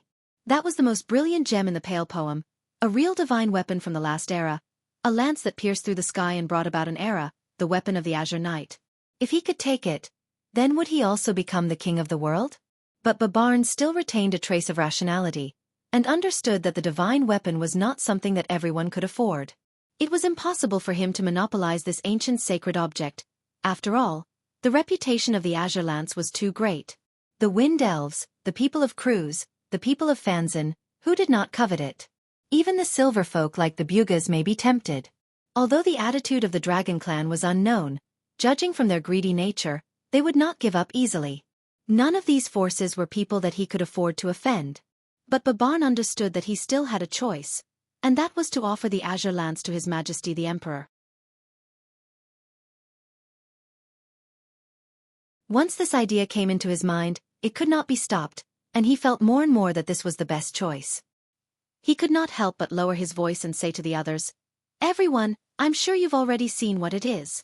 The conspiracy of Veronica and Count Tonagel has now been exposed before our eyes. Success or failure, it all depends on this move." When the others heard Babarn say this, they could not help but be slightly startled and looked at him with some surprise. However, these were the best of the best among the nobles. They immediately reacted, and some were even surprised. Initially, they had no choice but to kidnap Scarlet to frame Veronica. But now, after hearing Babarn's words, they felt like they had unintentionally planted a willow in the shade. The Azure Lance was right in front of them.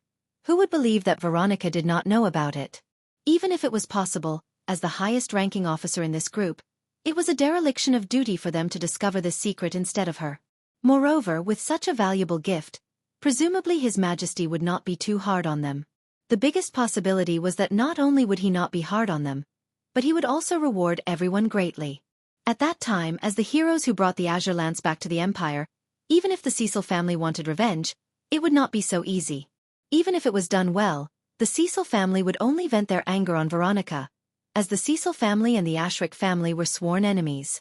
At the thought of this, all the Kurlutzian nobles couldn't help but breathe heavily. They looked at Scarlet with fear, but now there was only fanaticism left, like red-eyed gamblers. Viscount Babarn is right. With such a big secret, she will not let us go easily.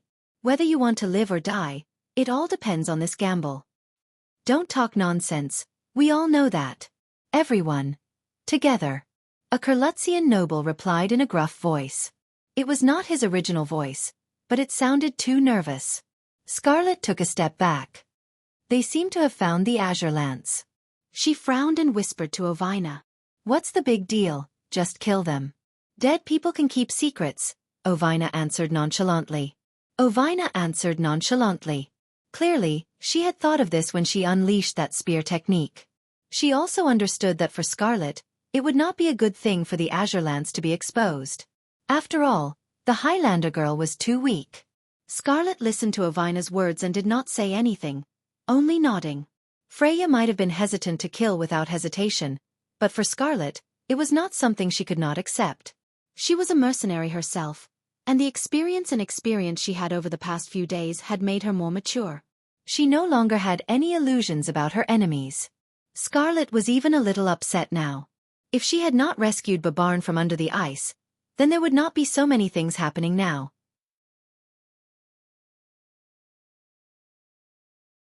She thought that perhaps she should not have been so kind to outsiders. The only one who could respond with gentleness was the Lord. She raised her spear, as if whether or not she could defeat her opponents was still a question worthy of discussion. But after Ovina showed her that spear, the enemies before her were nothing but ashes. On the other side of the battle, the nobles were like red-eyed hyenas, driven by greed to draw their swords again. Sometimes, people's hearts were just that crazy. Even if they knew that they were headed for destruction, they could not help but fight for their own interests. As long as the interests were significant enough, even to the point of driving people crazy, then they would truly go crazy. Both sides of the battle entered the battle with the confidence that they would win. It was a fierce battle. From the moment Scarlet held the real azure lance, her aura had changed. In fact, it was no longer her fighting, or rather, Ovina fighting. It was a lance that transcended the mortal world. In the eyes of normal people, the concept of battle was no longer applicable to what was happening before their eyes. To be precise, it was a one-sided massacre. The azure lance was above the rules of the law. Defense was nothing to it, because it was going to hit, so it hit. The process of the spear's strike was now a complement to the final result. Because the blade of the spear tore through the human body, the whole world had to reluctantly add a process that happened halfway so that it would not look so abrupt. Scarlet held the spear, retreated 2 steps, and thrust the spear forward. At that moment, the crew's noble seemed to have voluntarily delivered himself to the blade of the spear. With a look of despair and disbelief, he met the attack head-on and was then pierced through. Scarlet's expression did not change. She threw the corpse off the spear and turned around to slash. The other crew's noble beside her raised his sword to block, but unfortunately, the magic sword was cut like tofu by the azure lance. Then the blade of the spear cut into his shoulder. Blood splattered, as if everything was as it should be. In just a moment, the situation on the battlefield was decided. Babarn and the only remaining crew's noble retreated with pale faces. Until this moment, they understood why the azure lance could occupy such a position in the creation epic of the crew's people. Therefore, this was indeed a gift from the heavens to this world. It should not exist in this world, but because of a special mission, it had to lead the mortals to bring a new page to this world. This was the holy lance that transcended the mortal world. The cabin was shaking. Babarn drank a mouthful of water, but still felt his throat dry. He omitted some of the process in his description, but the whole process was still thrilling in his description. The light in the cabin was a little dim. Because it was not a first-class cabin, the space was damp and narrow.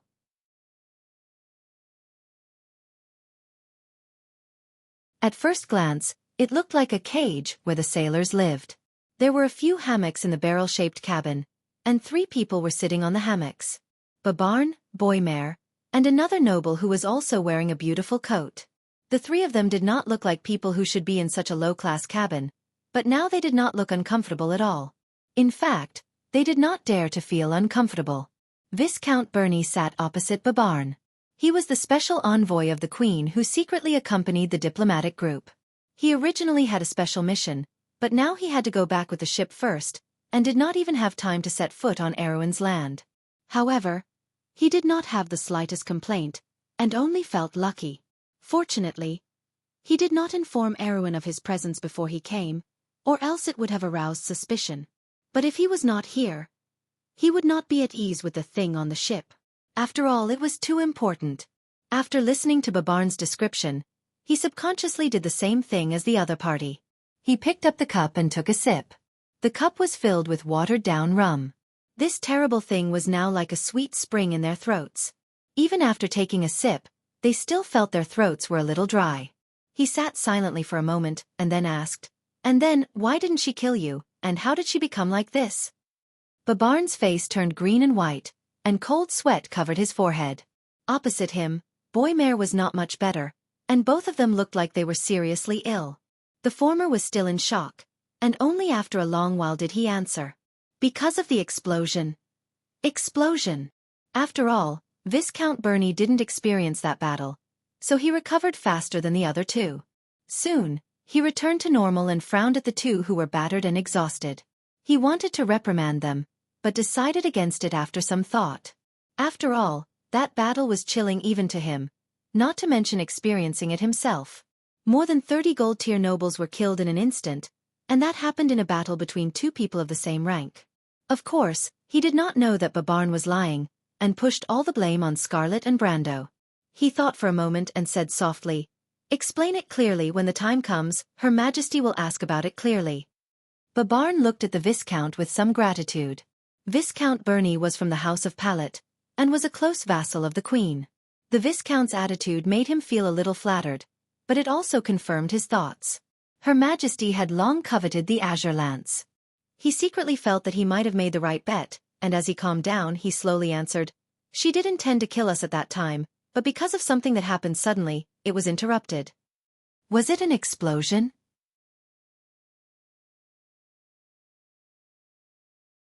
Viscount Bernie asked, frowning, thinking about what kind of explosion could stop the azure lance.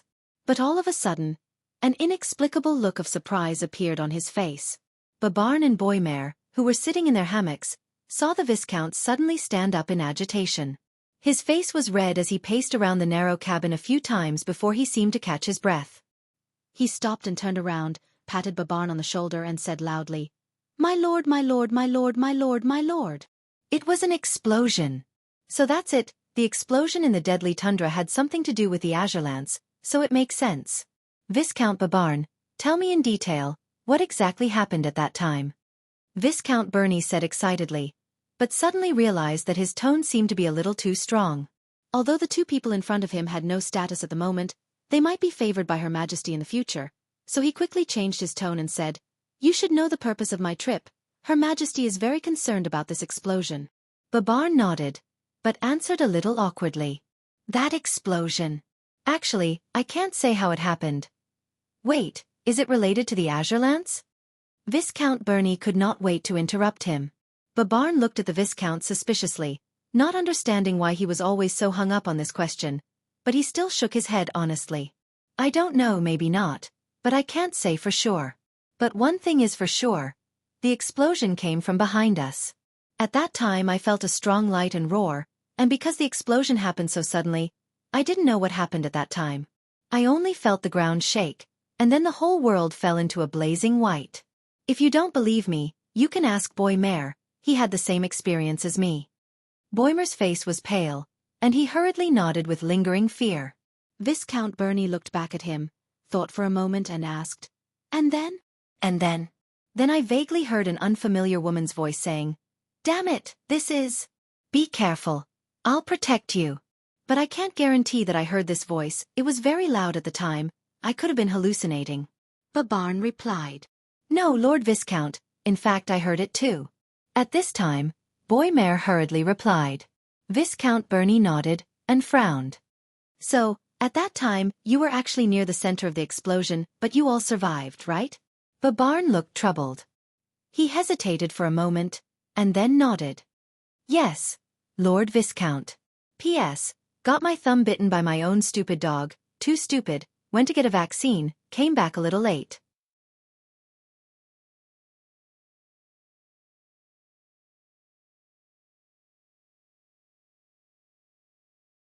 Chapter 842.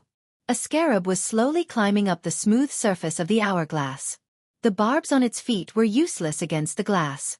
After several attempts, it finally grabbed the wooden support bar of the hourglass and climbed up. But just as it reached the top, it was pushed back down by a white finger. It angrily flapped its wings and made a rustling sound, but it still helplessly fell back onto the walnut table. It spun around twice, turned around, and began to repeat its previous actions. The window was bright, and green leaves hung down from the edge of the window. Downstairs, Madame Camille was trimming the short rose bushes. The garden in the courtyard was a product left over from the Grodin era, but Madame Camille was a senior nobleman hired by Amandina from Ampere Seal. Madame Camille was not used to the hot climate of Tonajal, but she was full of praise for Amandina's noble character. She believed that Amandina was the real quiet lady within 100 miles, and her etiquette was not inferior to that of a country's princess.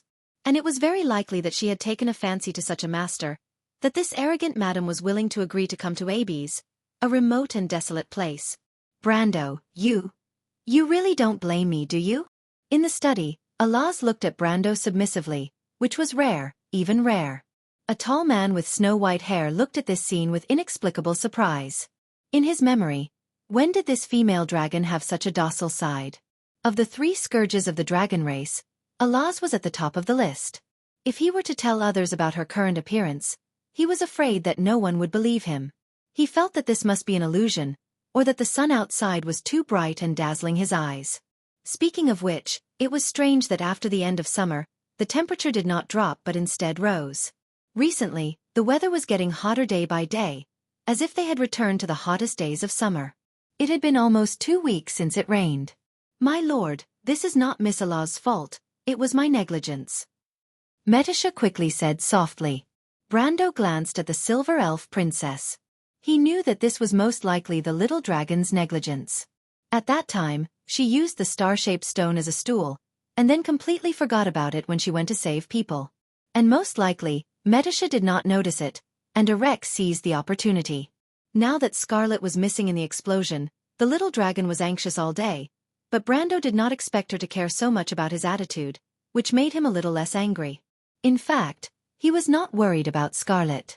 When the star-shaped stone exploded, the myth of Milos appeared in time to protect everyone present, and the father of the frost giants also confirmed that the mountain girl did not die in the explosion.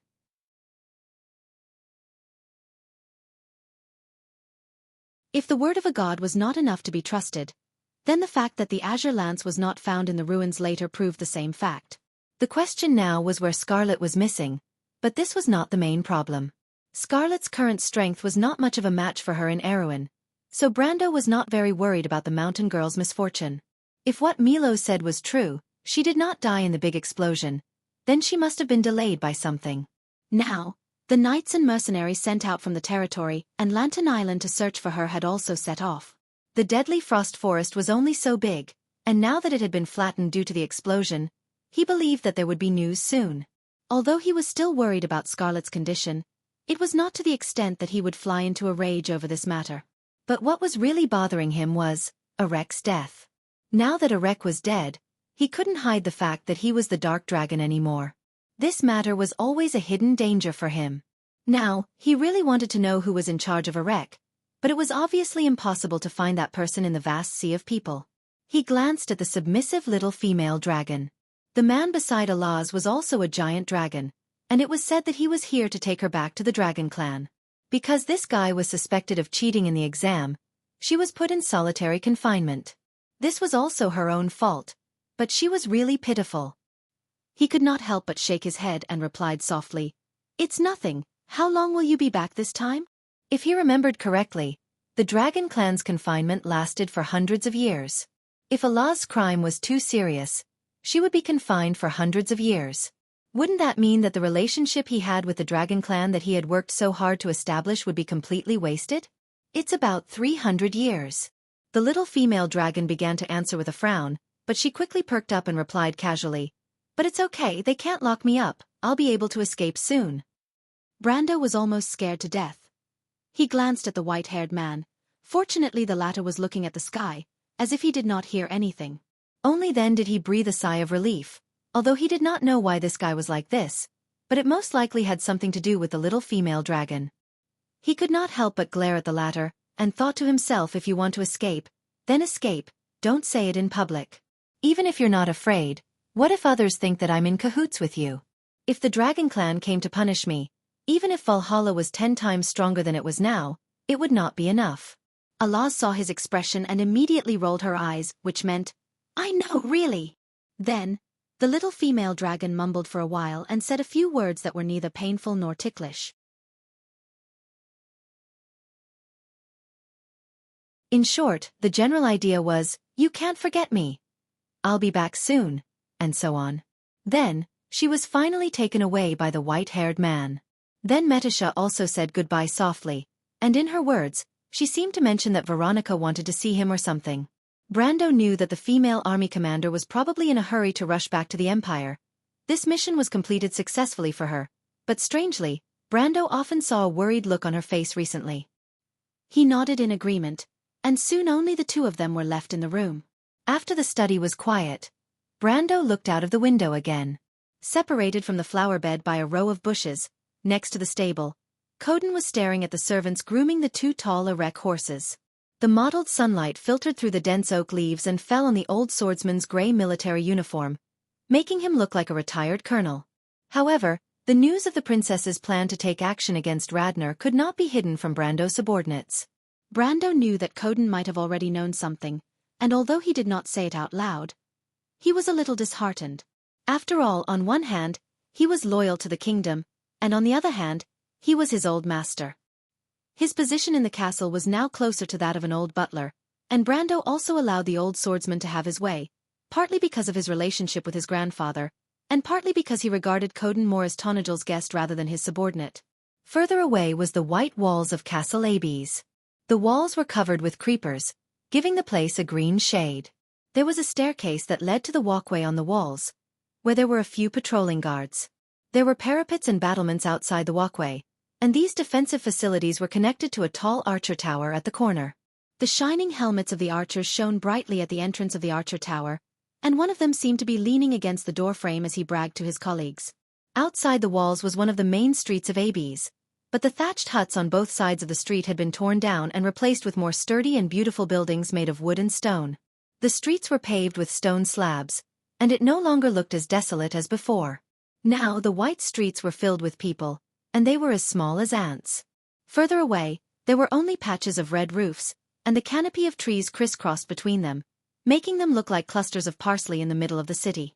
Brando looked at this scene, and the frustration in his heart finally dissipated a little, and a sense of accomplishment gradually rose in his heart. If Abes was indeed a run-down village a year ago, it at least had the feeling of a real city now. At the very least, he had been to Bunasan and Majetan.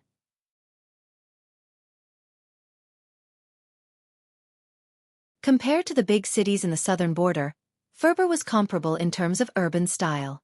Furber was even more prosperous.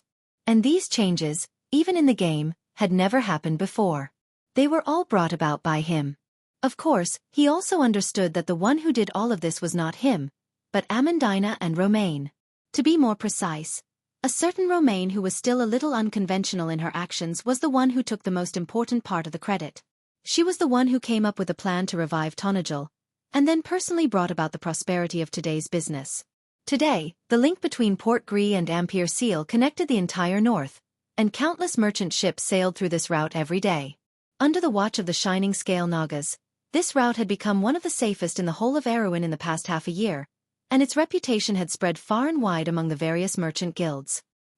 His agreement with the Winterdew Queen had not yet revealed its outstanding military and political significance, but the merchants were the first to smell the opportunity.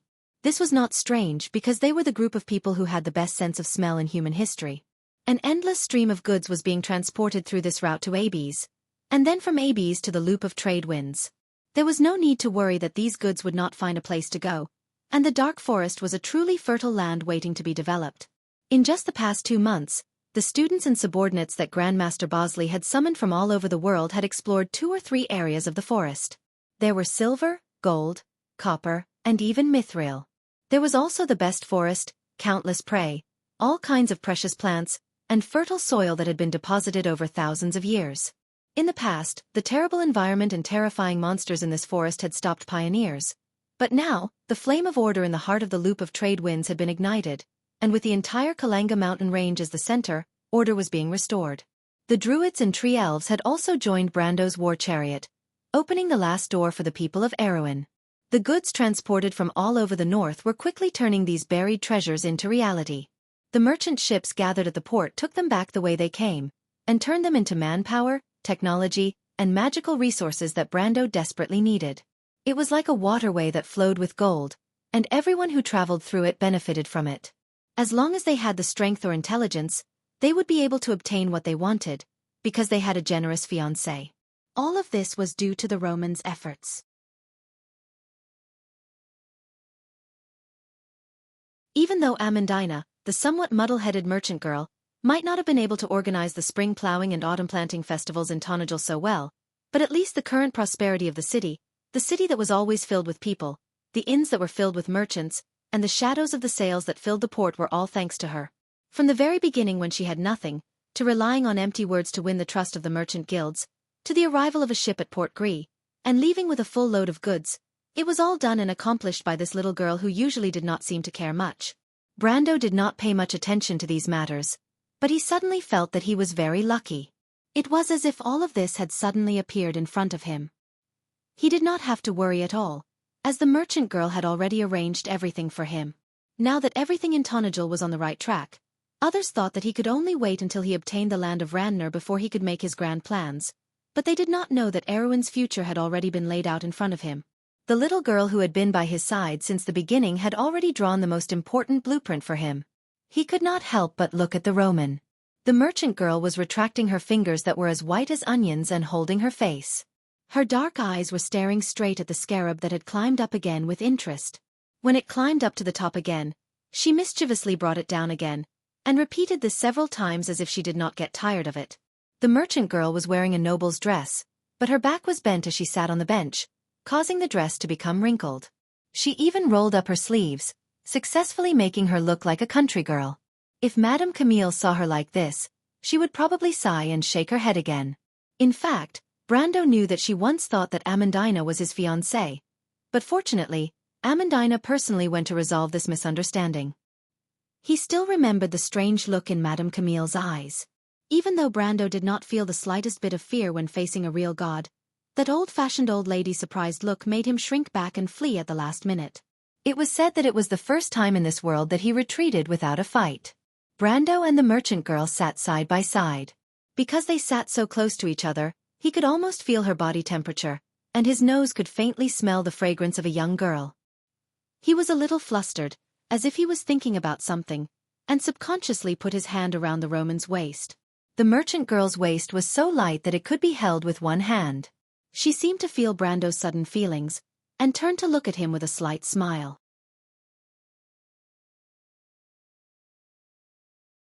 She did not expose him, but instead, she very comfortably kicked her feet, and then turned back to play with the poor scarab. Brando's mind was in a mess, but he suddenly realized that even though the Roman liked to haggle over every penny when dealing with merchants, she was not stingy with the money in her hands. In fact, other than when she was seriously discussing business, she was unbelievably generous to everyone. He turned back to ask this question, and the merchant girl was plucking the scarab out of the hourglass for the umpteenth time, and answered matter-of-factly, "War is like war. Doing business is like going to the battlefield. You have to haggle over every detail, but when it comes to investing you have to look at the long term. Haggling over every detail won't bring you a good harvest." Brando was stunned and seemed to be a little surprised. "Who told you this? Was it your aunt?" "No, my aunt doesn't do business. I came up with it myself. What do you think? Isn't it amazing?" Brando could only sigh. This was probably the so-called talent. However, the Roman's eyes suddenly flashed, and just as she was feeling proud, she suddenly felt a little disappointed. "Speaking of which, I haven't seen my aunt for a long time. Brando, you said that you would help me find my aunt, but there's still no news." It would have been better if the Roman did not mention it, but once she did, Brando's face became hot. It was not that there was no news, it was that he did not put in the effort to look for her. In fact, before the Roman mentioned it, he had almost forgotten about her. After all, Aunt Jenny was like Brando's family in this world to him. There was always a layer of estrangement, and he felt that she was like a character in the background. Even though he sent people to Wuxia to inquire about her, it was just a mention. In fact, he did not even tell Amandina. Later on, Wuxia replied that there were no clues, and this matter was left unsettled. After all, there were too many things that he had to do. Half a year ago, he was almost wholeheartedly focused on pulling Erwin back from the path of certain destruction. Time was so tight that he did not even have time to breathe, let alone find her. But now that he thought about it, and thought about what the Roman had done for him, he looked at the merchant girl's innocent face in front of him and felt ashamed. "There will be news soon. Erwin is only so old, and your aunt will definitely be looking for your whereabouts. Now that you are so famous, We just need to be a little more careful and we will be able to find her. He pinched the Roman's face and comforted her. The Roman giggled and narrowed her eyes, smiling like a little fox. He, Brando, you're guilty. Ahem. Brando's face turned red. He almost forgot that although the merchant girl was innocent, her intuition was terrifyingly sharp. And the key point was that she did not give him any face at all.